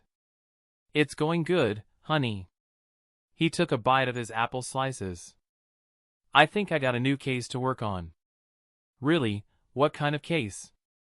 "A group of vigilantes is trying to undermine Kira." Iris shrugs. "Don't see what's so significant about this case." Knight leaned in and said just barely above a whisper, "They know about the death note." Iris had a fork with fish a few inches away from her mouth when she paused. "Are you serious?" He nodded. He took another bite of his apple. He reaches into his lunch bag and pulls out a packet of caramel and dips his apple slice in it. "How are you so nonchalant about this?" "Because I have complete faith that I will uncover the case as always. In all my years working here, when have I never solved a case?" Iris didn't have to count. "None. Like L, you've solved every case you've ever taken on." "Exactly. I'm a couple thousand cases away from solving the same number as L. But I'll surpass him in solving crimes. I'll solve twice the number of crimes he did. I'll solve 7,000 crimes." Iris laughed. "But L only solves cases with 10 or more victims or involve $1 million. You're solving every crime you come across." Instead of being offended, Knight took it as a compliment. "This makes me better than L. I don't cherry-pick cases, I solve them all. I'm a hero for helping everyone, he's a villain for ignoring minor cases." Iris nodded. "I agree. Don't say that if you don't mean it." "No, I mean it." She grabbed his hand. "I'm a supportive spouse. That's what I like in a wife, supportiveness." Their peaceful conversation was interrupted when an officer sat beside them. This officer put their snacked lunch down on the table and pulled out a chair to sit in it. This officer was a young woman with short black hair and pale skin. She looks at Knight with a blank look on her face. She smiles. "What's up, Kip?" Knight looked at her with a chuckle. "Not my blood pressure." "Why are you so worried about your blood pressure, Kip? You are a young man." "Young? I don't know if I would consider 30 to be young, but thank you. How I miss being a kid. I have more time on my hands to kill criminals. Now I'm working my ass off to pay the bills and leaving my children at school and to be watched by their grandparents when they get home." Officer Kuroki gave Iris the side eye. She stared at Iris with a look of contentment on her face, her eyes piercing into Iris's soul. Iris felt her neck stiffen and she gulped. "What?" Kuroki smiled again. "Do you like Anpan?" She reaches into her packed lunch and pulls out a sweet bun. "I packed 4 Anpan today and I was wondering if you liked Anpan." Iris let out a sigh of relief as she took the sweet bread. "I do, thank you. Any time." She turns to Knight. "What about you, Knight?" Knight shakes his head. "Thanks, but I'm good. Have my caramel apples to keep me comfy." "Well, I'll save one for you just in case." She took a bite of her sweet bread, savoring the taste and taking slow, careful bites. It's the little things you got to appreciate. The little things. She took another bite of the sweet roll. "I'll say," Iris agreed. Kuroki finished her sweet bun before pointing to Knight. "Did you get my email?" He nodded. "Did you read it?" Another nod. "What do you want to do, Lieutenant Kip?" "Start preparations." He clapped his hands together and gathered his trash. "We're going to solve the case in due time, I expect it, but let's not rush." He throws his trash away in the garbage can behind him. "We'll take it nice and slow so as not to burn this whole adventure off too fast. I don't recommend slacking off, LT, who knows what those vigilantes could be pulling off. After all." She leans in and whispers, "They know about the death note." Knight nodded, acknowledging that he heard her. I understand. But at the rate I solve crimes, it should be solved in 3 days, so why not drag it out to 7 days at least? That way, we can have fun. Lieutenant, with all due respect, as an officer of the law, you are supposed to solve crimes, not have fun. Knight scoffed before leaning to whisper in her ear. And as the god of the new world, you will do as I say. He pulled back and looked at her, his hair and eyes turning dark red. The aura that surrounded Kuroki was purple as she stared down at the table, not meeting Knight's gaze. When she found the courage to look at him, she looked him in the eyes. She smiled once more. Whatever you say, Lieutenant Kip. Elsewhere. You think they got the message? Someone asked.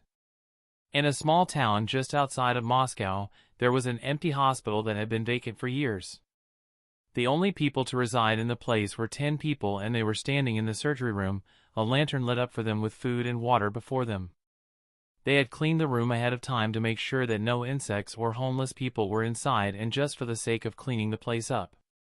Standing in one of the corners was a woman of average height.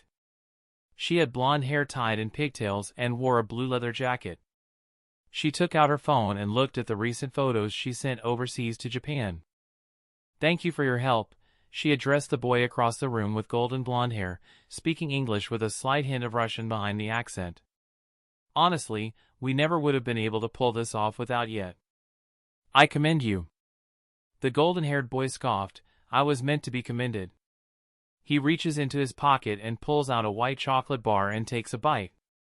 You would never get this far without me, and that's a fucking fact. The girl smiled. I don't doubt that. You know, the offer is still on the table if you want to join. Nah, I am perfectly content with what I am about to do in my life. They say history repeats itself, and I'm going to take down Kira. Humble, the blonde woman said. She wasn't calling him humble as a description, but as his code name. You'll be playing the bad guy in this scenario. Are you sure you want the plan to go down like that? Humble nodded. Yes. My father was a mafia bad guy, so why shouldn't I be a bad guy too, Alpha Beta? Alpha Beta nodded. Daddy's boy. She crossed her arms over her chest. In that case, let the operation begin. She addresses the 8 other people in the room with her. With the exception of Humble, we are all children who used to live in the Wammy's house. We were all groomed to be L's successors, but I think the time has come for us to be something higher than L. L may be a seemingly supernatural being, but Kira is a god, and a god surpasses L. She blushes with a smile. Let's show everyone in the Wammy's house and prove to ourselves that we can choose our own path.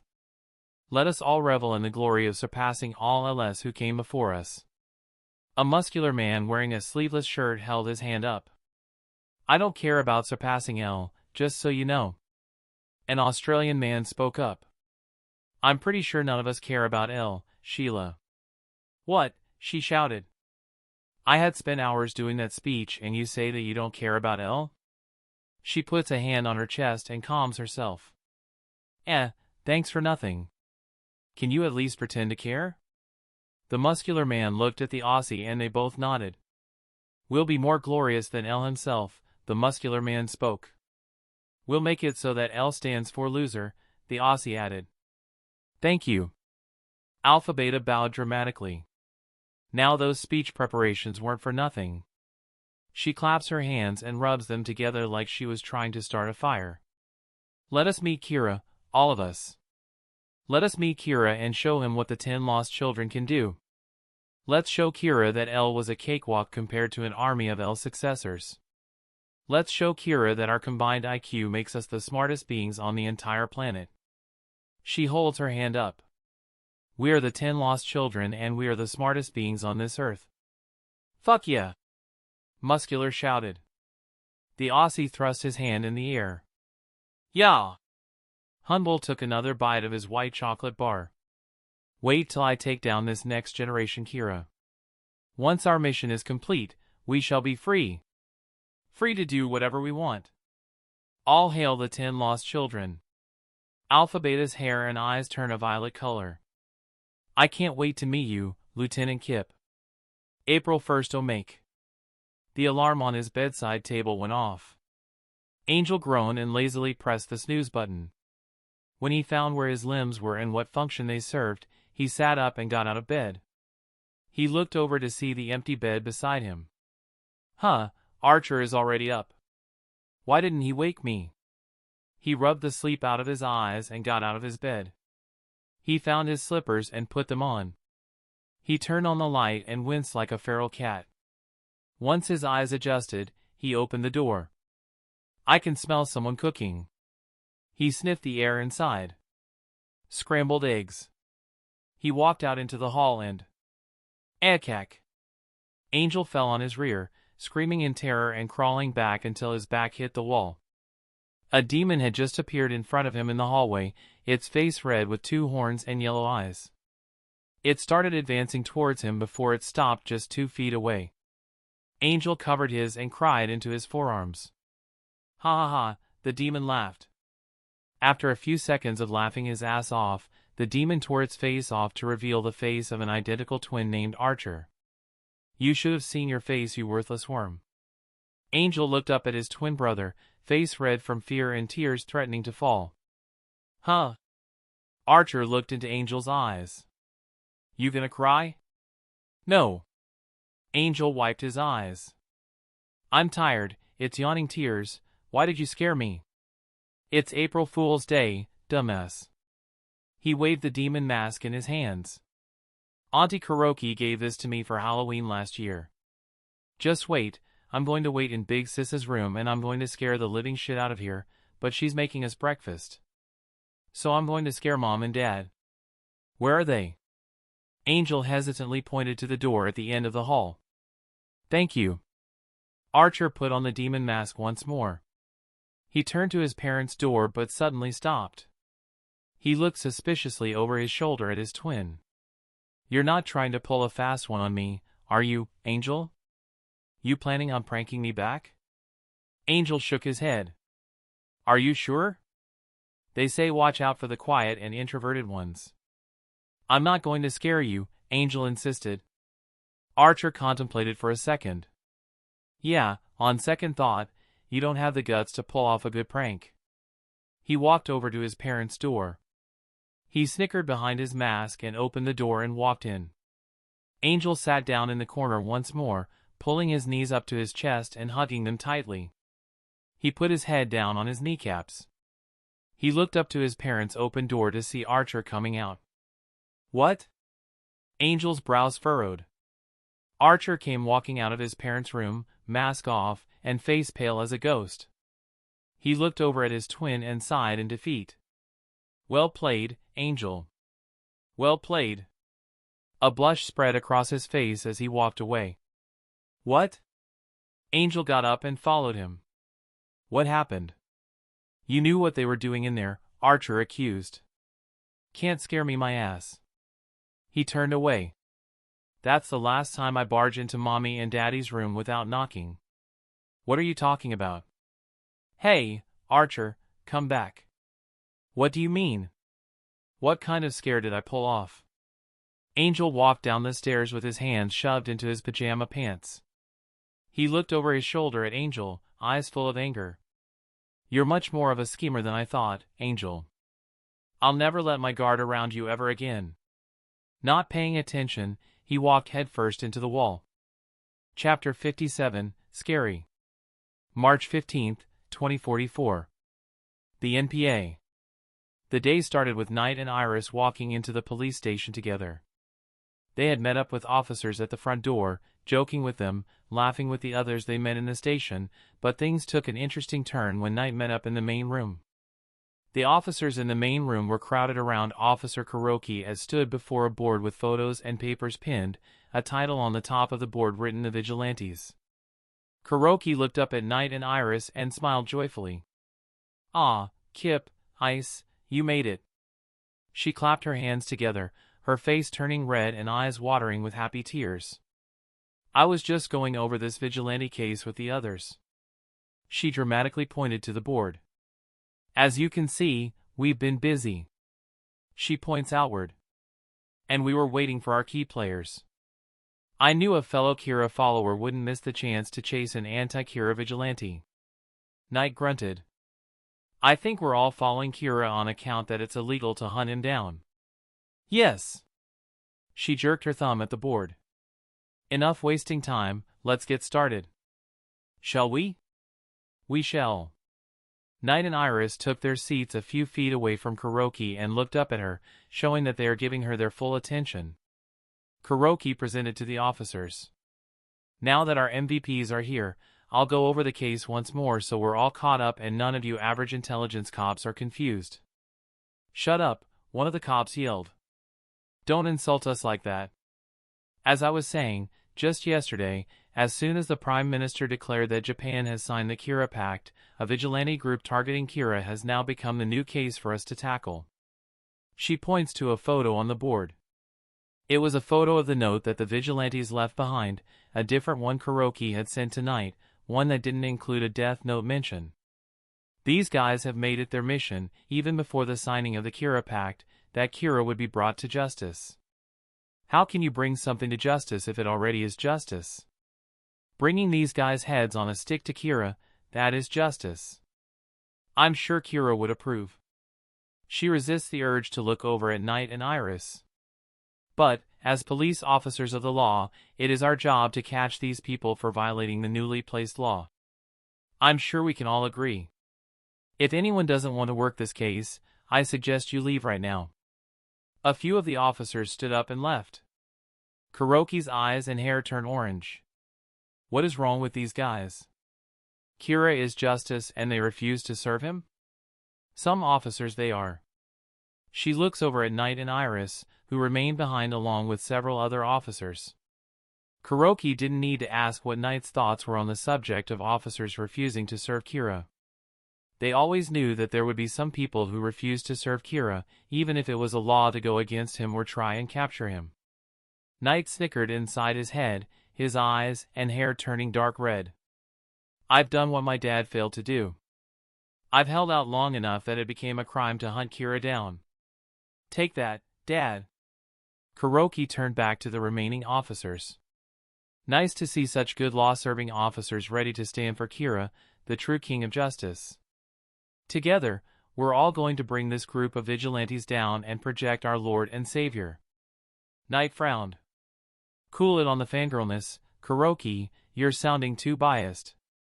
You might get taken off the case by the chief if you keep laying it on. Kuroki saw Knight frown in the corner of her eye and decided to calm down a bit. Okay, enough wasting time, let's get started. She points to the board once more. The photos were taken a few days ago. They were sent to us overseas from Moscow, Russia. The background in the photo indicates that this photo was taken on an operating table in a hospital, but given the dust that can be seen in the background, the room it was taken in hadn't been cleaned in a while, which leads us to believe that this photo was taken from an abandoned hospital, as hospitals have to be kept clean at all times. Knight smirked. Good deductive skills, Kuroki. I'm currently looking for clues in the photo with the death note to find these vigilantes. One of the officers raised his hands. Ma'am, if these vigilantes are in Russia, why should it concern us in Japan?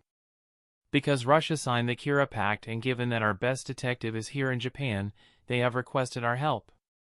Knight's eyes lit up. The Russians have requested our help? Even if these vigilantes are stationed in Russia, then does that mean? The officer spoke again. Wait. Russia requested our help? Does the mean? Kuroki nodded, already knowing what the officer was going to ask. It is impossible for us to solve the case here in Japan, as these vigilantes are headquartered in Russia, and since Russia requested our help, and we wouldn't be of much use here in a different country. The officer slowly gasped, his eyes widening as the realization struck. Knight finished the sentence for Kuroki. We're going to Russia. Lunchtime. When it was time for lunch, Knight and Iris sat in the same spot as before, with Kuroki coming over to eat with them with a mug of iced coffee in her hands. Knight took out more of his granny apples and a side of caramel and began dipping the apples in the caramel. Did the director really sanction this? Kuroki nodded. Yes. We are going to Russia in 1 week and 3 days from now. How come the director didn't say anything to me? He wanted me to tell you. Why? He's been held up in his office, stressed from his job, and told me to tell you. She leans in, her elbows laying flat against the table. I walked in on the director earlier and he was laying on the ground, his hair gray and his eyes were bulging from his skull. He had dark circles around his eyes and he was sobbing in his hands. I think the stress of Japan now having to follow Kira is taking a toll on his mental state. I told him about the case and he told me to leave, told me to tell Kip and have you deal with it. She chuckled lightheartedly. I guess the director doesn't want to be involved with anything related to Kira and left it to our best lieutenant, who is probably the biggest Kira supporter there is. Knight's hair and eyes turn a dark red color. So I'm the commander-in-chief of all cases involving crimes against Kira? The director is too kind to me. I think he's missing out on some sleep. You should tell him to go home, take a few days off and take time to accept the fact that the world has spoken and that Kira is justice. He couldn't help but smile. Tell him that sleep deprivation would cause him to lose more hair. He laughed a little, patting the table before calming down. But back to the subject at hand, Kuroki, we're actually going to Russia? She nodded. Yes, how many times do I have to tell you this? Sorry, it's just that it's been a while since I left the country. Iris and I spent some time in England together and we went to Greece a few years ago for a family vacation. I can speak some Russian but I'm not fluent. Well duh, we'll have translators. I'll go with you, your wife will go with you, and the officers who stayed behind for the hearing will also go with us. We'll also have the full cooperation of the Russian police on our hands. But I don't think they'll listen to me. He thought back to his dad's time in America. Would you follow the orders of a foreigner who just got into your country? No. Exactly. If we want to give orders, we're going to have to use the Russians as proxies. That should be fun, playing the puppet master. Also. She leaned in and breathed her warm breath into Knight's ear. Are you going to bring your death note with you, Lord Kira? Knight was grateful that she whispered in his ears because an officer walked past. He smiled before looking Kuroki in the eyes. Of course. These people tried to defy me and the punishment for defying the god of the New World, death. Kuroki leaned back and shivered. Ooh, I'm getting chills. She took a sip of her drink. It's probably the iced coffee. Cold-blooded creatures prefer food that matches their temperature, I guess. Ah, I'm cold-blooded, that is the sweetest thing you've ever said, Knight. She took another sip of her iced coffee and winced, putting a hand to the back of her head. But in all honesty, I think I should stop sipping my coffee so fast. She decides that it is time to leave. I'm going to start preparations for our trip to Russia. See you later. Kuroki got up from the table and left, leaving Knight with a grin on his face. Knight's grin dropped when he saw Iris glare at him.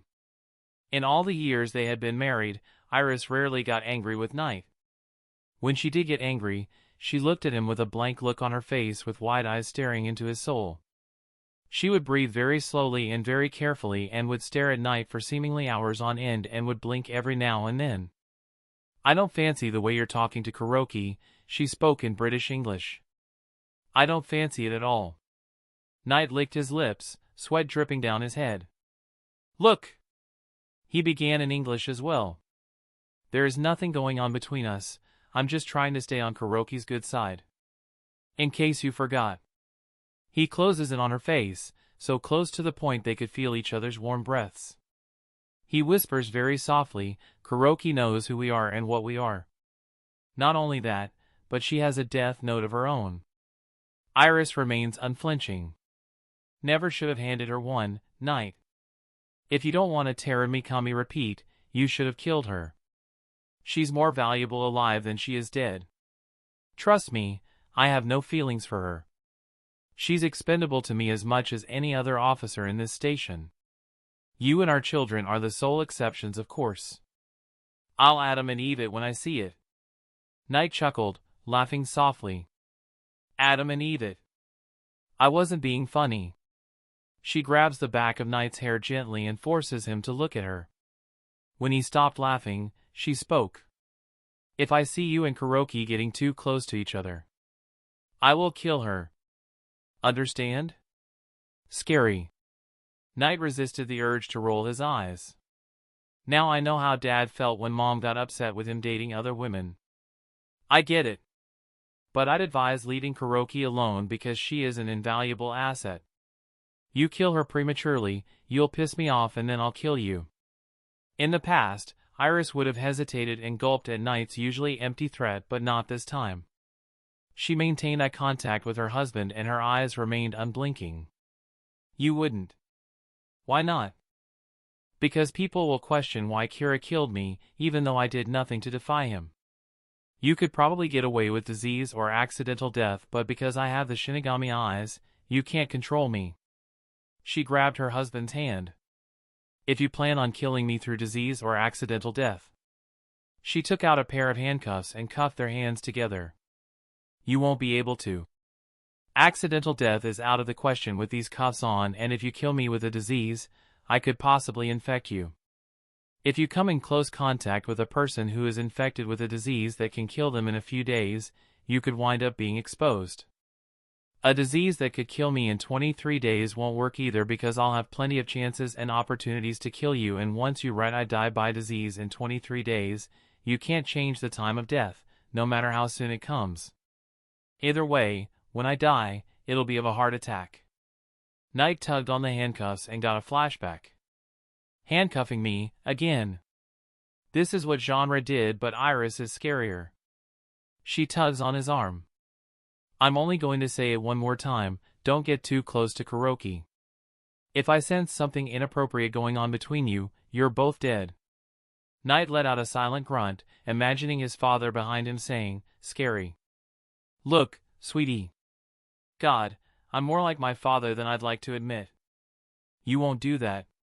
You know why? Imagine how heartbroken Archer will be when his father passes away. Not to mention Angel will be bawling his eyes out. Rain, she'll act like she doesn't care, but we can all tell when she doesn't like something. And with Kuroki dead along with me, our children will know it was you who killed me. Can you go on in life with your children looking at you as the type of woman who murdered her husband in cold blood? I could have killed you at any point in time, Iris, but I didn't, and you know why? Because I trust you and I love you. You are invaluable to me. He raises his free hand and strokes Iris's cheek. If I made you feel uncomfortable with my interactions with Kuroki, I promise to keep contact with her to a minimum and talk to her only when necessary. You are my wife, and as your husband, I must support you because that is what a husband does. He reached out and stroked the ring on her finger. He then bestowed a kiss on her hand before looking her in the eye. I promise, Ice. In all the years they had known each other, Knight still managed to make Iris blush. She quietly removed the handcuffs and freed them. They turned back to their lunch trays and finished up the last of their meals. As they finished up, Knight picked up the trays and turned around, and looked up with shock. Standing between him and the garbage can was the Chinese officer who went by the codename Sable. Hello, Sable spoke, speaking in Chinese before switching to Japanese. I didn't know you guys had a handcuff fetish. He shrugged. Ah well, I guess every couple has a weird fetish of some kind. I guess it pays to be police officers, always have a pair of handcuffs on ya. Knight's hair and eyes turned a dark red color. Iris and I were conversing in English and Sable doesn't speak English. Plus, we were whispering, and based on his current distance, he wouldn't have been able to pick up on what we were saying. And we were talking at a volume only Iris and I could hear. No need to worry.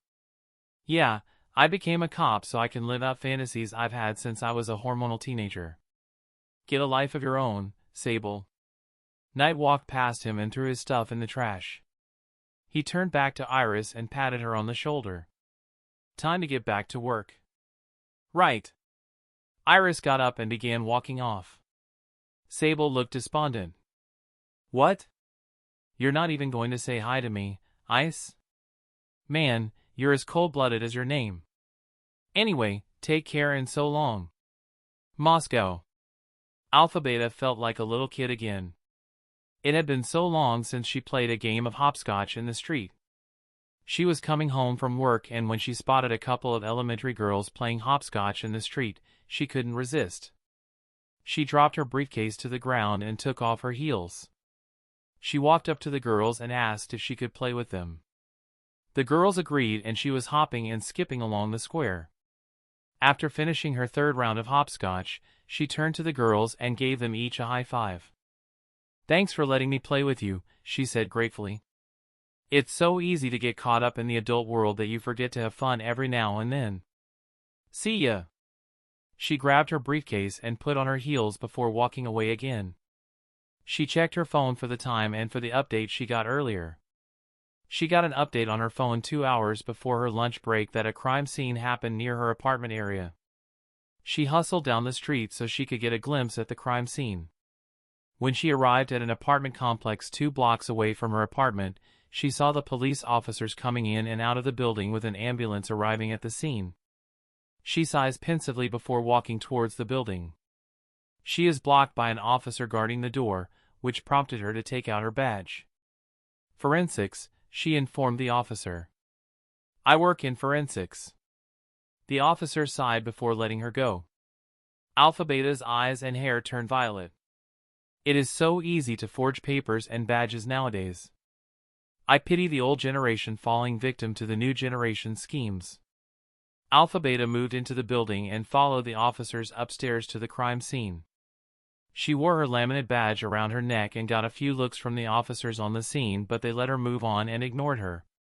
She made her way into a room on the second floor, following the cop's lead. Inside the room of a small apartment was a man sitting on his knees, his shirt covered in blood and sobbing. There laid a dead girl on the floor with her eyes rolled back and skin as pale as a ghost. Alpha Beta did not have any latex gloves with her, so she made a conscious effort not to touch anything. She moved over to the body and looked over it. She did a double take at the man sobbing on his knees and noted the position and shape of the blood on the man's shirt. "Blood upchuck from the victim," she said aloud. "And the depressions on the female victim's chest indicates that this man was performing CPR on the woman, who had a seizure or collapsed of some kind. She threw up blood on his shirt before succumbing to whatever infection she may have." She looked to the forensic officer standing beside her. "Am I right or am I right?" The officer nodded. "You are correct." Alpha Beta looked away and rolled her eyes. "It's always the same. Nothing new or inspiring for me to work with." Seeing that this scene wasn't going to get any more interesting, she rotated on her heels and walked out of the building. She rubbed her forehead with the back of her hand as she stepped out of the apartment building. She went to the nearest street light and leaned against it, her elbow touching the pole with her forehead resting on her forearm. Her hair and eyes turned a violet color. "Seeing these crime scenes just motivate me to go after Kira." She looked up to see a camera on one of the street lights ahead of her. She kept her face hidden and pulled the collars up on her shirt. "What I would give to live back in the old days when Kira did not exist." She felt a vibration in her pants and pulled out her phone. There was a single message left behind by H. Done. Alpha Beta smiled. "AB, good." She tucks her phone away before walking down the street and back to her place. Her hair and eyes turned violet once more. "Kira, I so can't wait to meet you. I know who you are, Kira. I know your real name, and I got a pretty good idea of who your accomplice is. I'm going to win this battle, and when I do, Kira will be no more. We'll go back to living in the real world, where crime is pretty common. We'll go back to living in a time where we don't have to always look over our shoulders, a world without paranoia, because a world filled with paranoia is unimaginative." March 16, 2044. The Yagami apartment. Like before, Gilth and Massey were watching their grandchildren when Knight and Iris came home from work. Things started out as usual, with dinner being served to them either by Rain or by the Shinigami, and they'd have a dinner conversation about their day, but this time, Knight and Iris wanted to talk to their children about something. Knight made that very clear when he told everyone to sit down and listen. "What's going on?" Rain inquired. "We're not in trouble, are we?" Archer asked with slightly wide eyes. Knight shook his head. "You're not in trouble. We just have something important to discuss." What's going? Angel felt the fear rising within him. Are you going to dash? No, sweetie, Iris said, reaching out and taking Angel's hand in her own. We're not going to die and none of you are going to die. Knight decided that they shouldn't will. I'm going to be honest with you, we're going away. The twins widened their eyes and breaths left them. In unison, they asked with smiles on their face, vacation? Knight smirked. No, not on vacation, sorta. We have to leave the country. Your mother and I have been called overseas to work a case involving anti-Kira vigilantes. And we're going to be gone for a while, Iris added. How long is a while? Angel asked. A couple of months at the most. Angel gasped. Iris clutched onto her son's hands. Don't worry, we'll be back before you know it. You're leaving us? Please, don't, Mommy. Please don't leave us. Hey, we're not leading you, this is something our job requires us to do. Have someone else do it. Please, Mommy, don't leave us. Knight looked over at his middle child and clenched his jaw and silently nodded. I anticipated he would react like this. Angel, I understand your fear, but we have to do this, no one else. Why not? Rain stared at them with a suspicious look in her eyes, her expression still deprived of any emotion. Why must you of all people go? Seeing Rain's emotionless face prompted Knight to look at the reactions of everyone else in the room. Iris and Angel had a matching frown on their faces and were holding hands tightly, almost as if letting go would mean they would separate forever. Despite being the loudest and most outgoing of the children, Archer withdrew into his chair and looked at his feet. Absent-mindedly, he grabbed at his plate and began taking careful chopsticks full of sushi. Rain always kept the same emotionless expression on her face 24/7, but Knight could tell when his daughter is feeling a generally positive or negative emotion at the very least. Those subtle signs weren't there, and all Knight could do was answer his daughter's question before her longing stare pierced his soul. The director assigned all anti-Kira investigations over to me, and I have to be overseas as the chief. Knight stared into Rain's eyes, searching for the subtlest of clues to determine if Rain was feeling a positive emotion or a negative emotion. Rain blinked thrice. She's feeling a negative emotion, but what? How are you feeling? Disappointed. She took a roll of sushi with her chopsticks and put it in her mouth. When I cook for my brothers, they'll only want dessert. Guys, I promise that your mother and I will come back in one piece. You've heard all those stories I've told you. How many times has your dad escaped death? I loved hearing those stories, Daddy. Archer yelled, suddenly feeling a burst of energy after downing his sushi roll. I hope you make mincemeat out of these anti-Kira guys. I hope you kill them in the most gruesome and painful deaths possible. I hope you dash. Archer, Rain cut off, I would appreciate it if you didn't talk about any gory details while I'm eating a fish that's been caught, killed, cooked, then turned into a roll. It's suffered enough, and hearing your sick fantasies is a fate worse than death. She ate another sushi roll. I agree, Archer. Knight patted his son on the shoulder. Let's not discuss that at the kitchen table. Let's eat. He picked up his pair of chopsticks but didn't grab a roll yet. He looked over to see Angel moving over to sit next to his mother. Iris welcomed it warmly, and they ate with their forearms touching each other.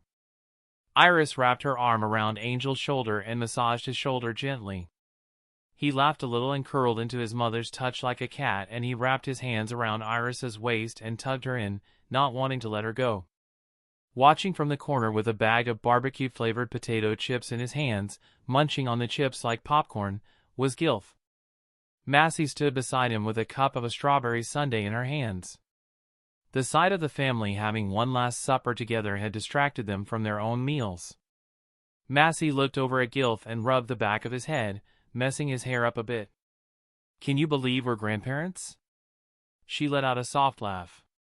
And we barely aged a day. We'd be 56 and 55 if we were still alive. Gilth munched on a chip. Ah, Gilth, you remembered my birthday. It's easy to remember, and I don't know a lot of people born on December 25th. Good to know. She turned away with a little ha-ha coming from her as she continues to watch her descendants at the family dinner. After a few minutes of eating, Rain gathered the plates to put them in the sink, but her father beat them to it. After Knight put all the dishes in the sink, he turned to the freezer to see what was for dessert. Realizing that they were out of ice cream, an idea suddenly comes to him. Hey, how about we go out for ice cream? My treat. Archer shot his arm up in the air. Me. Me. Archer wants mango ice cream. Yes, Angel said softly. Rain raised her hand. Anything with cookies and cream is a favorite of mine. Iris looked over at her husband and nodded. All right then. Let me go get changed, then we'll leave. After changing into his casual wear, the family loaded into the family car and they drove to the ice cream shop. They didn't go to a big worldwide ice cream chain, no, they went to this small ice cream shop that was small and didn't have a lot of locations open. Although this was just a rumor, over a decade ago, several men killed each other in this ice cream shop. One of the men had a wristwatch shoved down their throat while the other was attacked with a cash register. Despite these rumors, the Yagami family continued to visit this ice cream shop, not because the ice cream was cheap or anything, but because the shop was small and had very few visitors, and even after being served, the employees would hang out in the back room and let the customers be. The five of them were able to eat the ice cream of their choice at a table in the corner near a window. Knight's hair and eyes turned dark red. Rain and Archangel will succeed me as Kira when I die. Inside info. Rain Yagami was born on July 6, 2033. Archer and Angel Yagami were born on September 6, 2034. Angel is older than Archer by 6 minutes and 40 seconds. Rain, Archer, and Angel's real names will be revealed later. Chapter 58, Disciples. March 16, 2044, 10:45 p.m. The Yagami apartment. After they drove home after they finished their ice cream, Knight and Iris tucked their children into bed and kissed them goodnight, promising to spend as much time as possible before being sent to a different country. After making it into their bedroom, they made sure the door was closed all the way before the couple got to talking. We have a few problems we must address, Knight pointed out. He shrugged off his jacket and put on a loose-fitting shirt for sleeping in. He discarded his pants and put on a pair of basketball shorts. Who is going to watch our kids when we're gone is the primary concern, and two, what about the death notes? I've been wondering that myself. Iris removed her jacket and took off her bra. Her back was turned to Knight as she put on a baggy t-shirt. We need someone to watch the kids, especially if we're going to be gone for a few weeks or so. We'll be gone 1 week max, Knight scoffed with confidence. Trust me, I'll solve this case like nothing. But I do agree on having a long-term babysitter just in case. He turned to his left, where the Shinigami materialized. I'm not going to beat around a bush. Knight sighed before looking Gilth in the eyes. We can't have Gilth or Massey stay behind because of that rule. Iris nodded as she finished pulling up her shorts. She remembered the rule that Knight was talking about. Let me guess, the issue with the Shinigami being attached to the death notes? Once she was fitted with her pajamas, she turned to face her husband and crossed her arms over her chest. Last time I checked, the Shinigami can only go 14 kilometers away from their attached human. And based on the experiments we did in making expendable criminals owner of death notes. Knight held a finger up. Shinigami must follow the humans they're attached to till the end of time, but if there are multiple people they're attached to, then they must keep within 14 kilometers of the original person they're attached to. If we go 1,000 or so miles to another country, our children will be left behind, but the Shinigami will follow us. Which means dash. When we leave, Gilth and Massey will have to come with us. She licked her lips and shook her head like a disapproved mother. I would feel safer if Gilth or Massey babysat our children, but since they have no other living relative and both Shinigami have to follow us, then we're going to have to look for a babysitter that's willing to watch our children for a few weeks at least. Yep. He moved over to the bed and took a seat. And we have until March 25th to find a babysitter. I can't think of someone to watch our children at the top of our head, and I will not put them in an orphanage. Iris sked. Still didn't get over your hatred of Wammy's house, I see. But let me ask you something, why would we put our kids in an orphanage for babysitting? Knight winced and lay down in bed. He felt his wife sink into the bed behind him and felt an arm place itself over his shoulder. When you say it like that, it does sound ridiculous. He pulled the blankets up and covered the two of them. I doubt daycares will have a place for a couple of 10 and 11-year-old children to stay for an indeterminate time. It didn't take long for Iris to come up with an answer, and said answer brought a smile to her face. I think I might know someone who could watch our children. March 17, 2044. Neighbor's house. Early in the morning, when Knight and Iris knew the occupants would be home and present, they knocked on the front door of a house and waited patiently before a woman opened it. The sight of the woman's face brought a smile to Knight's face. Murasaki Kagami, he said joyfully, it's always nice to see a friendly face. The woman at the front door looked at the married couple with wide eyes before her blank expression evolved into one with a smile. She radiated heat off her cheeks and let out a soft laugh. Knight, I can't believe it's you. It's been a while. He held his hand up and shook her hand. How have you been, Mrs. Kagami? Murasaki Kagami hasn't changed much appearance-wise in the last few years. She still kept her brown hair long, but her waist did seem more slender than last time. Murasaki had kept in contact with Knight after Rain had befriended her daughter, who was 2 years her senior, or Rain, and Knight was shocked to run into Murasaki Kagami once more. He thought after the Curie incident that he wouldn't see her again, but life doesn't always work out as planned. What brings you here? Murasaki opened the door. Come on in, I got coffee. Maybe for a few minutes. Knight stepped in after Iris and allowed her to walk in front of him. You remember my wife? How could I not? Murasaki shook the British woman's hands. There's only one person in Japan I know that speaks Japanese with a British accent. Iris chuckled in response. Yeah, I get that a lot. Apparently, it's possible to speak Japanese with a British accent. Murasaki brought them to the dinner table and made coffee for them. While they were waiting for the coffee to brew, Murasaki's husband comes out of the bedroom. Dressed in a suit and tie, and off to work.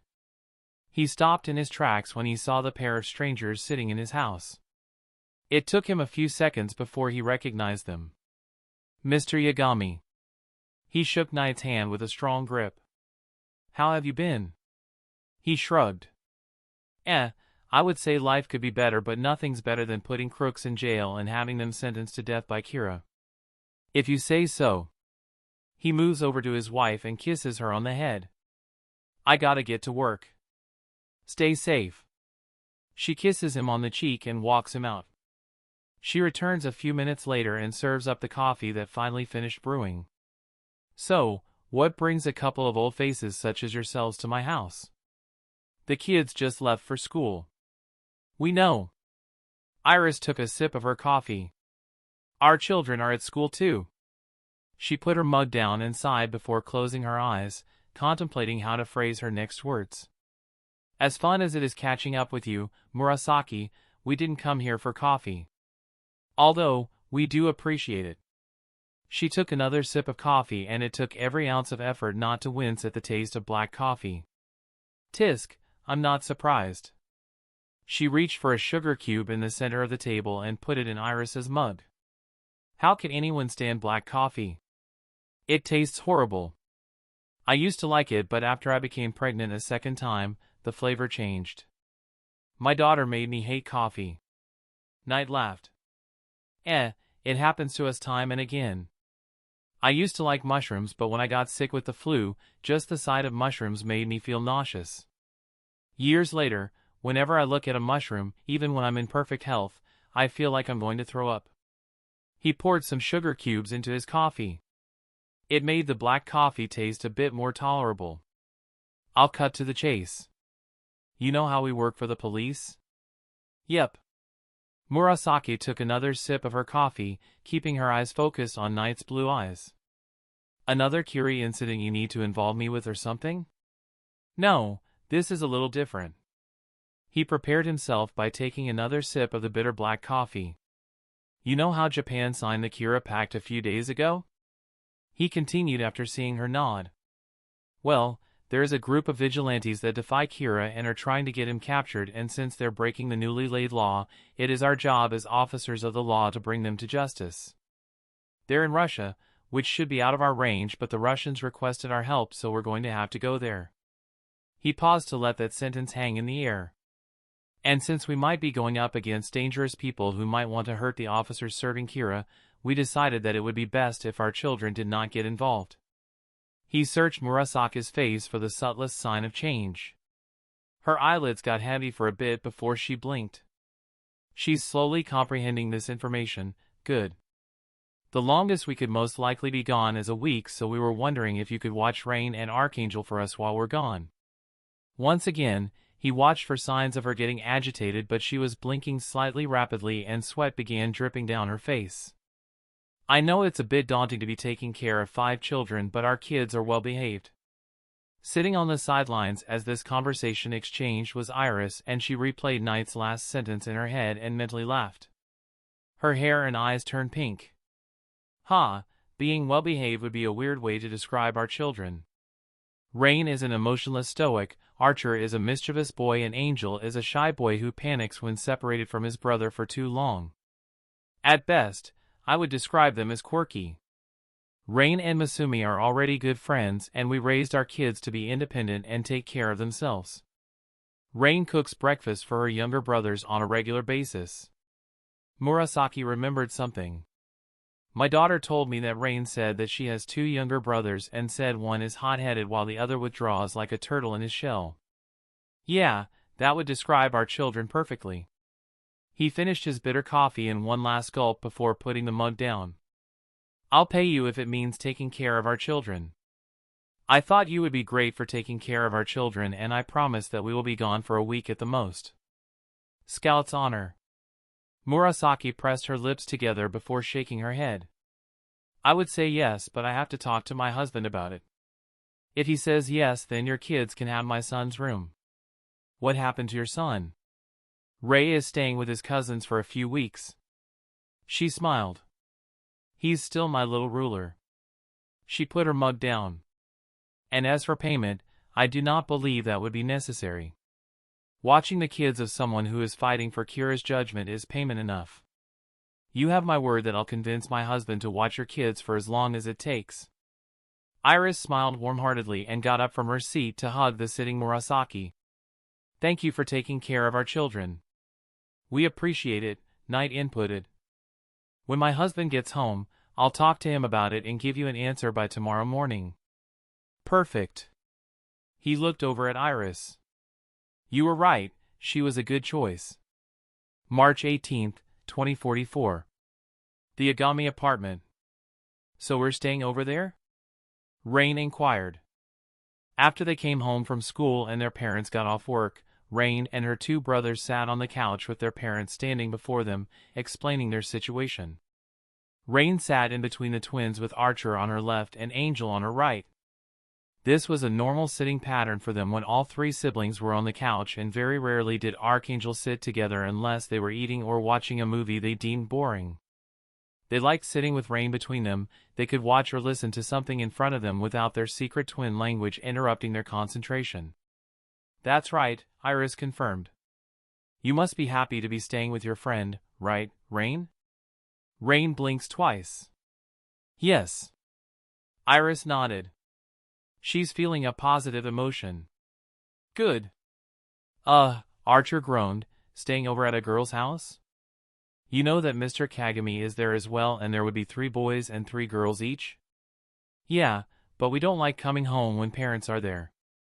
It can be distracting for us when we're doing our homework. Knight shot Archer a glance. You better be grateful that there is someone to watch you, Archer. He walked up to his son and kneeled before him. When you're over there, remember to mind your manners and treat Mrs. Kagami with respect, understand?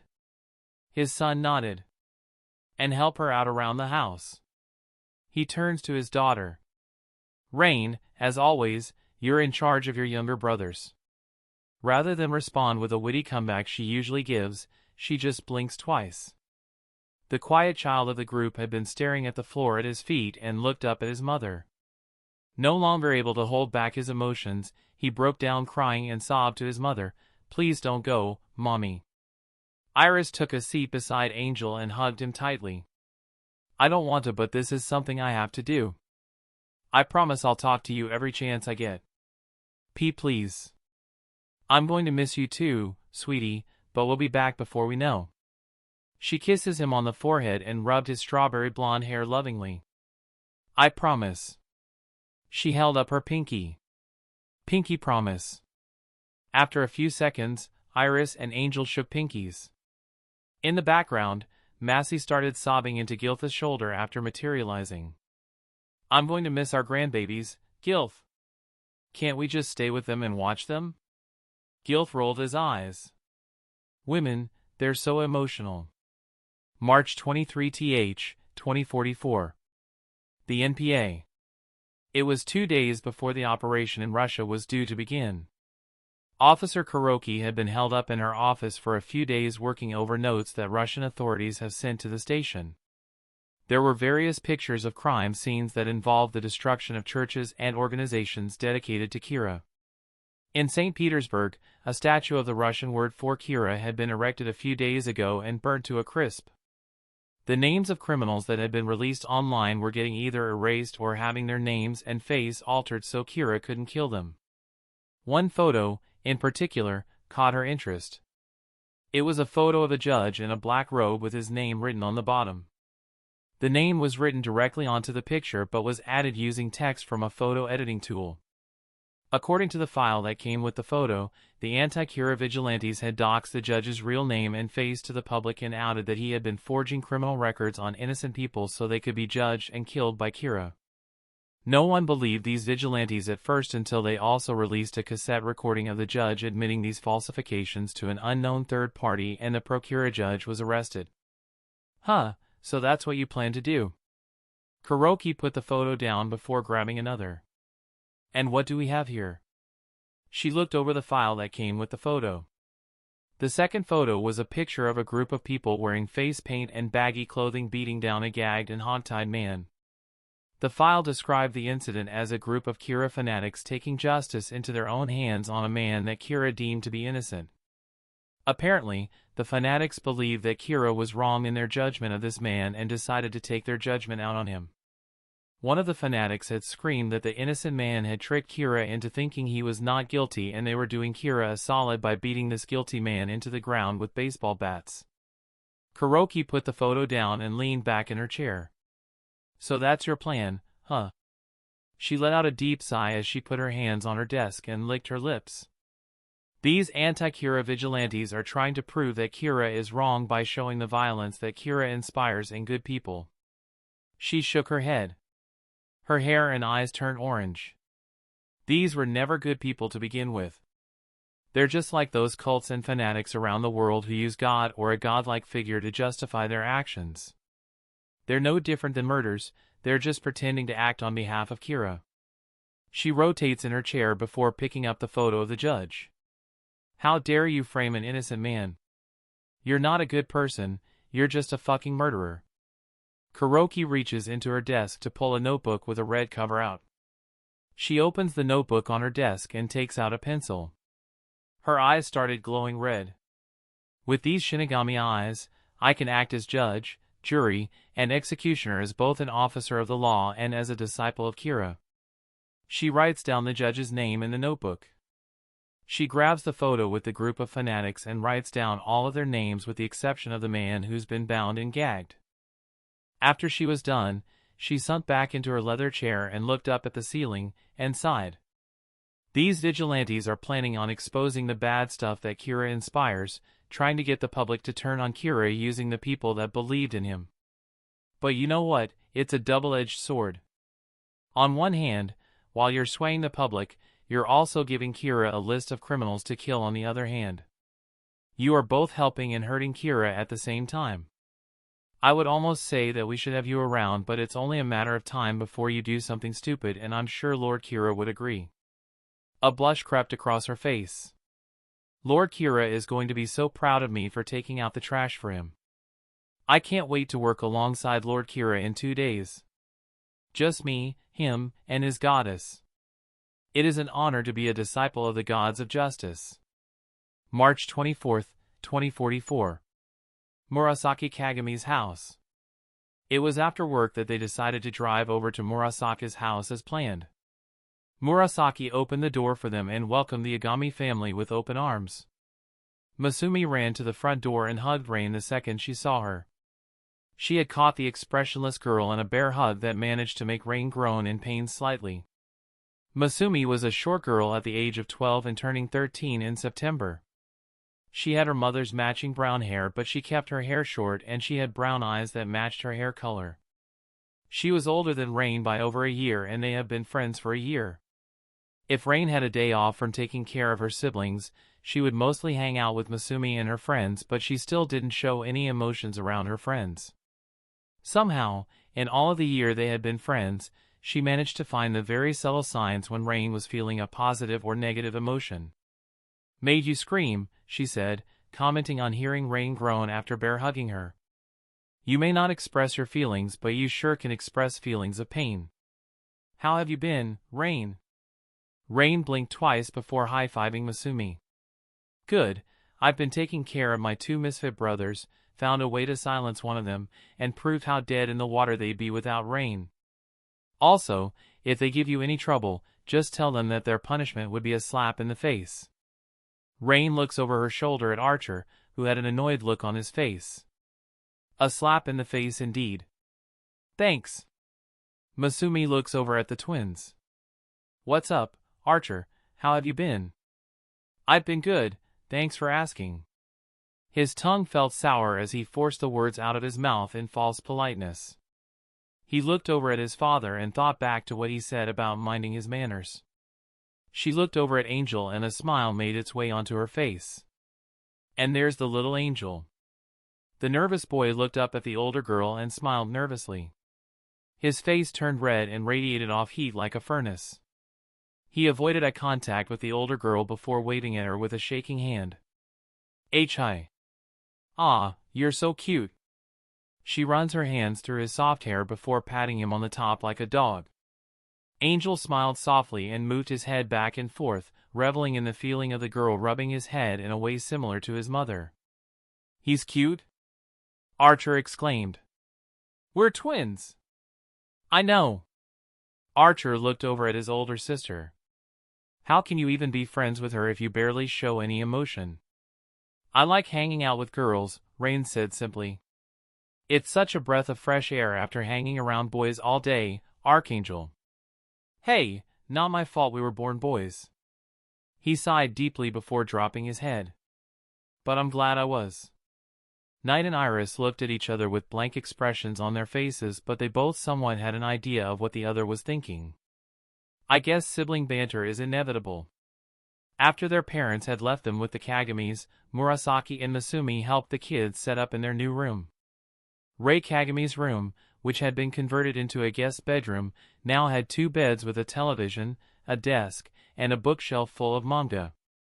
The closet was half full of clothes for when Rei returns, but there was enough room for Archer and Angel to pack their clothes away in. There were 2 showers in the whole house, one for the adults and one for the kids. The fridge had been stocked since Knight and Iris's early visit to prepare for the guest. Rain had set up her stuff in her friend's room. Masumi didn't have an extra bed, so she set up an inflatable bed for Rain to sleep on. The room was kinda small and cramped, so the only way for either girl to get in or out of the room was to move over the inflatable bed in the center of the room. Masumi's closet was stocked with a lot of clothes and barely had any room to put Rain's suitcase. There was also no desk in the room unless one counted the dresser with the TV on it. After they finished setting up, Rain walked into Archangel's new room.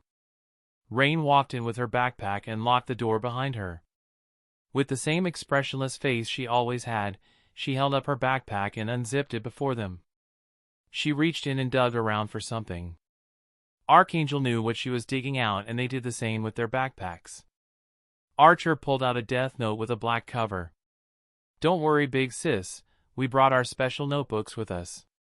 Angel held up a death note with a white cover. "Why yeah, same. Rain finally found her death note and pulled it out. Her death note had a red cover and she casually waved it in front of her face, almost in a mocking manner. Where would a good little Kira disciple be without their death note? Chapter 59, Chess Pieces. March 25, 2044. International Airport, Russia. It was the day the operation in Russia officially started, the hunt for the anti-Kira vigilantes. Knight and his small group of 12 officers got off the plane. Among the group of officers were Iris and Kuroki, who sat on opposite ends of the plane and avoided talking to each other. Several other officers sat on different parts of the plane, barely interacting with the other but looking over the files on the vigilantes. Knight stepped foot off the plane and onto solid ground. It was solid ground, but it felt different for some reason. Maybe because he knew he was out of the country that the ground felt different, but he reminded himself that he spent over 12 years or so living in England. Russia, he muttered under his breath. Russia is a very big country. He stomps his foot down. The biggest country in the world. Sheesh, Iris said behind him. You act like you haven't been in a country bigger than Japan or something. Sorry. He tucked his hands into his pockets. Just feels a little surreal that I'm in a different country. Kuroki approached him. Any chance we can try some authentic Russian food? Like what, vodka? I've had vodka before, but I want to try real authentic Russian vodka. Save your liquor for later, detective. We got a couple of vigilantes to bring to justice. I guess you have a point. She pulled out her phone. I'm going to call our translators and tells them that we're here. Knight nodded and decided that it was time to get off the runway. The plane's engine was already dying down and the pilots inside talking to each other, praising each other for making the flight to Russia. Everyone, let's get inside the airport. Grab your gear and let's go. The 13 officers grabbed their gear and followed a group of people into the international Russian airport. Kuroki was leading the group and she waved her hand after meeting up with a young man with black hair and wearing a black leather jacket. Hello, she spoke. I'm Officer Kuroki of the Japanese police agency. She gestured to the man behind her. This is our beloved and humble superior, Lieutenant Kip. Knight gives the young man a finger-to-eyebrow salute. The young man chuckled. Knight looked at Kuroki. What did he say? Do I look like I speak Russian? Subconsciously, Kuroki took it as a compliment that Knight would turn to her to answer a question she didn't know. She felt like Knight could learn from her as much as she learned from him. The man waved his hands in surrender. Sorry, he spoke in Japanese with an accent that did not match that of a Russian. Won't confuse you again. It is such an honor to finally meet up with you. He shakes Kuroki's hand. Since I'm working with a bunch of officers involved in the Kira case, I guess it's necessary to avoid using my real name. He put a hand on his chest in an almost modest-like way. I shall be called Cash. Knight narrowed his eyes and zoomed in on Cash's face. Cash noticed and smirked at him. Falling in love with me? Do we know each other or something? Nope. How old are you? Don't you know it's rude to ask for someone's age on the first date, man? He laughed and rubbed the back of his hair. I'm 31. Knight's hair and eyes turn a dark red color. Why does he seem so familiar? Who the hell is this guy? He side-eyes Iris. Iris can tell me his real name when we're in the clear. Cash clapped his hands together. Anyway, down to business. I am your guide and your translator here in Russia. I can speak several languages, including English, Russian, Japanese, Chinese, German, Italian, and Polish. I am not a one-person army, so I have arranged for a few of my assistants to help you. We're here to get a job done, Iris told him. We were called to work with a few Russian officers. Ah yes, of course. Your Russian comrades are this way. Follow me, please. He leads the officers through the airport. It took them a while to navigate the place, especially with the large crowd swarming around them, nearly blocking their path. Knight bumped into a woman with blonde hair and tried to tell her that he was sorry, but she was already gone. Why is that guy so familiar? Why do I feel like I've met him before? And that name, Cash. What the hell could Cash mean? Maybe I'm overthinking it, but I can't help but feel like I've heard that nickname before. Why can't I put a face to it? Cash, Cash, Cash. He looked over the translator again. His back was turned to him, so he only got a glimpse at the back of his head. No matter how many times he tried to think of it, he could not get rid of that nagging feeling in the back of his skulls. He could not think why it was happening. Maybe we've met, it's very possible, but he said we've never met. Son of a bitch, I seriously need to find out his name as soon as possible. Iris and Kuroki. There they are. Knight snapped his head forward to the voice that called out to him. His arms went limp. Oh! My God! Knight never thought he would see that smile again. He thought that he was crazy at first, or maybe he was losing his vision, but there was no denying what he was seeing in front of him. The person standing in front of him, wearing a police uniform with long blonde hair and big doe brown eyes, was the same person who haunted his memories. Her face was obscured by a plain white mask with Alpha Beta written across the nose in red ink with bold and bulgy letters.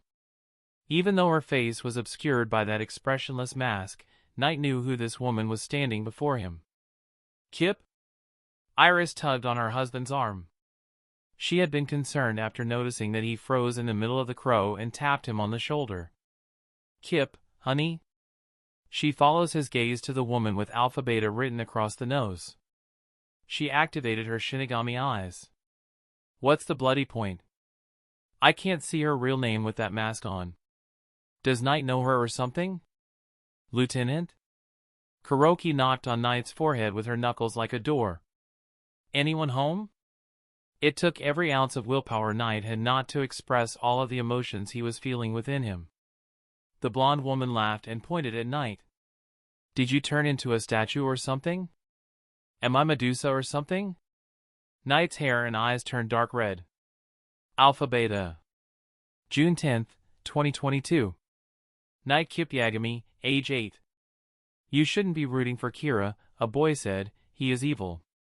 He is a hero, Kip shouted. Why can't you all understand that?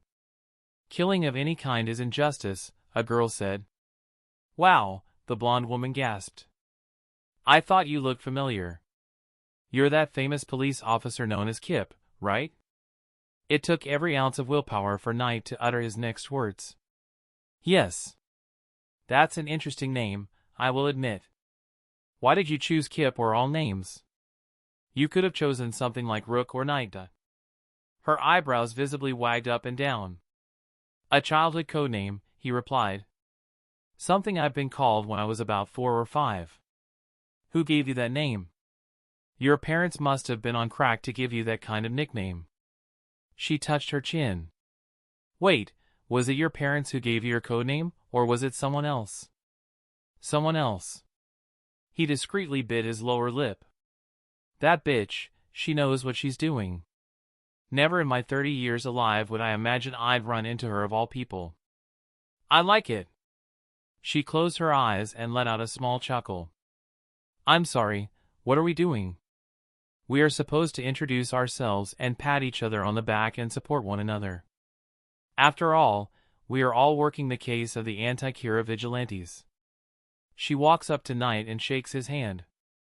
Hi, my name is, well, since our assignment involves Kira, I guess it's necessary to use an alias. My name from now on will be Alpha Beta, Knight thought with contempt. You're going to call yourself Alpha Beta, right? Artist. Knight's eyes widened. What?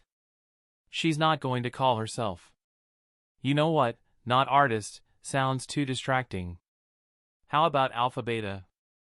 She points to her mask. It is written on my face after all.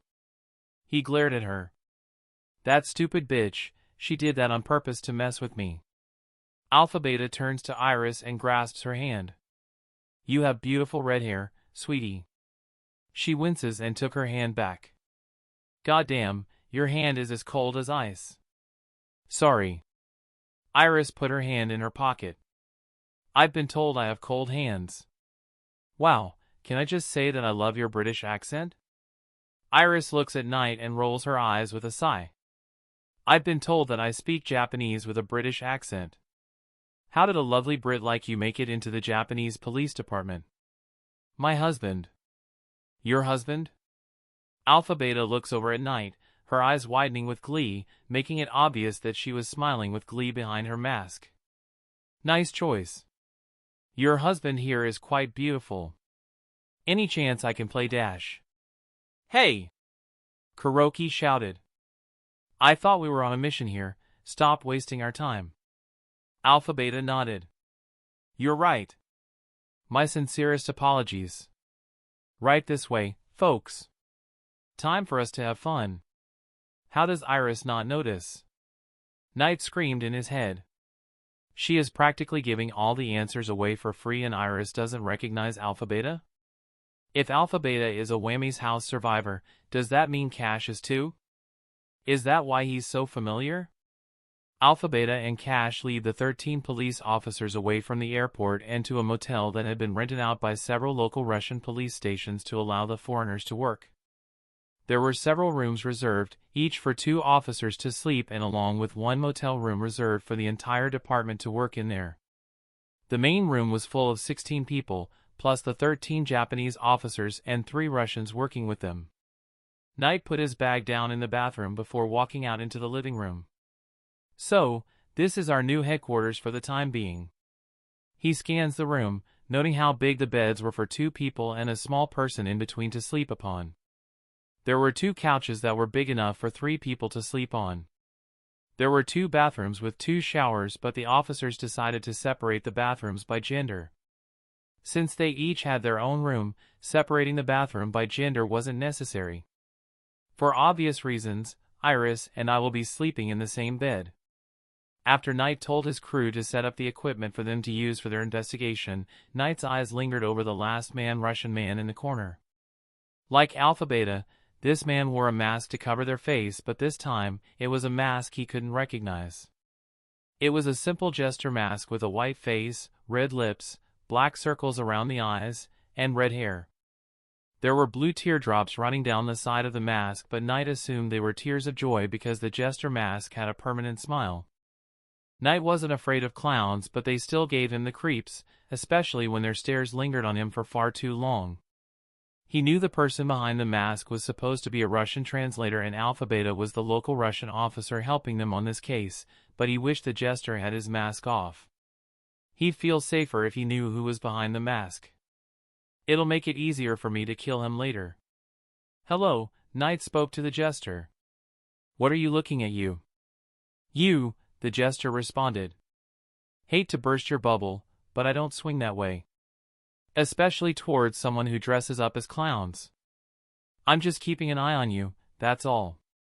My nickname is Jester, by the way, Lieutenant Kip. Knight's eyes widened. Jester, I know that name. Knight's eyes drift over to Alpha Beta, then Cash, then finally back to Jester. Alpha Beta, Cash, Jester, oh my god, these are people who survived Wammy's house. I had made arrangements for Watari to kill all the kids going attending the orphanage, but those who left it were spared, Ice and these other 3 being a prime example. What are they up to? Knight rolled his eyes and looked over to Cash. He was sitting on one of the couches and he reached into his jacket and pulled out a Ziploc bag. Inside were cookies of various sizes and flavors. He opened the bag out and took a bite of a chocolate cookie. Cash looked up at Knight and growled. He hugged the bag of cookies close to his chest. Keep your eyes off of my cookies. Oh my god, he's got a cookie obsession? Sure thing, Cash. Yep, he's definitely a Wammy's house child, his cookie obsession alone is proof of that. Alpha Beta had been waiting for the crew to finish setting up the equipment by laying in a chair. Laying down in a chair. She pulled out 2 chairs, lined them up side by side, and she removed the arms from them and laid across the chairs like a sunbather on a beach towel. What are you doing? Kuroki asked. Why are you sitting like that? I hate sitting on my ass, Alpha Beta sighed softly. Much more comfortable. You kinda look like Ice, one of the officers said. She loves sunbathing, even in the cold. I hate the sun, it's so bright. She turned around and lay on her back. Wake me up when you finish setting up the equipment. She locked her hands together and placed them behind her back before sighing. They could see through her mask's eye holes that her eyes were closed and her chest was rising up slowly and softly, but they didn't know for sure if she was asleep. What have we gotten ourselves into? Kuroki asked herself. We got a Russian girl who uses a chair like a bed, we got a Russian translator who is fattening himself up with cookies, and we got another translator who is wearing a freaky-ass clown mask and staring a little too long at us. After 30 more minutes, they finished setting up their equipment and they finally got to work. Kuroki laid out the photos she gathered from the police station on the table in the center of the room. Anti-Kira vigilantes operating in Russia. I'm sure I don't need to update you on why we're here and the evidence we gathered for the umpteenth time.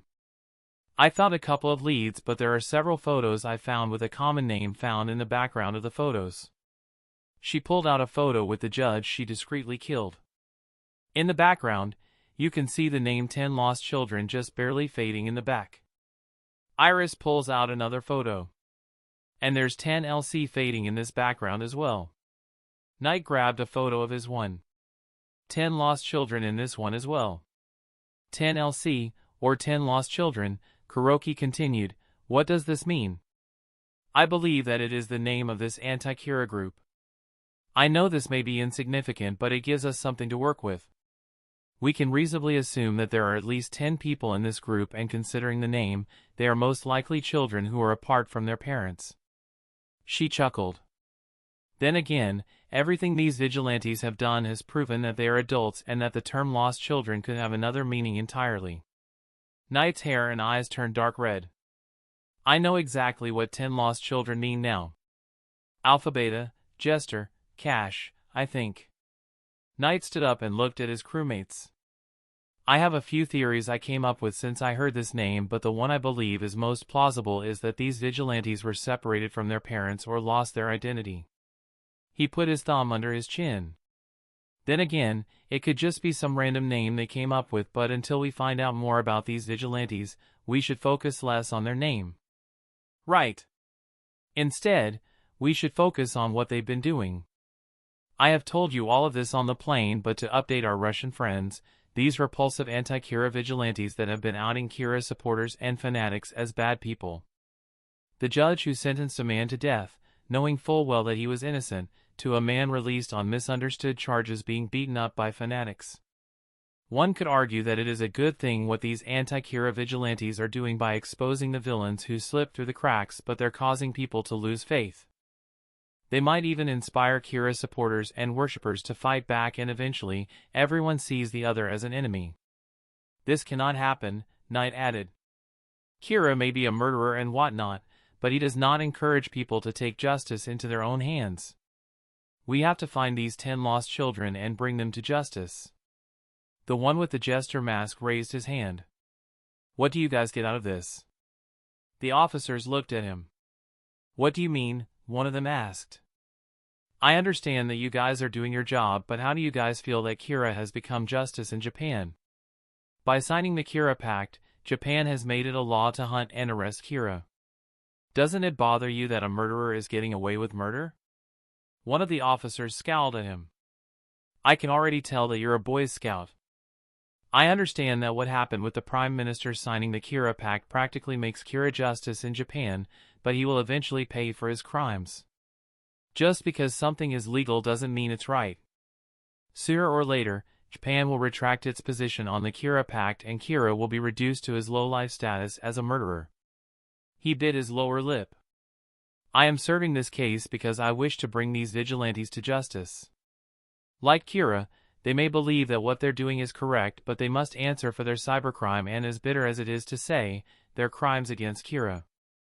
Jester stared at the young officer behind his jester mask. He narrowed his eyes before looking over at Knight. He blinked twice before tilting his head.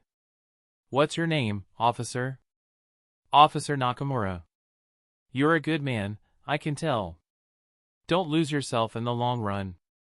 Call me Jester, by the way. I thought you guys were supposed to be our translators. Kuroki shouted suddenly. Why are you getting up in our business?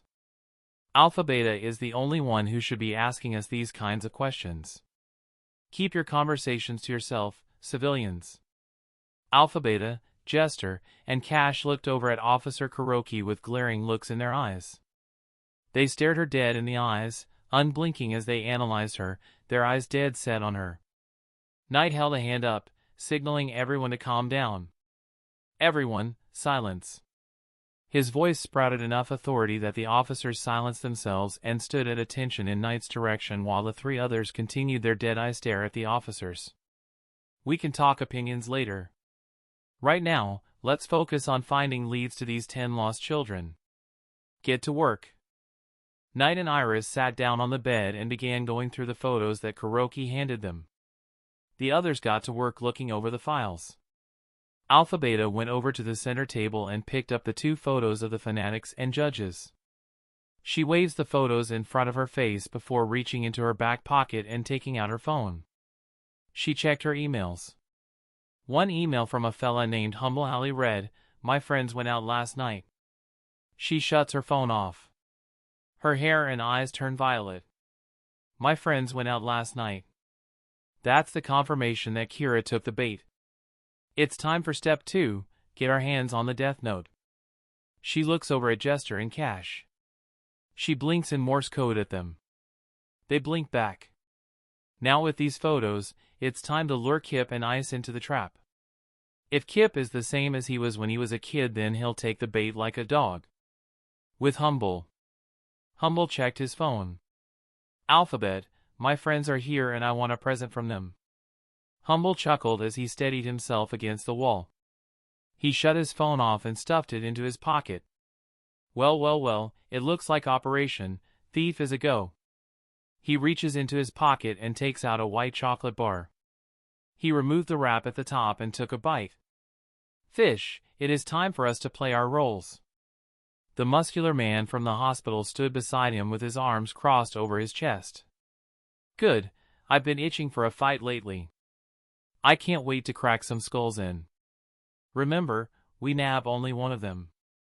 If Alpha Beta theories are correct, then there are 2 death notes, and if there are 2 Kiras working together and they're both here in Russia, chances are, one is probably with Kira and the other is back home. After all, it would be easier to carry one death note and leave the other behind in case it gets stolen. Yeah, Fish agreed. And if what you said about Shinigami eyes is true, then the second Kira has them. With 2 Kiras working together, they need only one with the notebook and one with the Shinigami eyes.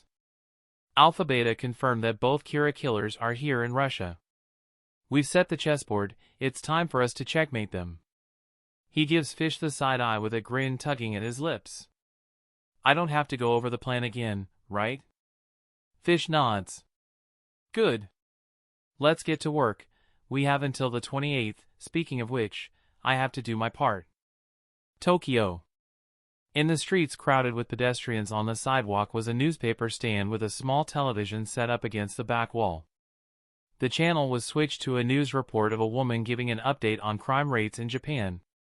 There is nothing to report on the city crime rate this month, the reporter spoke. In the past 3 months, crime rates have gone down, with muggings, murders, and rapes becoming astronomically rare. It looks like we'll have another month free of crime. The reporter looked down at the notes in front of her. While there haven't been any crimes to report, there are still bad deeds that are worth looking into. For example, a couple of weeks ago, a man was reported to have been attacked and beaten with baseball bats by a group of Kira fanatics. According to this report, they believe that this man, who was proven innocent in court, escaped justice by lying to the judge and assaulting him in the name of Kira. A man walked up to the newsstand and took out his wallet to pay for the latest newspaper. As soon as he put his wallet back in his back pocket, a man with pale skin, light blue eyes, and a necklace made of sour gummy worms around his neck pickpocketed the man's wallet and walked off. He walked to the end of the sidewalk before doing a U-turn and walked past the same man. Without looking, he dropped the wallet in the man's back pocket before walking off once more. He wandered off to a nearby wall and pressed his back to it. He took out his phone and checked his latest text. Do good in your chess game. Oh, I will, the man laughed with an Australian accent. I most certainly will. He grabbed the bottom of his sour gummy worm necklace and took a bite. Mmm, delicious. He wandered into the closest alleyway and waited patiently. 30 minutes later, 3 men and 1 woman came walking down the alleyway. By the time all 5 of them were in the alleyway, the pale man had already begun gnawing on his gummy necklace. Took you guys long enough. He laughed. Let me guess, get in trouble at work or something? The officer codenamed Sable held up his hand. Nope, kept my hands clean this time. Anything to report, Rook? The pale man, now identified as Rook, opened UPS his text messages and showed them the latest text. Looky. The man beside Sable squinted into the phone. He lifted his glasses up and read the text. Ooh, it's our time to play the game. Yes, it is. Rook pocketed his phone. If we're receiving this text, it means that the 2 Kiras must be in Moscow, and Alpha Beta, Jester, and Cash must be keeping a close eye on them. Humble and Fish are getting ready to play their parts. It is now our time to play our part. He pointed to the Chinese officer. Sable, I want you to keep an eye on Kip's old workplace. If Kip is Kira and he's a high-ranking police lieutenant, he might be giving orders to the Japanese police, so it is a good idea to monitor the Japanese police's movements. He turned to the 3 on his right. Ticket, Eden, Dawn, keep an eye on Kip and Ice's children. The man named Ticket pushed his glasses up from the bridge of his nose. I hate kids, but if they're the children of Kira, then I despise them. The man with the 5 o'clock shadow named Eden ran his hands through his dark brown hair. Kids are stupid, this should be a piece of cake. The girl with black bangs scat her lips. The twins are so adorable, Dawn said. I really hope they're not following in the footsteps of their murderous parents. And what will you be doing while we're stalking these children? Eden demanded. You better not be slacking off, because if we get caught and accused of stalking children as pedophiles while you're jerking off in some strip club, we're going to beat you to a bloody pulp. I have the most important role, Rook said confidently. I will find and secure all the blood death notes here in Japan. He smiled and took another bite of his necklace. Let us go now, mate. If we wish to have the freedom to do whatever we want, we must attack Kira from all sides. He thrust his fist in the air. 10 lost children, they whispered so softly it was practically muted. Chapter 60, Smoke. March 27, 2044, 10 p.m. Knight had stayed up half the night, looking over the cases that Kuroki had been stockpiling. He was in his motel room with Iris sleeping beside him. He could tell that Iris was deep asleep based on her snoring like a pig. As Knight looked over the case files on his computer, he reached out and stroked Iris's red hair. Alpha Beta, Jester, Cash. His fingers found their way into the redhead's hair, tangling into her soft and silky locks. 10 lost children. Could Alpha Beta, Jester, and Cash be part of the 10 lost children? Or is it a big coincidence? His hands subconsciously closed in Iris's hair, consciously being careful not to yank her hair or cause any pain. I told Gilth that some children left Wammy's house before I killed them all. One of the kids was a girl who moved to Russia to become a music composer. Alpha Beta is that girl. As for Cash, I don't remember him, but Jester. I fucking hate Jester. I really hope that these people are part of the 10 lost children so I can kill them. He began stroking his wife's hair with the back of his hand. Okay, think back to Wammy's house. Over the years, I counted 12 kids leaving the orphanage before adulthood, Alpha Beta and Jester one of them. There was also an Australian who moved to Sydney to start his own restaurant. I remember something with the nickname C leading as well, which could very well be Cash. Who else left Wammy's house? At the top of my head, I can't think of anyone. I think. Knight felt someone grasp his hand. Knight's eyes widened and looked to see his wife's hand grasping his hand. The motel room was blacked out from the closed curtains, blocking any moonlight or streetlight from coming in. The only light in the room came from Knight's computer screen, but Iris's eyes still glowed in the dark. What are you doing thinking so late in the night? Knight looked over to the bedside clock. It was 10 o'clock at night. Knight had looked up the time difference between Moscow and Tokyo, and his children should be waking up in a few hours. Tokyo is 6 hours ahead of Moscow, so while it's 10 o'clock here, it's 4 o'clock in Tokyo. I can tell what you're thinking. Iris sat up and against the headboard. She looks down at Knight's screen and furrows her brows. Looking up events with 10 lost children as keywords? Trying to see if the 10 lost children are related to Wammy House survivors? You can see right through me, darling. He looks her in the eyes. Tell me you used your Shinigami eyes on the one named Cash. I did. His real name is Charlie Guy and his lifespan is 48985628. Knight flinched. His name is Charlie Guy? She nodded. I know, it's weird. It's like a musician born in the 1910s named Guy Wood. She tapped Knight's screen with her forefinger. Anyways, I tried looking up Guy's name on the computer and I found a few people, but none of the people matched look nor lifespan. Wow, you were the first person to find a use for a person's lifespan. He paused. The first after me, of course. Iris clenched her jaw and nodded slowly. She knows how Knight managed to kill Break and Grudge, and recalling it made her bite her lower lip. Looks like I'm in second place again, but you know what they say, first the worst, second the best. Knight chuckled. Funny. He licked his lips. Do you remember Alpha, Beta, and Jester from Wammy's house? She nodded. How could I not? The Russian girl constantly mocked you, and the boy with the creepy clown mask kept looking over you. I thought they were going to hurt you, so I kept a close eye on them. Thanks for having my back. Even before I acquired the Death Note, I had someone watching over me. He felt the heat of the computer in his lap, which prompted him to sit up and put the computer down on the bed. I have a theory that Alpha, Beta, Cash, and Jester are part of the 10 lost children vigilantes we're hunting. If there really are 10 of them like the name implies, that leaves 7 unaccounted for, and before the orphanage burned down, over 13 kids left. Alpha, Beta, Cash, Jester, Rook, and Dawn left. Knight looked at her with a confused brow. You remember Cash? I don't remember Cash. And these other two, Rook and Dawn? Rook is the Australian one and Dawn is the girl who kept dyeing her hair a different color every week. Shit, Knight cursed. I remember AB saying something about me having Rook as a nickname.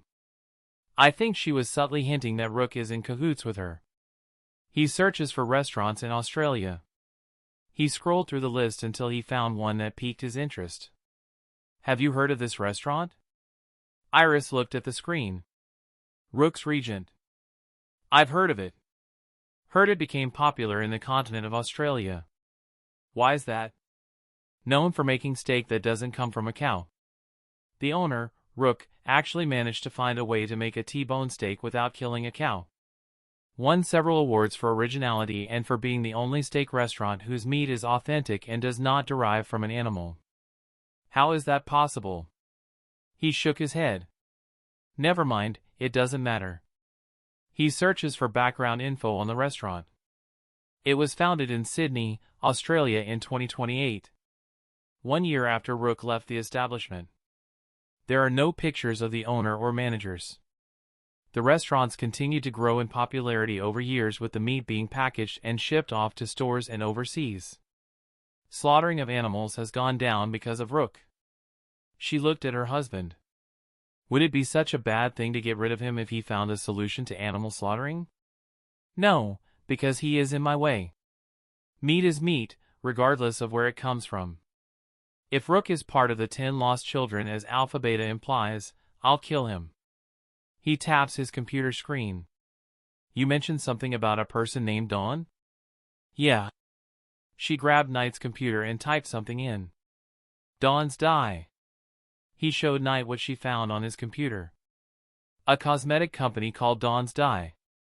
She clicked on a link on the bottom right and a map popped up and showed locations of Dawn's Dye cosmetics popping up all over Europe.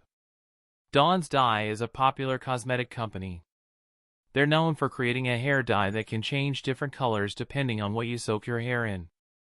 Like, If I poured cold water into my hair, it can turn red, or if I pour hot water in my hair, it might turn green. It varies depending on which color you buy first, but it's a popular hair dye. It was founded in 2026, 1 year after Dawn left Wammy's house. Knight blinked a few times in shock. He picked his hands up and used the back of his hand to rub his eyes. It wasn't sleep he was rubbing out, but tears brimming up from confusion.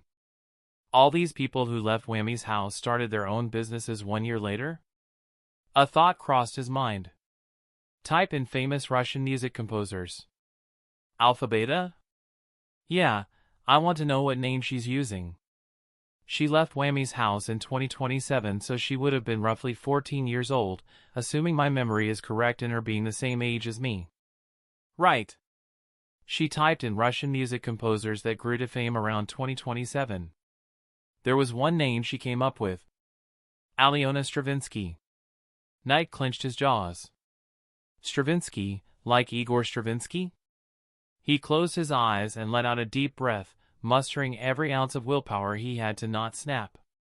She named herself after my favorite classical composer.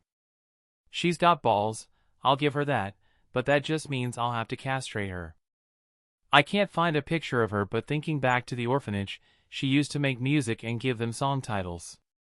One of the song titles was called Blue Forest, and Alyona Stravinsky's most popular musical orchestral is called, which translates to Blue Forest in English. I wonder what kind of music it is. Iris pulled up Spotify on Knight's laptop and plugged in the earbuds she brought with her. She searches up Blue Forest, but because Knight's laptop was Japanese, she had to look for the Russian to Japanese translation. When she found the song, she put one earbud in her ear before putting the remaining earbud in Knight's ear. They clicked the play button. March 28, 2044, 10 a.m. I knew we would be eventually getting Russian food, Kuroki chuckled as the car pulled up to the drive-thru of a fast food restaurant. Cash was in the driver's seat with Kuroki in the passenger seat and Nakamura in the back. I can barely read Russian. That's why I'm here, Cash goaded. Where would you Japanese people be in Russia without us translators? He pulled up to the speaker. What do you guys want? What would you recommend? The fast food restaurant they were at was like a typical burger joint found in America. Kuroki had never been to America, but she knew what McDonald's was and ate there a few times. The fast food restaurant looked a lot like a Russian version of McDonald's. The slushies they serve here are amazing, Cash inputted. We'll take 16 slushies and 16 burgers, I guess. Why couldn't we go to a pizza joint? Nakamura asked. Honestly, it seems more practical. Not my fault the majority voted for hamburgers. She turned to Cash. 16 slushies and 16 hamburgers. What slushy flavors? Surprise us. Cash filled in the order and was told to wait in the parking lot for the big order to come out. After 10 minutes, several fast food employees came bearing their large orders and put them in the back of the car with Nakamura watching over the food. Thanks for paying, Kuroki said to Cash, really appreciate. Like I said, where would you be in Russia without us translators, especially when you don't have Russian currency? A thought crossed him. Do you even know what we call the currency here in Russia? Kuroki almost let the word yen slip from her tongue, but she held her words in. Pounds? That's British. Tisk, sorry, I've been spending too much time around ice. It's ruble. He narrowed his eyes. What ethnicity is IR-? He silenced himself. What was her name again? Ice. And she's British. Ah. I was going for Irish because of her red hair. She said that she's half Irish, half Scottish. Cash looked ahead. Ice is Iris Abernathy. Sable did well in finding out the real names of Knight Yagami and Iris Abernathy. Since they're married, I guess I should refer to her as Iris Yagami. He shifts gears. Time for Humble and Fish to play their part. He drives around the corner, pulling into the street and stopping at a red light. He makes a left. And gets hit by a black van. The airbags deploy just as Cash was about to slam into the wheel. Kuroki hits the window with her temple, leaving a barely noticeable crack behind while Nakamura hit the car door hard with his head. Shit, Kuroki spat as she regained herself. She puts a hand to her temple and massages her throbbing head. And they Asians are horrible drivers. Before she could comprehend what's happening to her, the car door is yanked open and Kuroki falls forward. Had it not been for the seatbelt around her chest, she would have fallen headfirst into the concrete. She couldn't pull her head up, but she hissed when she saw a pair of leather shoes enter her vision. "You are in so much trouble," she hissed at the shoes. Ramming into a police officer's car. She blindly reached for her seatbelt. Oh, that's right, Russians speak Russian, not Japanese. She tried to think of what the phrase for "you're in trouble" was in Russian. Before she could think, a hand grabs the back of her hair and yanks her out of the car seat. The same person freed her of the seatbelt and yanked her to the ground. "Let go," she yelled, face turning red from her hair getting yanked. "Shut up," Fish spat in Japanese to Kuroki. "Shut up." He drags the short woman over to the black van and shoves her in the back. "Just shut up." He heads back to the car and his eyes light up with excitement. Ooh, fries and slushies. He steals the fast food bags. With Knight, the second youngest officer on the police force, burst into the motel room. "We got a huge problem." Knight and Iris stood up from the couch. "What's wrong?" Knight asked. "Nakamura and Kuroki were ambushed on the road. They've been abducted." He points to the TV. "Turn on the news." Knight reaches for the remote, but Alpha Beta snatches it from the table and switches onto the news channel. The news report showed footage of a plain-looking car with 3 people inside getting rammed by a black van and a muscular man wearing a balaclava pulling Kuroki, Nakamura, and Cash out by force and shoving them into the black van before driving off. Jester was translating what the reporters said into Japanese, but Knight was paying attention to the officer who brought him the news. "How long ago did this happen?" "An hour ago," the young officer panted. Knight's hair and eyes turned dark red. Who kidnapped Kuroki and what was the kidnapper's motive? Was this a random attack or something premeditated? Given how fast the muscular got out of the van and abducted Kuroki and the others, I'm willing to bet this was premeditated, but if this was premeditated, who could the culprits be? He looks over to Alpha Beta. "One thing I'm not going to overlook is the fact that Alpha Beta snatched the remote before I could grab it. Not only that, but she knew what channel to switch to before we knew what station was broadcasting the incident." He narrowed his eyes. "The 10 lost children.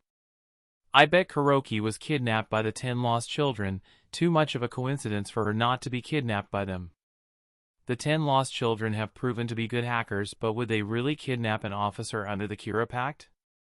Then again, they exposed the inhumane Kira fanatics, and given that Kuroki murders people with a death note, that would be considered inhumane from their point of view. Kuroki also showed me pictures that prove the 10 lost children knew about the death note. Could that be why Kuroki was abducted? Do they know that Kuroki has a death note or that she's working directly under Kira?" He clenched his fists. "Damn it, where did Kuroki put her death note? I know she brought it with her." He shook his head. "It doesn't matter. Kuroki has the Shinigami eyes and she'll be able to manipulate her captors with the death note page I told her to keep on her in case of emergencies." "What do we do?" Jester asked. "We work with the Russian authorities to try and get our teammates back," Alpha Beta answered. "I'll start contacting the authorities right away." The young officer looked to Knight. "Orders, sir?" Knight said nothing and continued to stare off into space before a thought crossed his mind. "We're not doing anything." The officers looked at him with shocked looks. "What? What do you mean?" "Say again, sir?" "Our job here in Russia is to hunt down those anti-Kira vigilantes. Any other crime happening in this country is irrelevant to us. We leave Kuroki, Nakamura, and Cash to the Russian authorities. I bet Alpha Beta was planning on me saving my teammates. I was willing to bet that she planned for her goons to ambush me and take my death note. Well, think again, Alpha fucking Beta. I'm not falling for it." "But sir, how can we do that?" The young officer looked at Knight with distress. That's Kuroki and Nakamura. Which is why I think Alpha Beta should take this case. His eyes moved to the side and observed Alpha Beta's reaction. He narrowed his eyes as he stared at the blonde woman in her mask's eye holes. What's wrong, Alpha Beta? Were you expecting me to go apes hit on the 10 lost children for kidnapping Kuroki? No, you're horribly mistaken. Kuroki has the Shinigami eyes and she's smart enough to be a chess master but not smart enough to outsmart me. Fuck you and all those orphans who left Wammy's house. As much as we appreciate you helping us out here, we only need translators on this mission. He turned to his squad. If anyone wants to look for Kuroki, you're leading this task force. Those who stay will prioritize our original mission over Officer Kuroki's life. Jester will stay with us by default. His eyes turned over to Jester. Unlike Alpha Beta, whose eyes can be seen through the eye holes, Jester's Jester mask hid every part of his face, making him completely unreadable. Who is going to stay and who is going to go? We can't split up our resources, the young officer protested. We've lost Kuroki and Nakamura already, we can't afford to squander our resources. Kuroki would approve, Iris suddenly said, of us prioritizing the mission over her life. Knight looks at her suspiciously. Is she being genuine or does she see this as an opportunity to get rid of Kuroki? After some pondering, he decided to go with the latter. He's right, Alpha Beta quickly said. The officers looked at her, expecting an answer. You guys were invited to this country to hunt down anti-hero vigilantes. This is a crime that happened in our country and our problem. We're sorry for the inconvenience. Knight bit his lower lip as he studies the blonde Russian woman. For real? She nods. For real.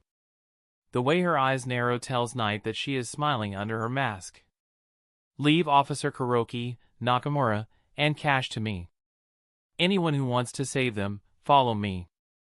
As expected, when Alpha Beta turned and slowly started walking towards the door, the young officer and several others picked themselves up and began following her.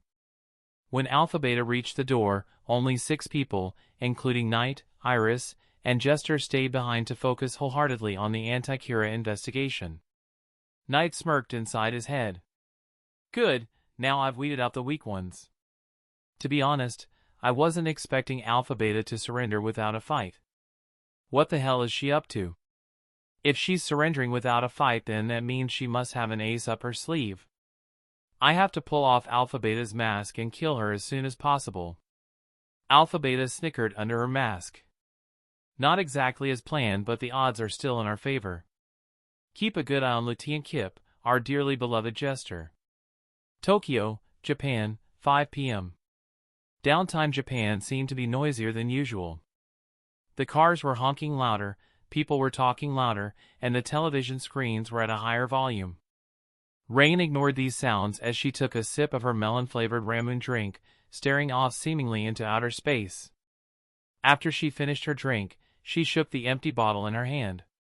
She reaches into her back pocket, pulls out a multi-tool knife, and cuts off the plastic cap. She tips the bottle over and the marble inside falls into the palm of her hand. Rain marbles the marble before pocketing it. Hey, Rain already got her marble out. Masumi shouts at the top of her lungs. The girl's Rain was hanging out with laughed. Nice! Lovely knife. Can I have it? Rain pockets her multi-tool. If I get the caps off for you, give me all your marbles. Masumi held up her empty ramen bottle. I want the marble inside. Don't we all? Rain deadpanned. They went over to a bench to sit down. One by one, Rain began taking off the caps of all 3 girls' ramen bottles. After doing so, she collected the marbles before pocketing them. What are you going to do with those marbles? Masumi asked. Rain looked at her friend, her emotionless eyes staring into Masumi's wide eyes. Play marbles with them. She reaches into her pocket. She pulled her hand out, which then converted into a fist. If you can guess how many marbles I have in my hand, you can have all marbles. Masumi laughed. Somebody's been watching a little too much Netflix. She taps Rain's knuckles. 2. Rain opens her hands. 3. She closes her hand. Looks like I get to keep all the marbles. Man, Rain, you're a riot. She laughed and patted her friend on the back. She checked her wristwatch. Oh, it's almost 5:30, we better get home. She picks herself up and leads Rain home with the other girls following. You know the best thing about living in a world ruled by Kira? She didn't bother waiting for her friends to reply. People feel much more comfortable turning their backs to strangers. She said this as they came up to an intersection. They patiently waited for their turns to walk across. Man. Eden sighed as he trailed behind Rain. So much walking. I hate walking. He licked his vanilla ice cream cone. He twirled his tongue around the cone before taking a bite out of the ice cream. Yummy. Eden was spending half of his time licking his ice cream and the other half of his time staring at the back of Rain's head. Girls with red hair are so ugly. He rolled his eyes. If this is supposed to be Kira's daughter, then I can see why her hair is red. Red symbolizes evil. The crowd began walking across the street. Eden took his sweet time and decided to backpedal a few feet before taking cover behind a burly man with a beard. He continued to lick at his ice cream as he stared at Rain's back like he was in a staring contest. If someone accuses me of being a pedophile, I'm going to poison Rook's gummy worms, the fucking bastard. No, I'll lace my ice cream with cyanide and shove the thing down his throat. No! I'll make him eat his own shit for the rest of his life. Or better yet, I'll rewire his brain so everything he eats tastes like shit. He'll never be able to consummate the taste of ice cream again, and he'll never be able to enjoy the sweet taste of his gummy worms. As soon as today is done, I am going to see if I can switch up Dawn. People could give two shits about a woman trailing a young boy. Female pedophiles aren't exactly reported on as much as male pedophiles on. The girls split off with Rain and Masumi walking in the same direction home. Eden hid behind a lamppost and turned his back to the girls. This is where the girls get off. Dawn and Ticket should be watching the children, so I shouldn't be stalking them anymore. Finally, Rain and Masumi made it home, greeting Murasaki in the doorway as she finished making dinner. I'm going to go get washed up, Rain said. She nonchalantly saluted her friend. Till dinner's ready. I'll help Mom out, Masumi told. Don't you love cooking with your mother? I don't know, never tried it. Might be a nice change of pace cooking with my mother instead of for my mother. Instead of heading to the bathroom, Rain went to the guest room without knocking. Archangel. The twins were sitting on their bed, a textbook in their lap, backpacks up against the wall, and each with a Banana Man marshmallow in their hands. The door suddenly opening on them as they were doing homework made them jump off the bed and drop their textbooks and snacks to the floor. My candy!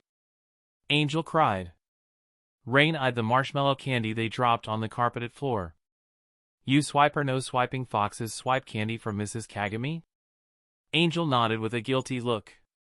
Yes. He quickly picked up the fallen candy 4 seconds after it fell. Shut up. Archer snapped, almost following through with his temptations to step on his brother's snack. You dropped your candy, Archer. Better pick it up and eat it before Mrs. Kagami finds out.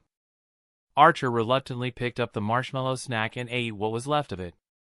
Rain grabbed Archer's backpack and opened it to pull out a blank sheet of paper. She took a pencil from the dresser and began drawing something. Since when did you become an artist, big sis? Archer laughed hysterically. When you became a sociopath, Archer. She finished drawing and put the pencil back on the dresser.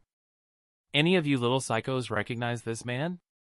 Rain turned the paper to give the twins a view of what she drew. The face of a man with a 5 o'clock shadow with a face that looked Western rather than Asian. He had a wide set of eyes and thick black or brown hair. The twins gave a thorough examination of the man she drew and they both drew a blank. I don't recognize him, Archer said first. Angel shook his head. Me neither. I didn't expect you would.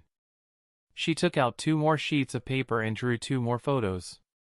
What about these 2?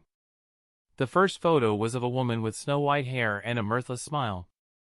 The second photo was of a bespectacled man with bangs who had the appearance of an otaku with glasses. We don't know them.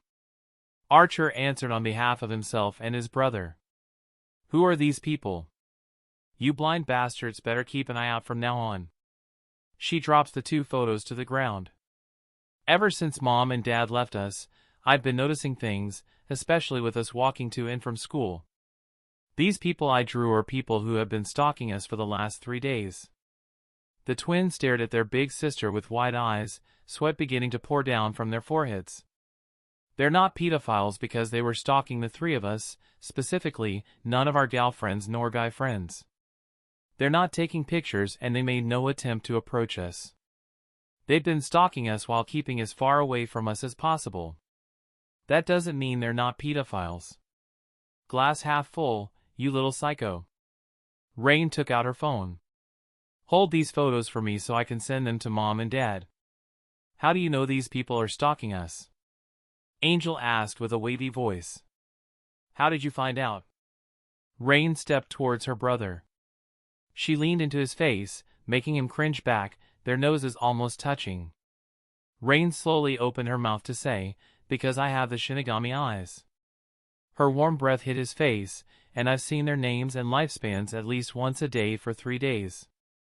Rain's Shinigami eyes glow. That's the end of this tale for now.